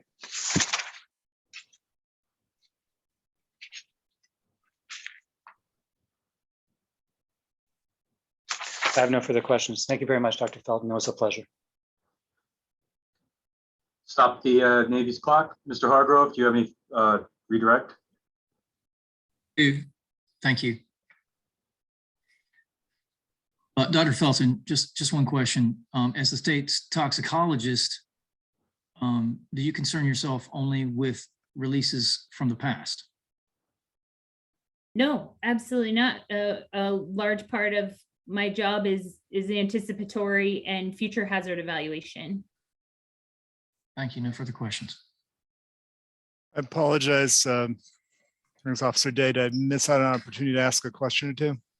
No, go ahead, Mr. Henkin. Please start the Sierra Club's clock. Thank you, Dr. Felton. I just have a question. When you talk about, Mr. Jensen asked you whether there was any ongoing or current exposures, and you referenced that there were some people who are having accidental exposures, like washing cars, correct? That is my understanding from reports from the military health services. Okay, in your experience as a toxicologist, do people always report to medical authorities when they have an exposure to something that's hazardous? No. So there could be a lot of cases of ongoing exposure that you wouldn't know about, correct? That is correct. No further questions. Late objection for speculation. Overruled. Ms. Gannon? One follow-up question. Dr. Felton, you referenced the Halawa shaft where there had been another hit for total hydrogen product. That is I want to clarify, that's the IAEA, the Navy's IAEA Halawa shaft. Is that correct? That is correct. Okay, thank you. No further questions. Okay. Mr. Jensen? No, thank you, sir. Okay, thank you. You are excused. I appreciate you coming in, Doctor. Okay. Thank you. Mr. Hargrove, is there anything else? The next person. That was what I was going to ask. Mr. Hargrove. That does conclude the department's case in this matter. Okay. That being noted, is there anything else before we take a deserved lunch? No. Okay. Hearing none. I had mentioned before that this is going to be an abbreviated lunch. It's currently 1:16. I will see everybody back at 1:45. We're off the record. Oh, please, off the record. Okay, so once again, calling the case, Department of Health, State of Hawaii versus United States Department of Navy, docket number 21-UST-EA-02. We have just concluded the Department of Health's case in chief. We are moving on to Board of Water Supply. And for the record, because I just wanted to place this on the record, the time remaining for each side is 27.5 minutes for Department of Health. Board of Water Supply has 117 minutes. Sierra Club has 111.5 minutes, and the Navy has 129 minutes. And this all relates to the stipulation regarding how we're going to move forward with this and the allocation of time. Before we start, is there anything that anyone would like to address before we move to Board of Water Supply? Seeing nothing. Ms. Gannon, you've used your opening statement, so you may call your first witness. Thank you, Hearing Officer Day. The Board of Water Supply calls Erwin Kawada.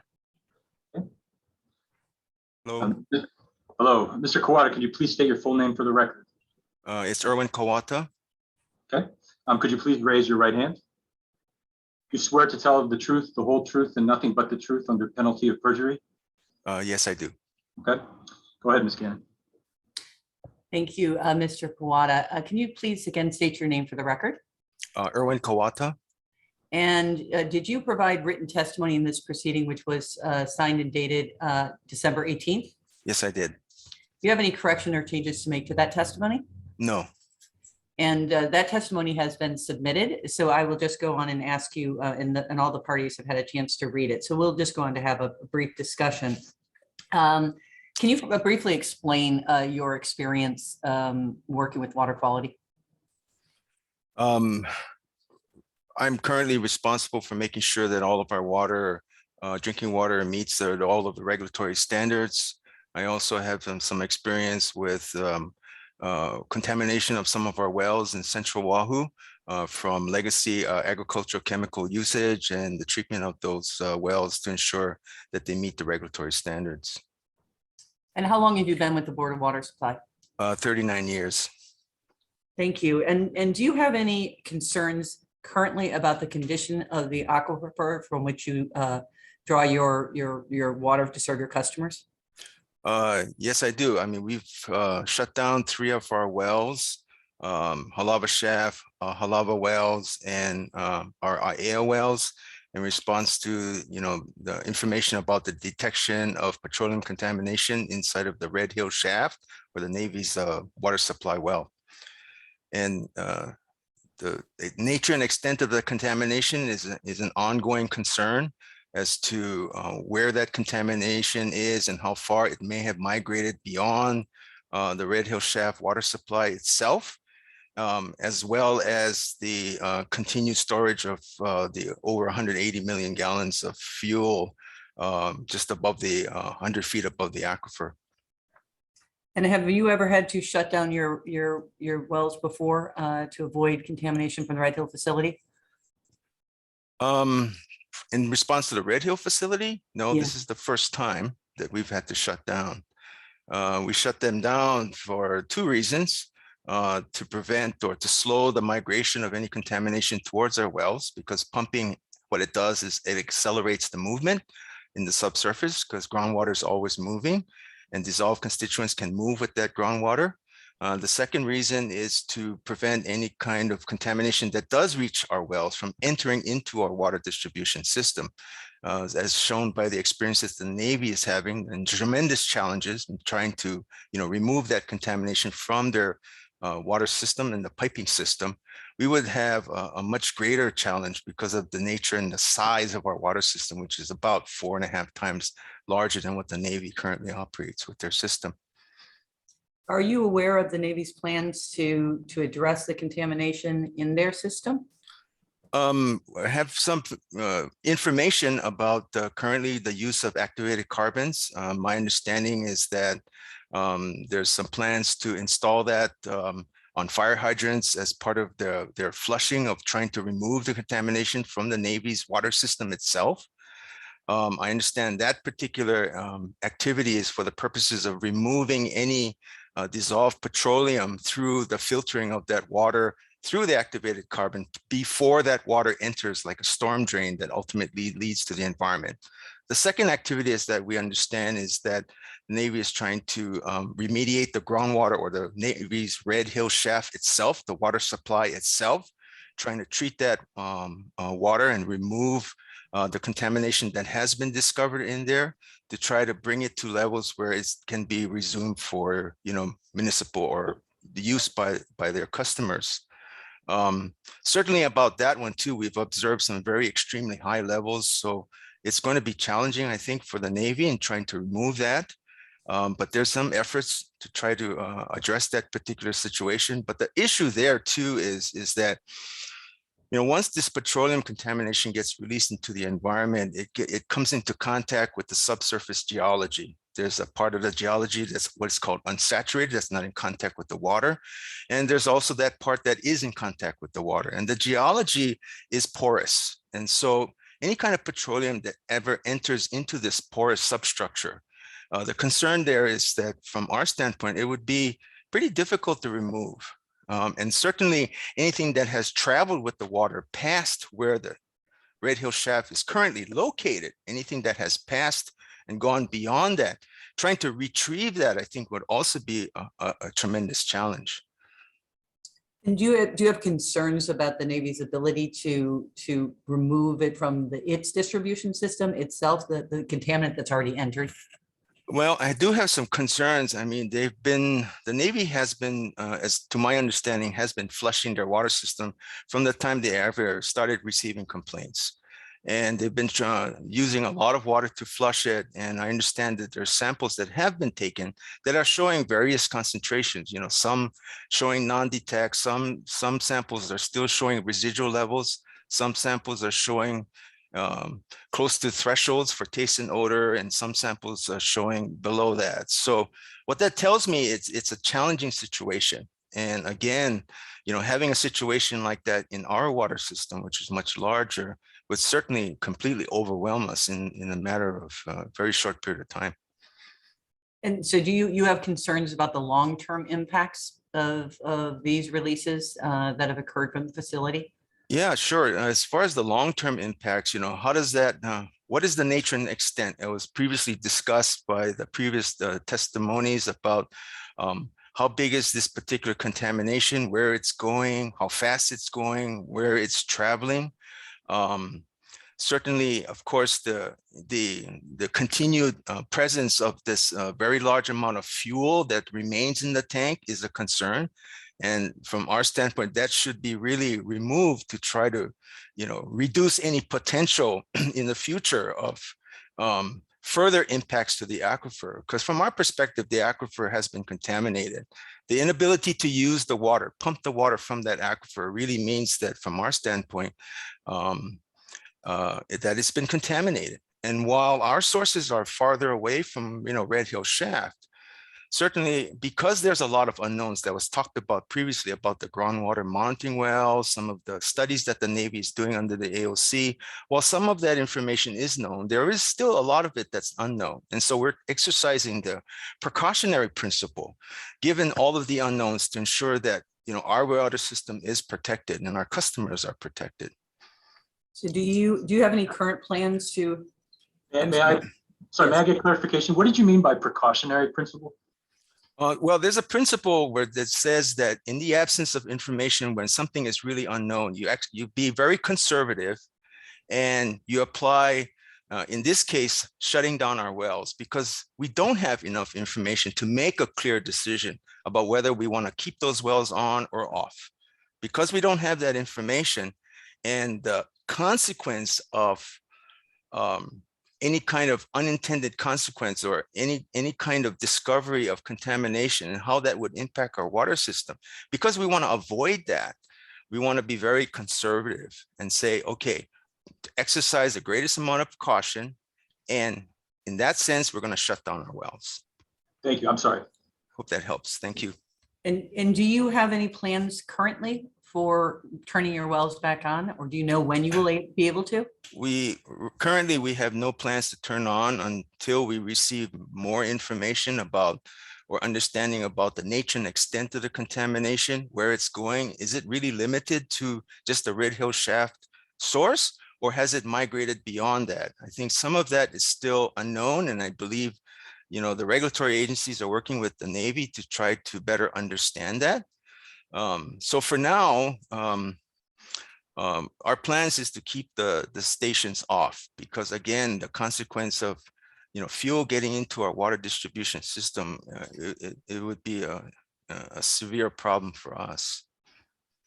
And I think you also heard that with some of the earlier witnesses, there was discussion about the EALs. As Yes. a water quality manager, what would you do and what would the board do if you had exceedances of TPHD above the EALs? Well, certainly for us, I mean, we would shut down a particular well. I mean, if I had a well like that had some kind of detection of petroleum in it, certainly, even if I started to even detect even a small amount, I would shut it down, consult with the Department of Health, try to characterize it, better understand what is the, you know, consequence or impact of that detection. and what it means to our customers in terms of serving safe drinking water. That's not uncommon. I've done that in the past with our wells, where we discovered contaminants where we didn't know much about it. There was no standards at the time or no information to kind of gauge as to what is the particular impact of that presence of that contaminant. So we shut it down just for the purposes of, again, exercising a precautionary principle and protect our customers, yeah, until we better understood what the situation was and whether or not it was safe to resume operation of that well. And when did you find out that the Navy had turned off their Red Hill well? Oh, it was about a day or two after. I guess the Navy started first receiving some initial complaints or concerns from their residents, housing residents. I think it was a Sunday, I think on November 28th. So we didn't find out till about a day or two afterwards, about 2 days afterwards. And it was the Department of Health that told us. So the Navy did not notify you when they turned off the. No, we had no idea. And when the Department of Health told us, we were quite surprised. We thought that that was certainly a prudent action, but we were surprised because it was obviously the Navy turned it off because they were concerned, obviously. And we have a water source close to the facility, our Halava shaft, which is less than a mile away to the northwest. We also have IAEA and our IAEA wells and our Halava wells to the west. And so certainly if we had gotten that information sooner, we could have taken action a lot sooner. Does the running of the Red Hill shaft potentially affect what flows towards your wells? Certainly, you know, what with Red Hill shaft, if it ever was to start operating, certainly it would have influence on groundwater movement. And certainly it would have an influence on the contamination that's dissolved in that water and anything that's actually floating on the surface of the water. But with Red Hill shaft off, there is still groundwater naturally moves. It's just that it moves slower. You know, when you turn a pump on, you make it move a little bit quicker. So when you turn it off, it slows down, but it still is going to continue to move and get to receptor wells in that area. And finally, in your 39-year career in water quality, have you ever dealt with a situation where you viewed the water resources being in such imminent peril? Not like this. Not like this.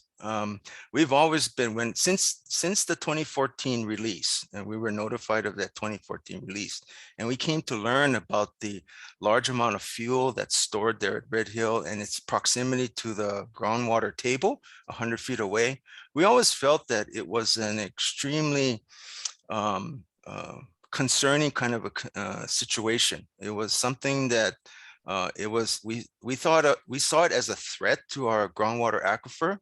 And certainly because of the volume of fuel stored there, the actual distance to the groundwater table being so close, and certainly within recent times, you know, within the past year, the various incidences of occurrences that has happened there that reported releases, it all came down to the ability to, you know, safely operate and maintain this facility in a way that it didn't have any kind of releases. And I think for what has recently happened, I think all that has done is just enhance our concerns and our view that the fuel there is really an imminent threat to the aquifer.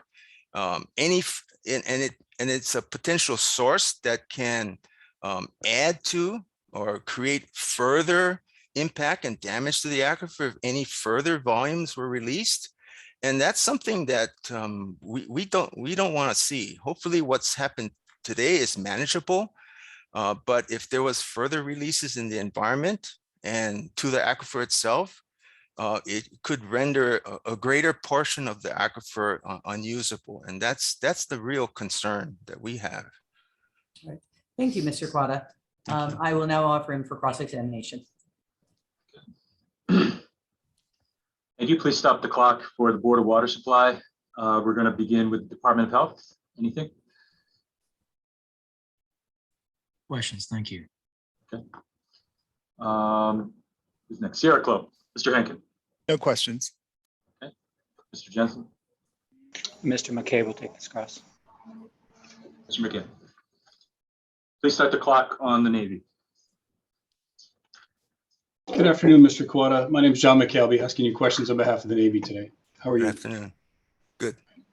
So the Navy provided notices of its releases to the Department of Health, and they did that for the 2014 release as well as the recent 2020 releases, correct? That's correct.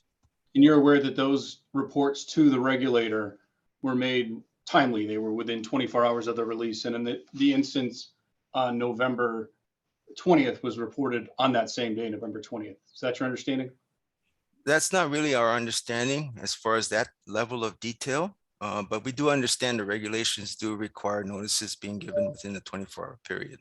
So a notice by the Navy to the DOH timely is the proper compliance with the regulation that they're required to do. That's correct? That's correct. Following the 2014 response, the BWS has never detected petroleum products in its wells, has it? That's correct. We have never detected it, and we'd like to keep it that way.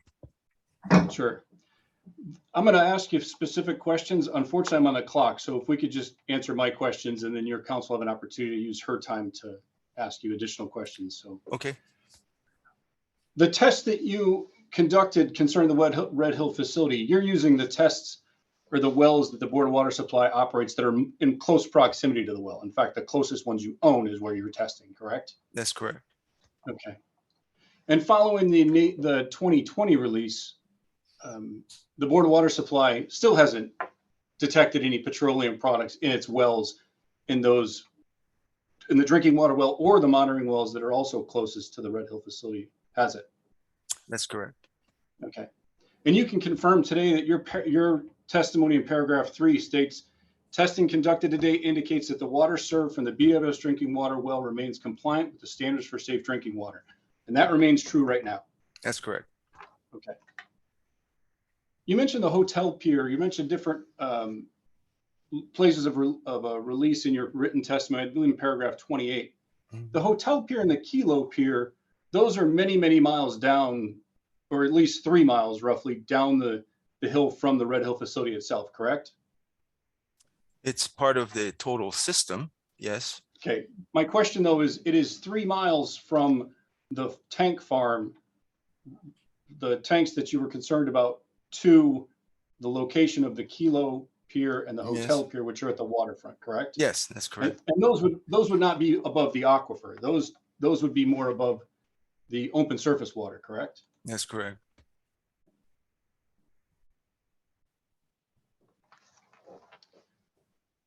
The Board of Water Supply, you've been a consultant or a subject matter expert brought into the administrative order on consent. Is that correct? That's correct. And you've participated in the Navy's groundwater modeling groups and been able to provide input in those groups, haven't you? That's correct.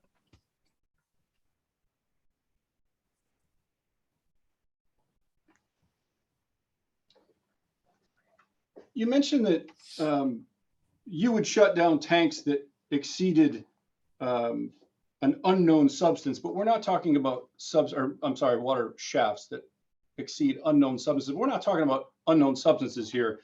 You were referring to the EAL test samples from the Navy shafts, correct? When you made that statement? Just 1 second. Could you rephrase that question? I lost you a little bit. Yeah. Me too.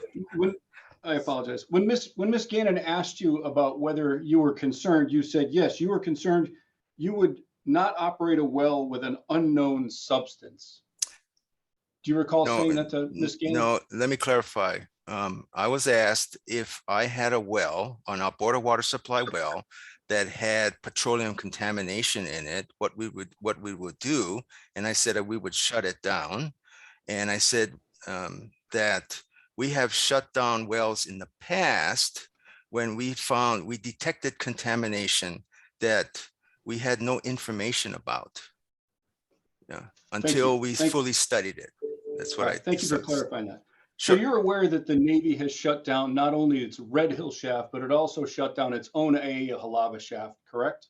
That's my understanding. That's correct. And is it your understanding that they shut down that well because there was a discrete TPH hit in a pipeline at the well pump station, but not from the well itself? You know, we received an explanation from the Navy about the Aiea Halava well or shaft detection. We're still, like the Department of Health, looking for some additional clarification because the explanation, based on our understanding of how water systems are operated, really didn't make sense to us. So, you know, some additional, I guess, clarification would really be helpful. But you're aware that the samples taken from the water underneath the well from the aquifer have tested below the EALs. And they've tested below the EALs not only by the Navy, but by the Department of Health. You're aware of that, correct? Not the recent samples. The ones that had You're- 140,000 parts per billion No, no, TPH I'm talking diesel. about the Navy Aiea Halava shelf. Or the Aiea Halava shaft? Yes, Yes, sir, that one that has, shaft. that one was reported at 960. And that well is also shut down, correct? That well is also shut down, but that So the only- 960 is greater than the environmental action limit of 400. But the only well the Navy's operating today is its third well that has not had any indications above the EALs, correct? Waialva shaft, that's correct. That's our understanding. All right, thank you. Thank you. And the EALs are not developed by the Board of Water Supply. The EALs are developed by the Department of Health, correct? That's correct. Okay, and if the sampling taken from the Navy's wells that are in operation are below the Board or the Department of Health's EAL, that contaminants, that means they're safe to consume, right? They meet That's that. for Department of Health to make that determination. They're the regulatory agency in this matter. Okay.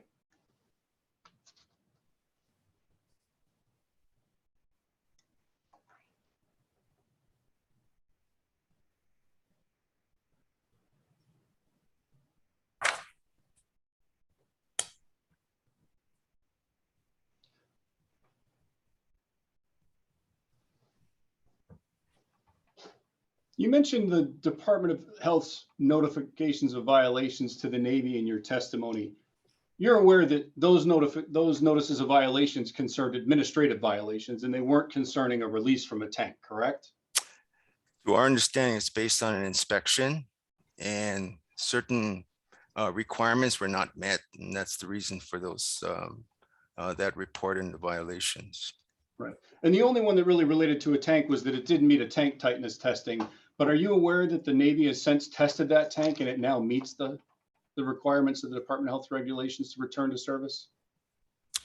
I'm really not aware of Thank you. what the Navy has done.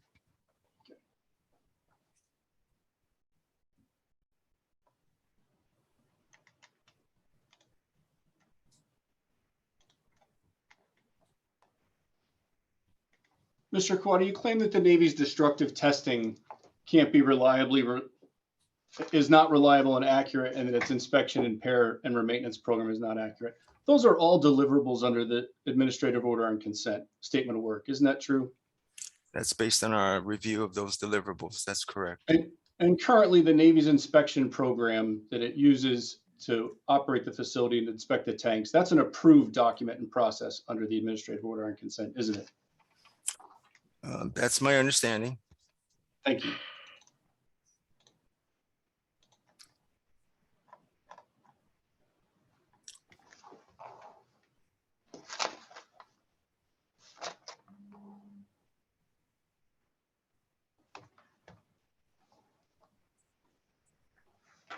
I don't have any further questions right now. Thank you. Please stop the clock on the Navy. Ms. Gannon? Just a couple of questions, Mr. Kawada.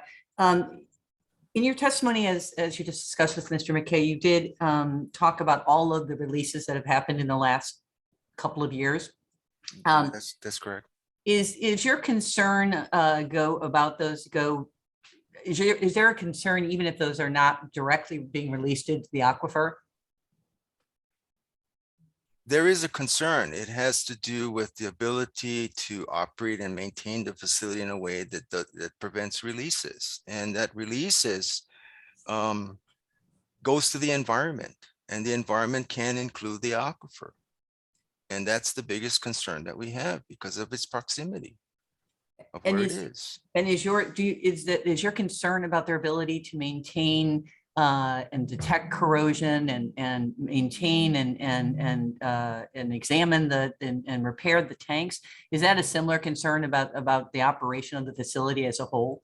Yeah, it's all related to the ability to operate and maintain the facility and the tanks themselves. You know, the fuel should stay within the tanks. Measuring for soil vapor is after the fuel has escaped the tanks. So really for us, you know, everything you can do to keep the fuel from escaping into the environment is ideal, but as it stands now, it really needs to be relocated away from the aquifer. And does your concern about their ability to operate these facilities properly without releases, does that impact the peril that you see that could be imminent? Absolutely. It actually it heightens it. Thank you. No further questions.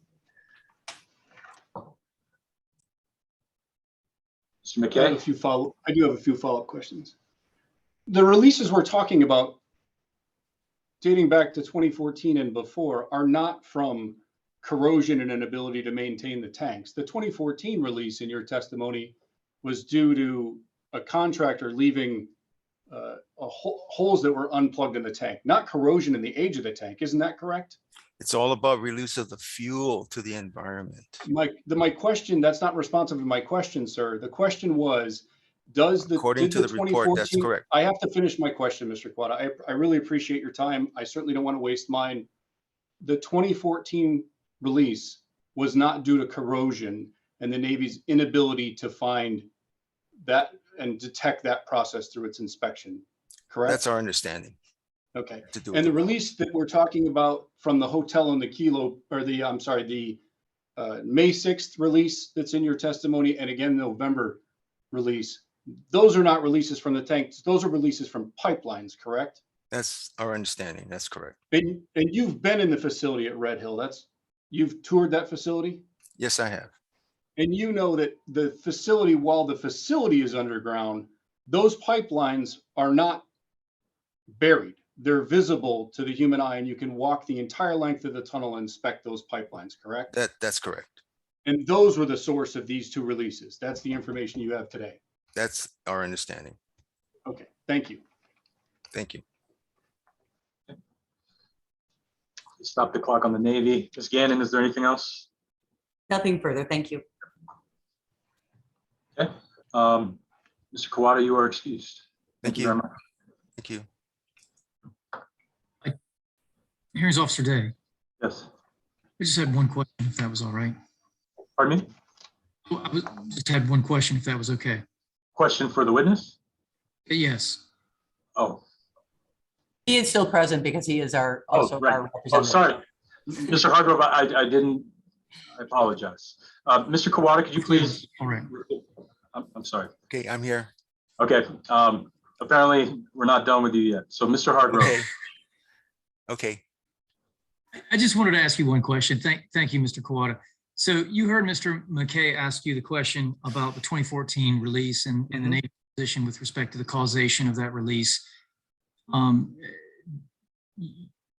understand that you've been working collaboratively with the parties on the review of the work the Navy's performed pursuant to the AOC. Is that correct? That's correct. And the Navy shared information related to that release and the causation with you. Is that correct? That's correct. And I think Mr. McKay, if I recall correctly, suggested to you that the characterization of the release being from pukas remaining after repairs were done had nothing to do with corrosion. Is it your understanding, based on the nature of the way these tanks are designed, built, and exist today, and the repair procedures of the Navy, would there have been faulty repairs but for the fact that there is corrosion to be repaired? That particular release was as a result of welding on a patch plate over an area that was found to be corroded and could actually cause fuel to get released to the environment. So a plate is put over that particular flaw or that particular area, and it's welded around that plate to the inner liner of the tank. And so that particular report indicated that it was a faulty weld that allowed the fuel to go and leak out into the environment, which still resulted from the corrosion of that steel liner being exposed to water infiltration on the backside of the liner. So no corrosion, there's no need for repairs. Right. If there's no corrosion, there's no need for repair. That's correct. Thank you. No further questions. Thank you. Okay, thank you. Please stop the clock on the Department of Health. Mr. McKay, I'm going to offer you again. No further questions, Mr. Day. Thank you. And I'll just to make sure, Ms. Gannon, Ms. Henkin, Mr. Henkin, nothing? Okay. All right, Mr. Klein. Thank you. This time it's for real. Okay. Okay, thank you. All right, appreciate it. Ms. Gannon, you may call your second witness. Okay, the second witness is going to be offered by Mr. Brown. Okay, Mr. Brown. Is he frozen? Yeah. Oh, okay.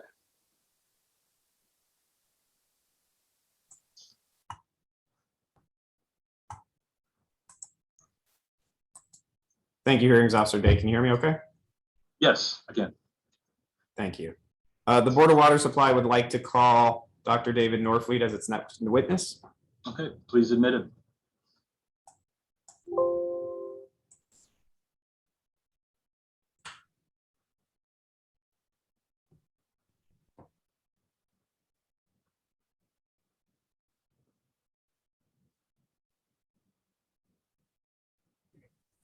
Okay, Dr. Norfleet. Welcome. My name is Dave Day. I'm the hearing officer. You prepared to proceed? I am, yes. Could you please state your name for the record? David Matthew Norfleet. Okay. Could you please raise your right hand? Do you swear to tell the truth, the whole truth, and nothing but the truth under penalty of perjury? I do. Okay, go ahead, Mr. Brown. Thank you for being here today, Dr. Norfleet. Can you please again state your name and introduce yourself for the record? Sure, my name is David Matthew Norfleet. I'm the head of department for labs and testing at DNB in Columbus, Ohio. Thank you. Did you offer any written testimony in this proceeding, which was updated on December 19th, 2021? I did. And as you sit here today, are there any corrections you would like to make to your written testimony? No, not at this time. Thank you. Dr. Norfleet, can you please describe your occupation and qualifications? Sure. My background is in metallurgy. I manage a group called the Incident Investigation Group at DNB.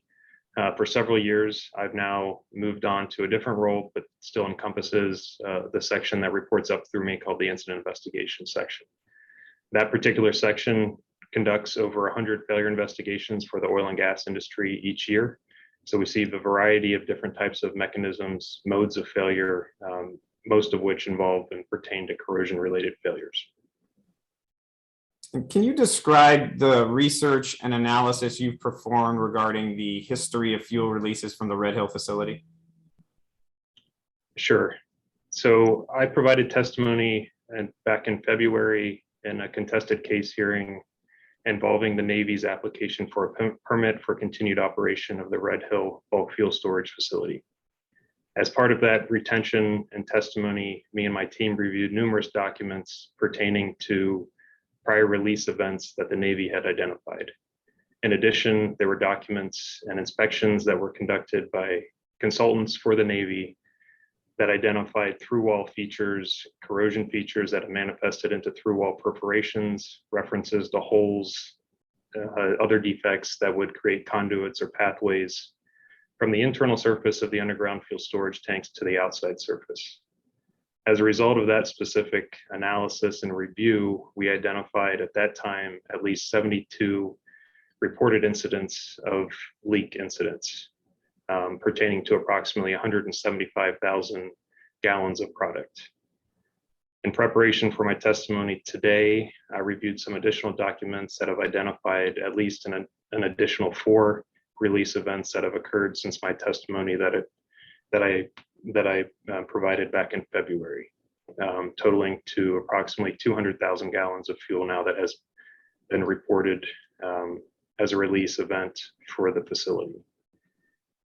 I would like to note, though, that my experience and the experience of my colleagues in working in the oil and gas industry is that leak events have historically gone underreported, as well as the volume counts are typically underreported. Most of this pertains to leaks and releases that would have occurred before the Clean Water Act, before there was regulation mandating that incidents and leak events get reported. And as such, it's likely that there may be additional leak events and volumes that have not yet been reported for this specific facility as well. Thank you. And in your expert opinion, can the Navy prevent future fuel releases from the current Red Hill facility? So our opinion is that more fuel releases at this facility are inevitable. As I mentioned, I provided testimony back in February. And as part of that review process, as I mentioned, we reviewed an awful lot of documentation, one of which was the Administrative Order of Consent, or AOC. So that AOC was an agreement between the Navy and the regulators, whereby there were stipulations placed on the Navy that they had to do some additional things. Some of those additional things pertain to the ability for the Navy to accurately identify and remediate backside corrosion on the underground fuel storage tanks. So, yes, sir. Oh, just one moment. this is, I don't mean to interrupt. You noted a couple times there that you had testified previously and kind of maybe assumed that we all knew what you were talking about. I actually don't. So Okay. So whatever you testified to before, I just want to make sure that you're aware. I actually don't know what you've said before. So just to avoid any conclusion or confusion. Okay, thank That's you. all. Yeah, I'll try to provide some more context then around some of that testimony.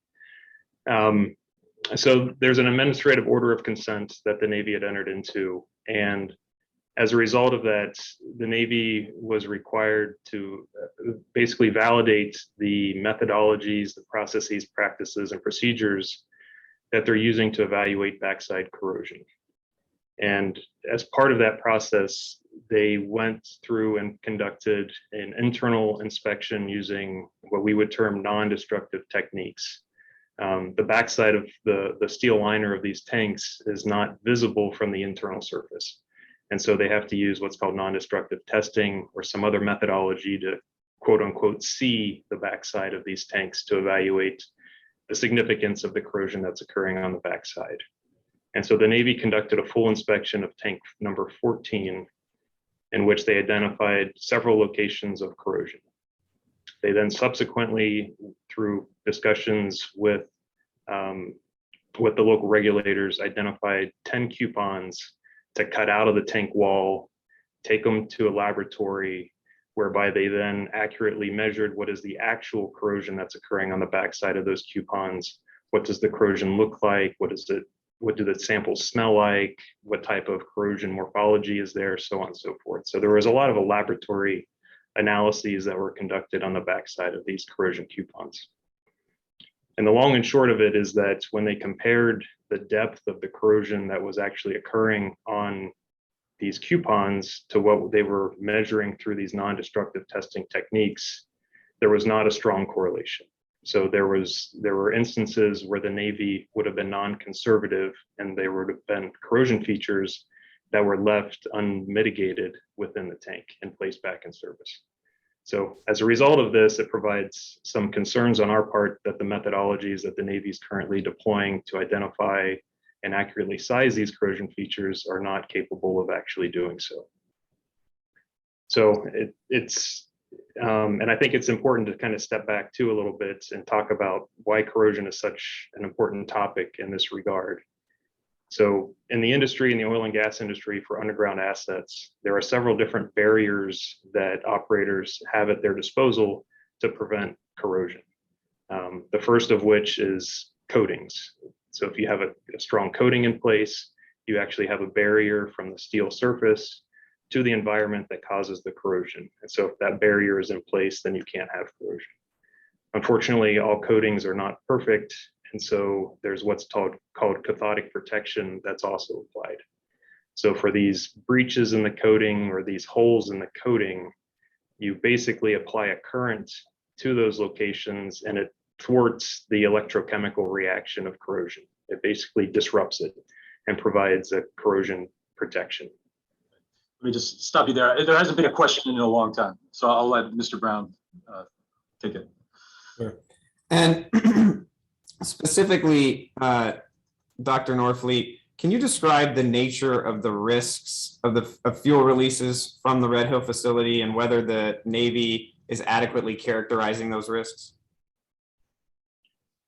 So I think in the broader context, the concerns of those risks and the inability to accurately identify those locations of corrosion, I don't believe that they are actually characterizing those risks appropriately. So I do believe that there are strong concerns that there will be future releases because they are not going to be able to accurately identify these and repair the corrosion before it manifests into a through wall condition. And Dr. Norfleet, did you review the analysis of the Navy consultant ABS Consulting that performed a quantitative risk and vulnerability assessment on the Red Hill facility? Yes, I did. So as part of my prior testimony, and part of the AOC, there was a requirement by the Navy to conduct a quantitative risk assessment, which they retained ABS to conduct that analysis.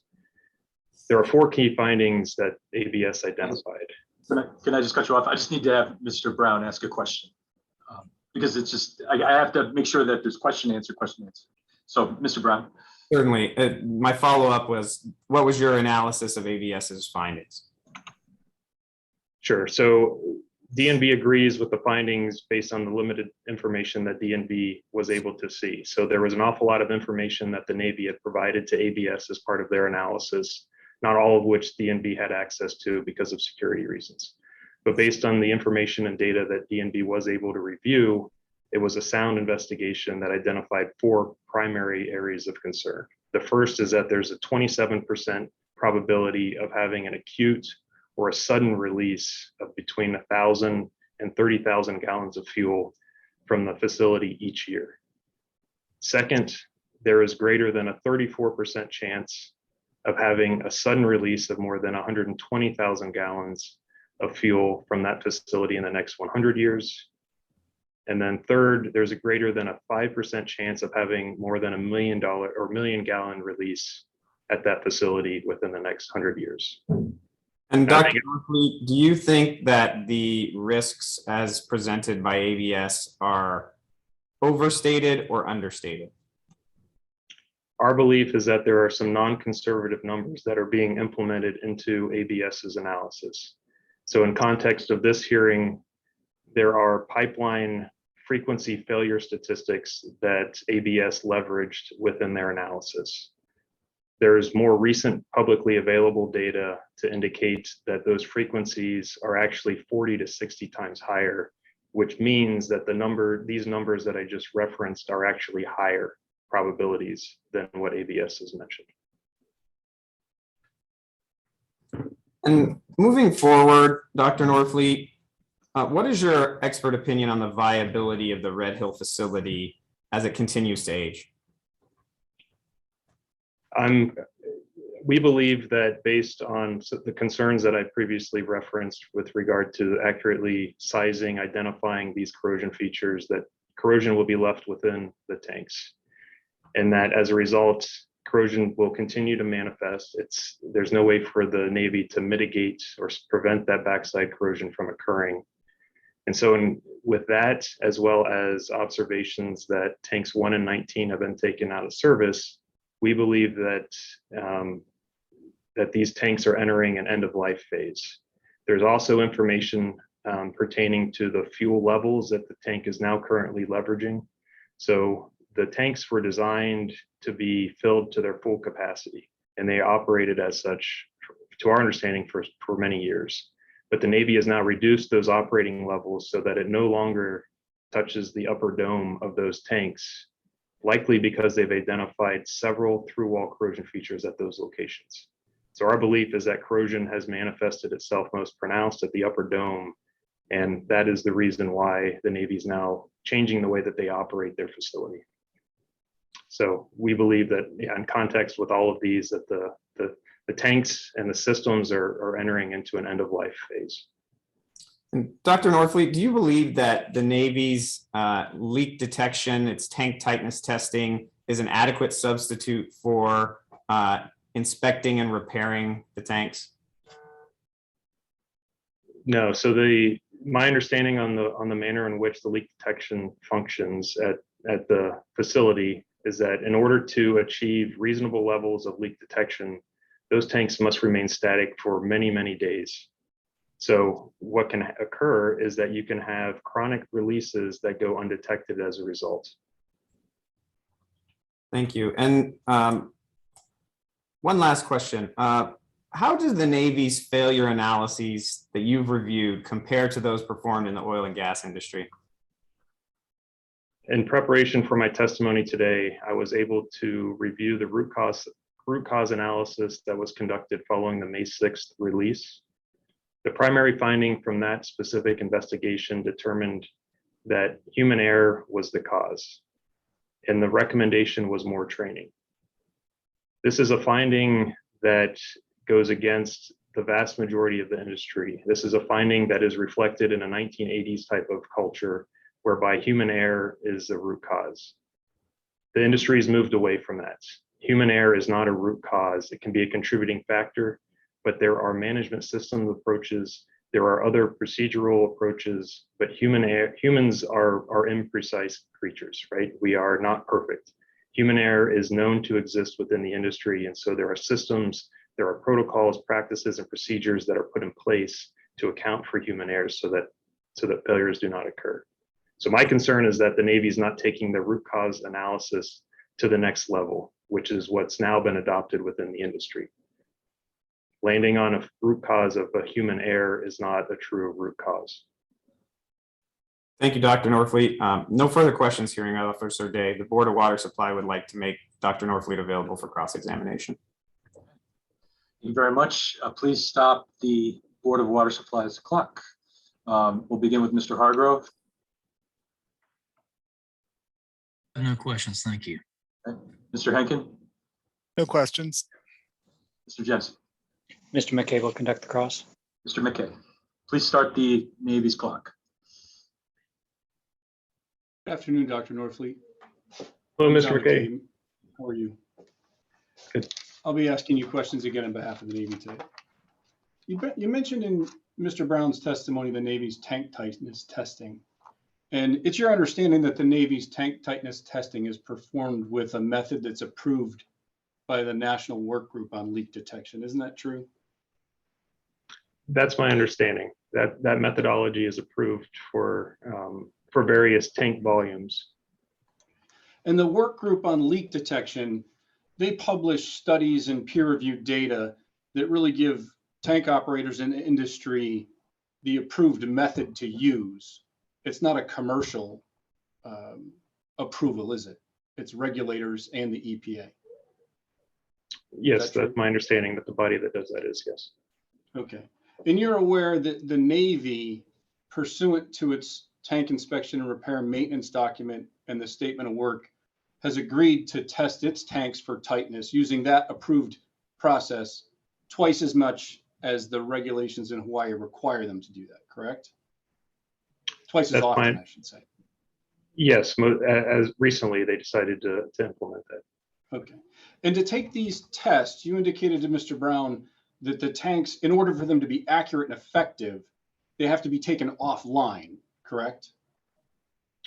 They have to be placed into a static condition such that fuel transfers, fuel discharges, all of those would disrupt the the accuracy of the sensors such that they would not be able to detect the release rates. No.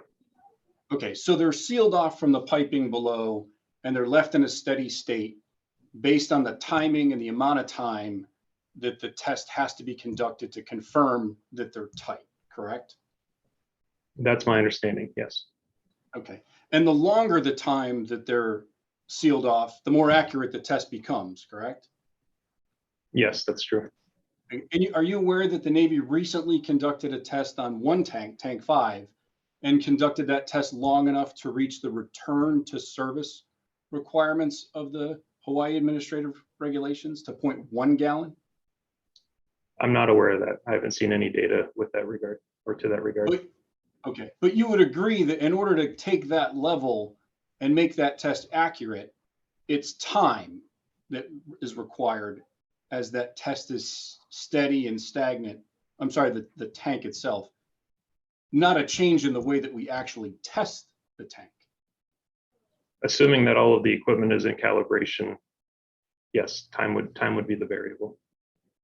Are you aware that right now that the Secretary of the Navy has ordered that those tanks be taken out of service and that they're sealed in that condition right now? I am not aware of that. Okay. You're also aware that the Navy uses other tank measuring gauges, such as the automatic fuel handling gauge and manual testing, correct? I am aware of that, yes. And those tests are just as accurate, they become more accurate when those tanks are not having fuel movements and they're in the same state that you described as, I think you said, stagnant. I'm not sure. Okay.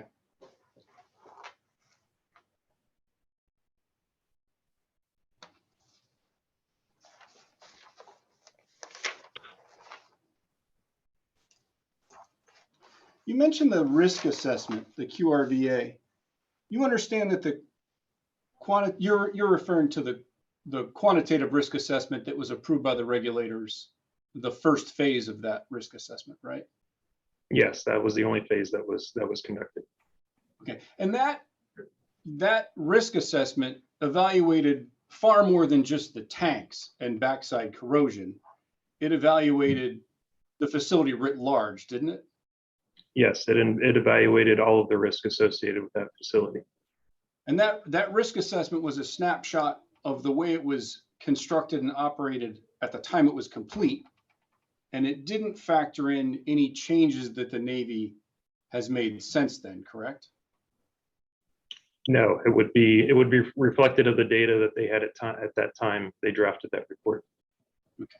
So if there were changes in operations required, or if there were things that the Navy could do to improve the facility and reduce the risk, irrespective of the tanks, we'll talk about the tanks in a minute.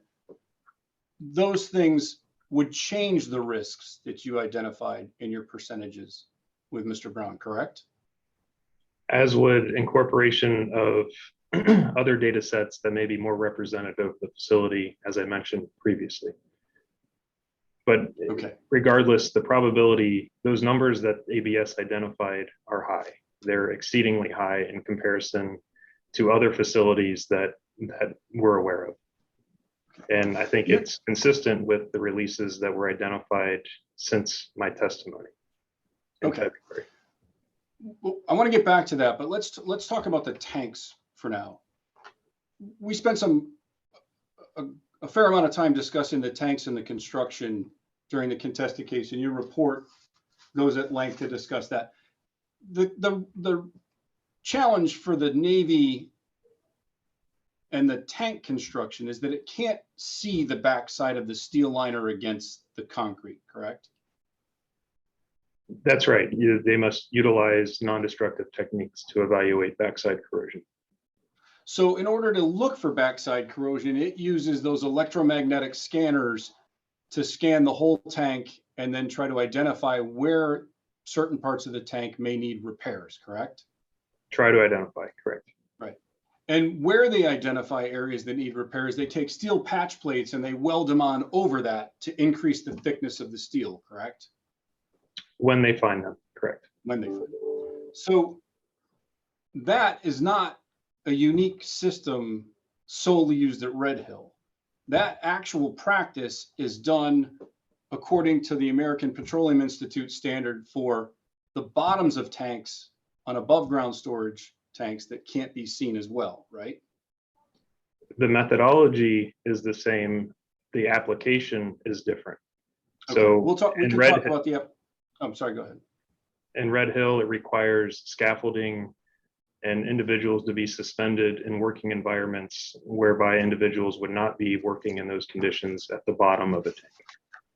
But the tool itself that the Navy is using, the actual electromagnetic tool, is one of the better screening methodologies that's available in the industry today, correct?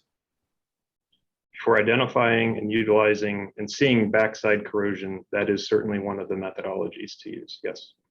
In your prior testimony, you said it was one of the better screening methodologies. Have you changed your opinion since you made that statement? No, I have not. Okay.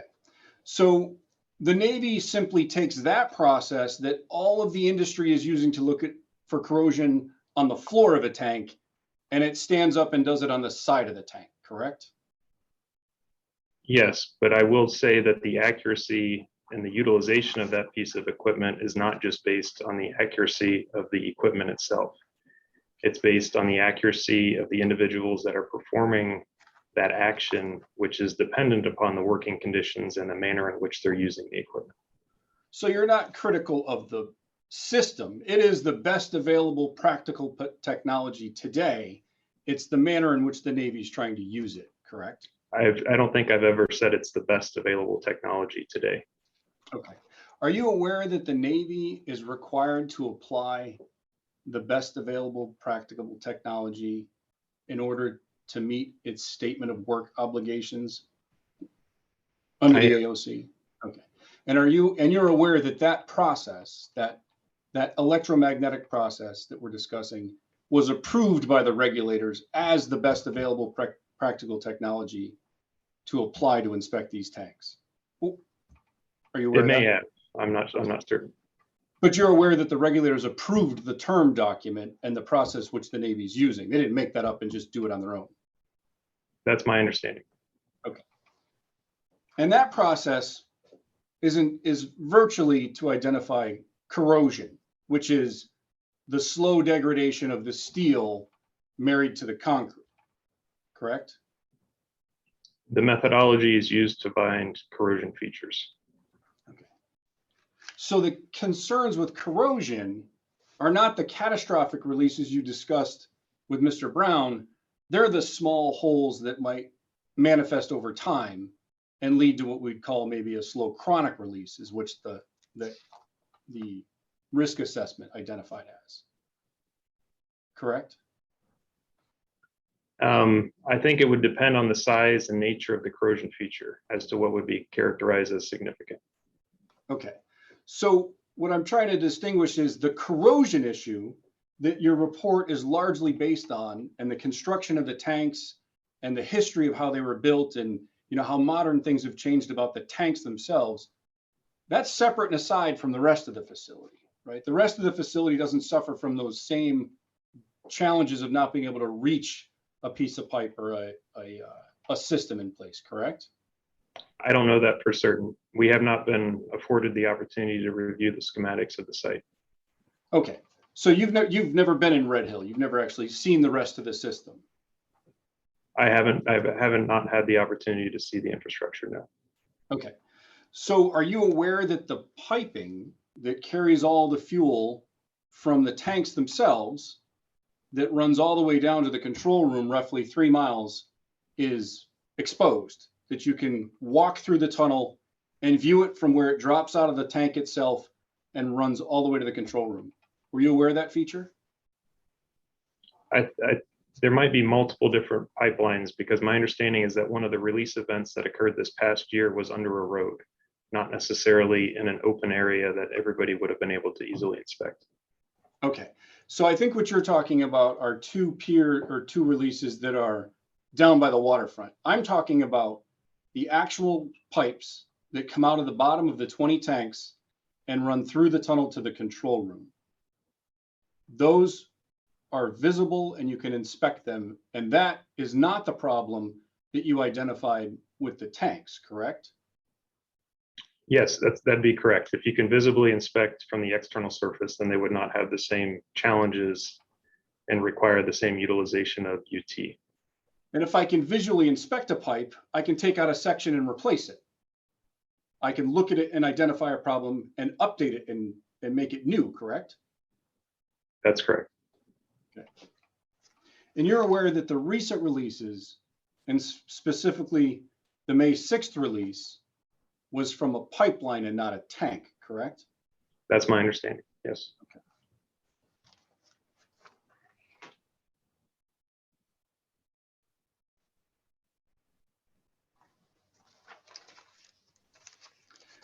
You talked about releases in your original report, and then you've updated with the 4 additional releases. Just for the hearing officer's understanding, the report you submitted was originally submitted with just 72 known releases. Is that your recollection? Excuse me, just real quick, 72 what? I'll refer you to the document, sir. And I'm sorry, I don't have the correct base. Mr. Brown may be able to help us out because the document changed. I just actually didn't hear what you said. It said it contains 72 no releases? 72, yes. Appendix C of Dr. Norfleet's report currently contains 76 known releases. Known, okay. I thought I was known, okay. That was all right. Okay. Are you with me, Dr. Norfleet? Yes, yep. Okay. Your prior report included just 72, correct? That's correct. And if you go through that report, the report is laid out by tank, correct? Yes, it is. And there's also some locations that are denoted as unknown. They weren't referenced to any specific tank. They could be piping components or other things. Okay, thank you. So when we look at the first table, we run through number 1 all the way through number 23. The releases of known releases in your report, 23 of them are all from tank 1, correct? Okay, I'm sorry. Do you want me to pull that up on my screen, or are you going to share your screen? No, I will share the documents that I need to. I'm representing to you that in fact, if you're looking at something, sir, you really need to stop. I apologize. I probably should have asked you. I just need you to focus on my questions and not have any documents in front of you. Do you have something in front of you now? I do. I have my testimony in front of me. Okay, if you could take that down, I would appreciate it. Okay, I can do that. Do you recall that your original report identified that 23 known releases were from tank 1 alone? I'm assuming, yeah, I don't have it in front of me, so I trust that you're reiterating what's accurate within my report. Okay, well, let me ask you this.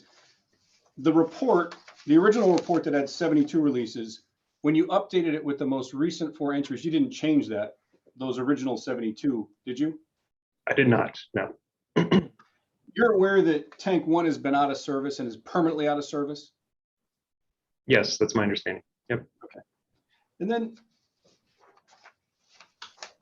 you discussed with Mr. Brown the telltale system that was a cause of some of the releases, the known releases from the Red Hill facility.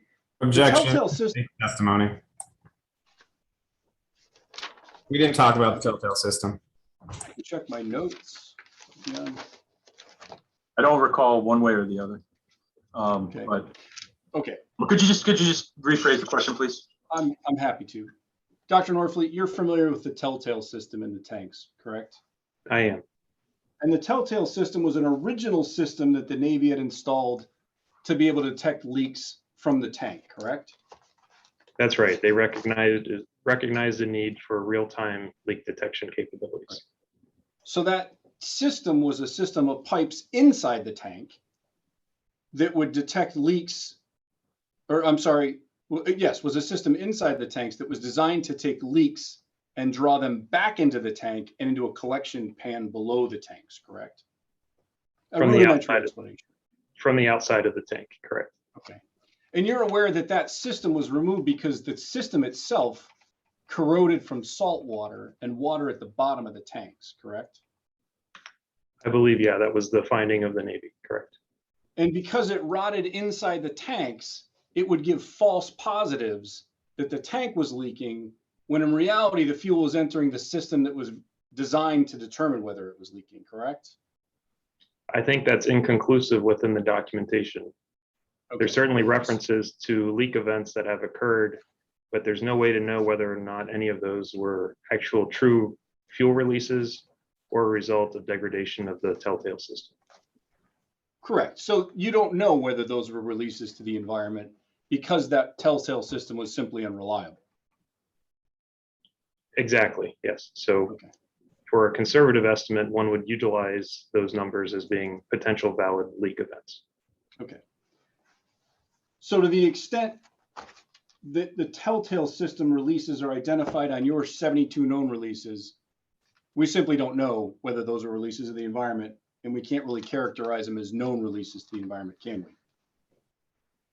No, that's correct. But I think it's also accurate to know why these Dr. numbers. Orfley, I apologize. I'm literally on the clock, not only by Mr. Day, but by my co-counsel. So when you answer the question, yes, I'm going to just ask the next question. Your counsel, Mr. Brown, will be able to come back and have you clarify if you want to clarify something else. But thank you for your answer.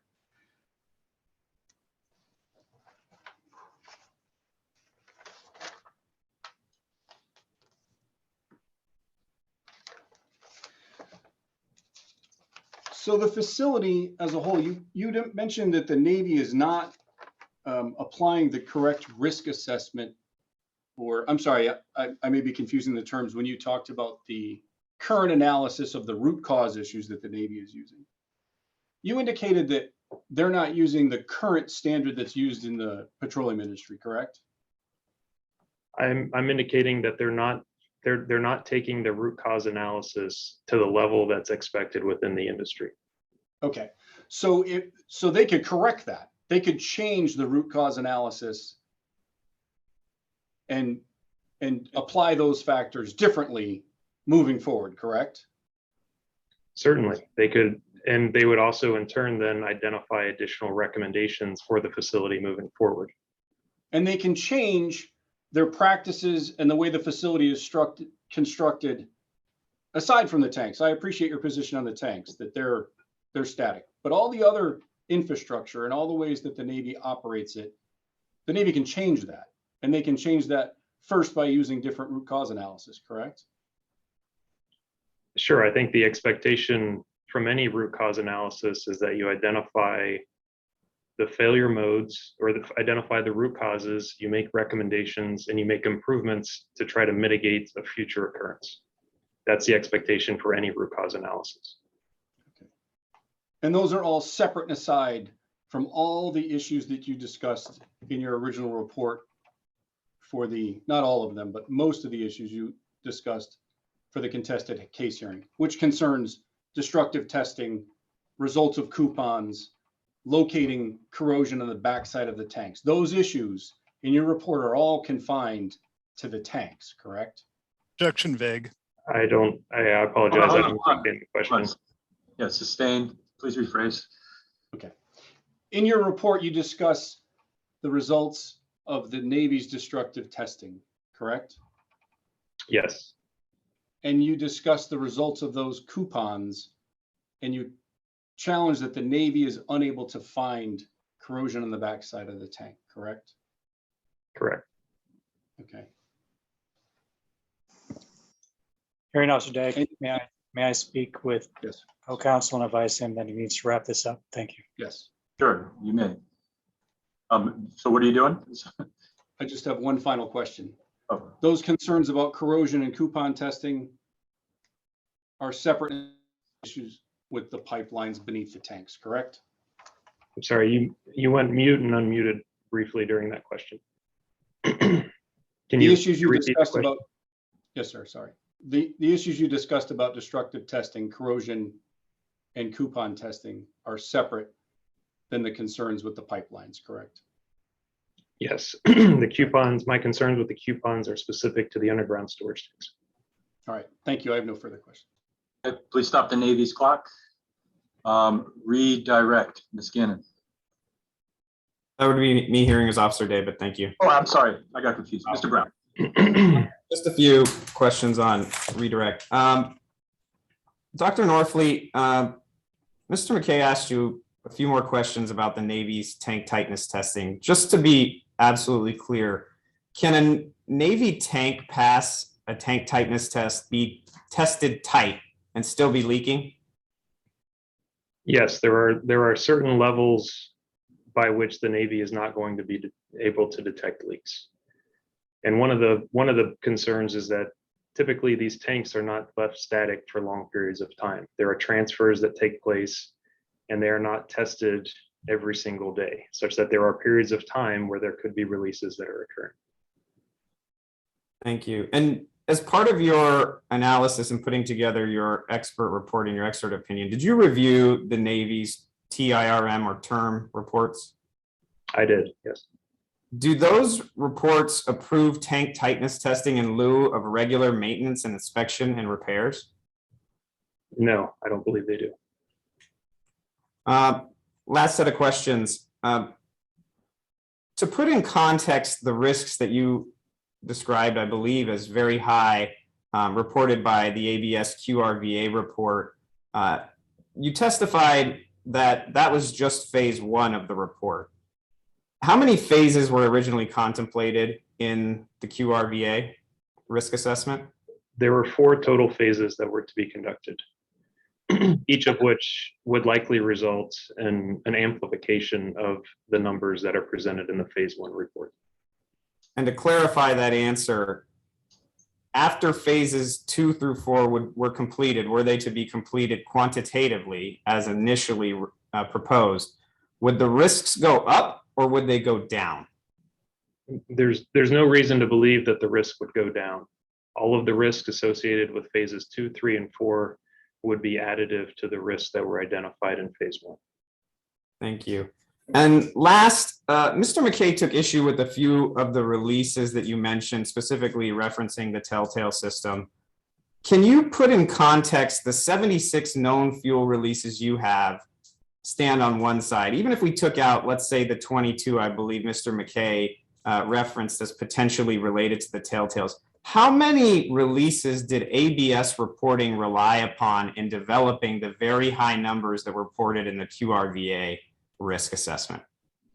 Yeah, this is an important point. So ABS utilized only 18 leaks in their risk assessment calculations, such that those numbers that I presented earlier, there's a 27% probability of having an acute leak of 1,000 to 30,000 gallons each year.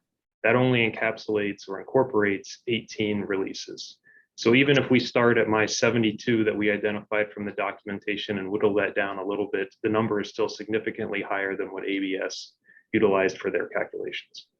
And if you use those numbers that are whittled down, how would that compare to ABS's already high numbers? They would be even higher. Thank you. I have no further questions.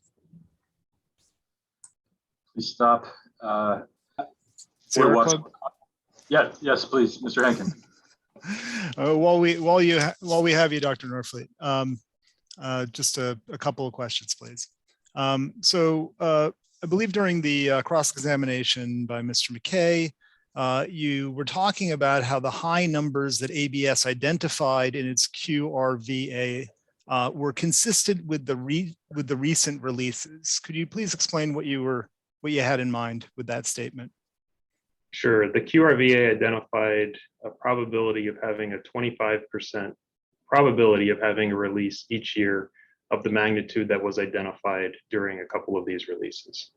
So unfortunately, the data and these releases kind of they validate, I guess, the concerns that we presented in our reports and that are also presented within the ABS risk assessment. Okay, so am I correct in remembering that the ABS risk assessment was performed in 2018? I don't recall, but that sounds about right.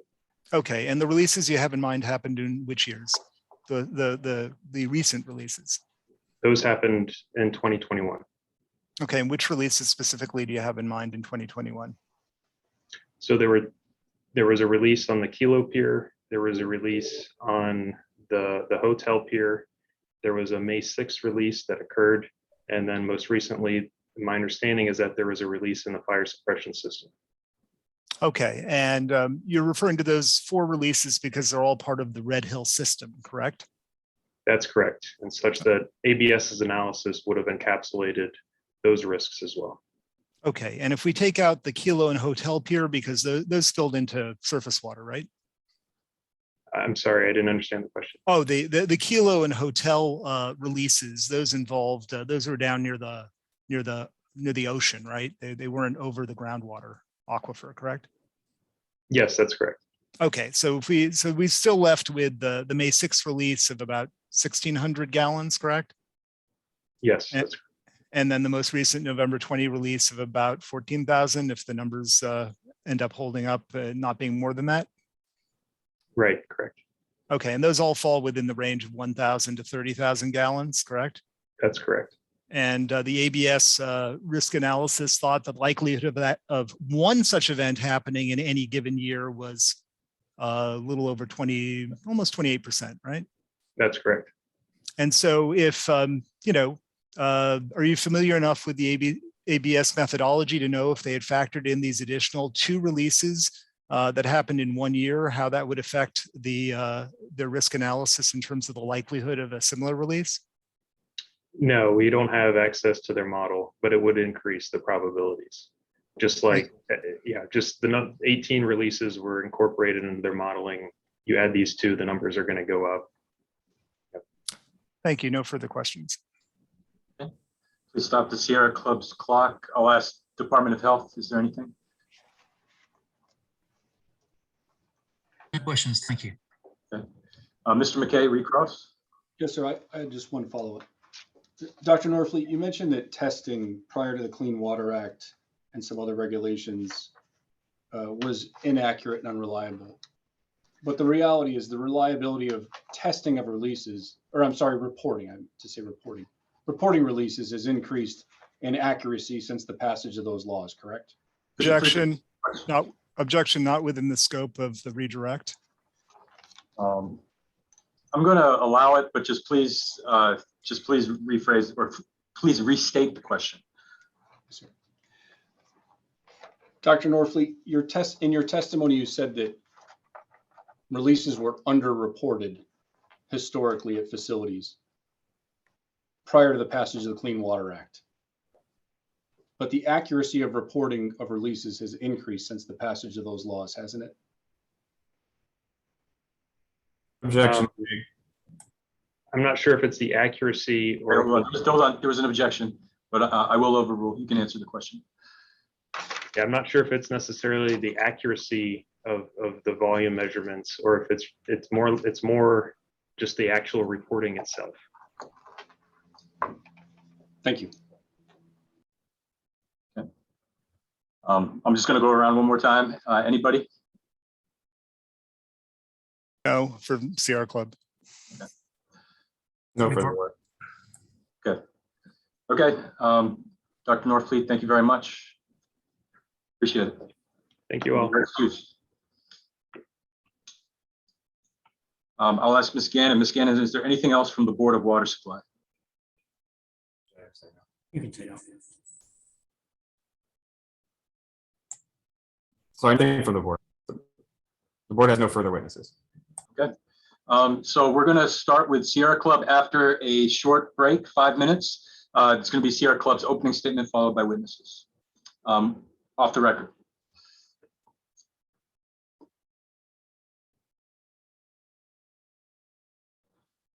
Okay, we're back on the record.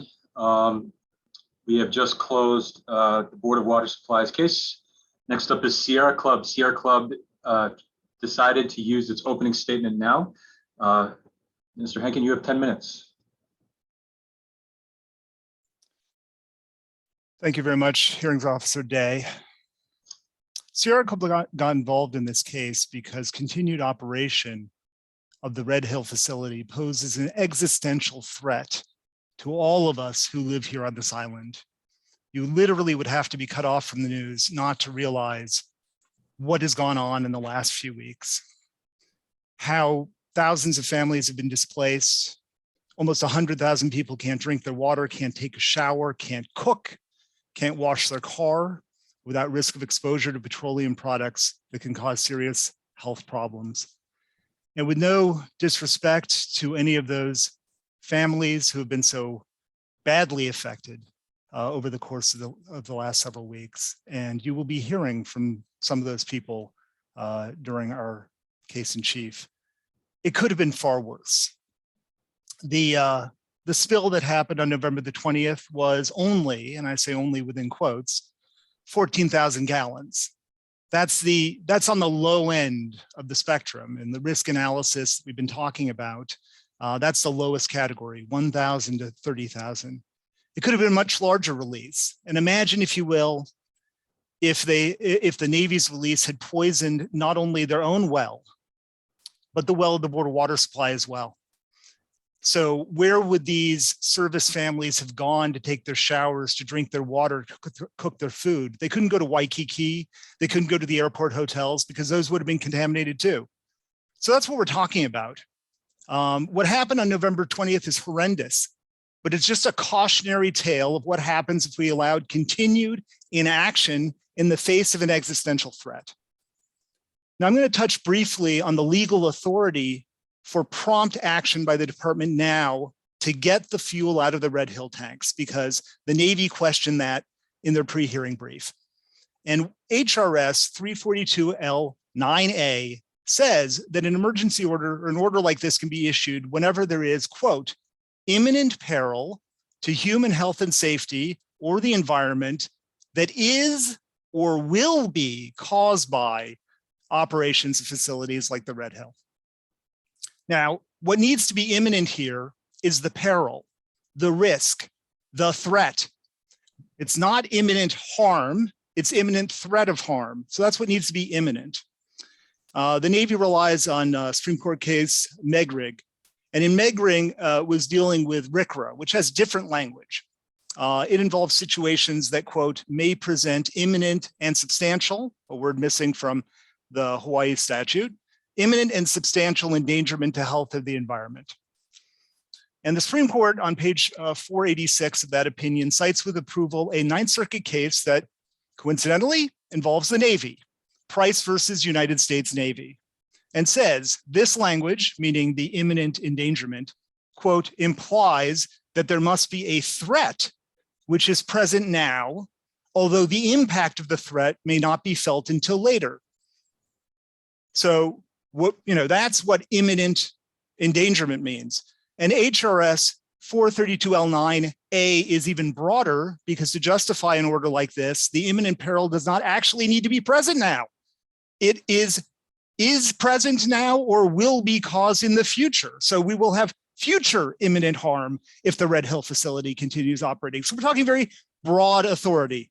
In fact, the legislature, in passing this legislation, the Senate Standing Committee Report 1193 says they intended to address any improper management of solid and hazardous waste because the impact on our ground and surface water poses a serious threat to public health and safety. So any improper management justifies an order. And I think you have heard and you will hear a lot of evidence about improper management that threatens the health and safety of the people of this island. And, so arguments that that this is not authorized under the statute is just clearly wrong. Now, we've heard from engineers, we've heard from scientists, they presented very important information. But now it's time to hear the voices of the residents of this island who had their water supply poisoned by the Navy's release. Because, this gets really abstract really quickly. We start looking at charts and talking about numbers and how many thousands reported to health authorities, and I appreciate Hearings Officer Day. Because you're the hearings officer, you need to stay walled off from the news. But it's time that you hear from the people who have been affected by a 14,000 gallon release that poisoned their water when the rest of the water supply in the Board of Water Supply was safe, so that they have someplace to go, so that you can appreciate the need to take action immediately to make sure this never, ever happens again. You're going to hear from Carly Lintner, Kim Charters, Kevin Aubert, and others who were sickened with their lives upended by the events that happened on November 20th. Now, the Navy in their brief makes an outrageous argument that there's no longer an emergency because nobody drinks this water. Well, nobody drinks this water because their release poisoned it.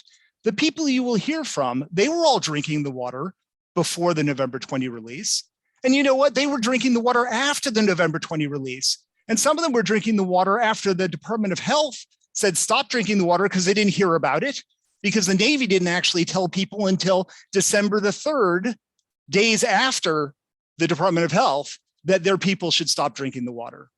And you know what? People still are exposed to this water, and you'll hear about that. We talked about that a little bit with Dr. Felton. People accidentally are using this water. You know, it's just really hard not to use the water in your own house for any purpose at all. So the notion that there's no longer an emergency when you've got almost 100,000 people who can't drink their water, it's just outrageous, particularly since the Navy has admitted they're the ones who poisoned the water in the first place. So you're going to hear from all these folks and all the effects on their lives, and you're going to know that this crisis is ongoing, and the imminent peril of it happening again will not go away until the Red Hill facility is gone. How do we know that? You know, the Navy wants to focus narrowly on this one event and say, this is a discrete event, it happened. But you know what? There was another discrete event that happened in May of 2021 with 1,600 gallons that leaked. And oh yeah, there was another discrete event that happened in 2013 and 2014 with 27,000 gallons. Each event may be unique, but the pattern is not. The pattern is not unique. This is something that is going to continue happening. How do we know this? Professor Lawrence Thomas Ramsey, emeritus of the Department of Mathematics, he analyzed the Navy's risk assessment that we've been talking about. His testimony, unrefuted, they didn't even want to question him. And he analyzed their type of analysis of these independent accidents. And it's called a Russian roulette analysis. And that is a very, very telling analogy and a fitting one, given what we're doing with our water supply and allowing this facility to be there. And he said the risk in 1 year may be 27.6% of a release of 1,000 to 30,000, but in 5 years, it's over 80%.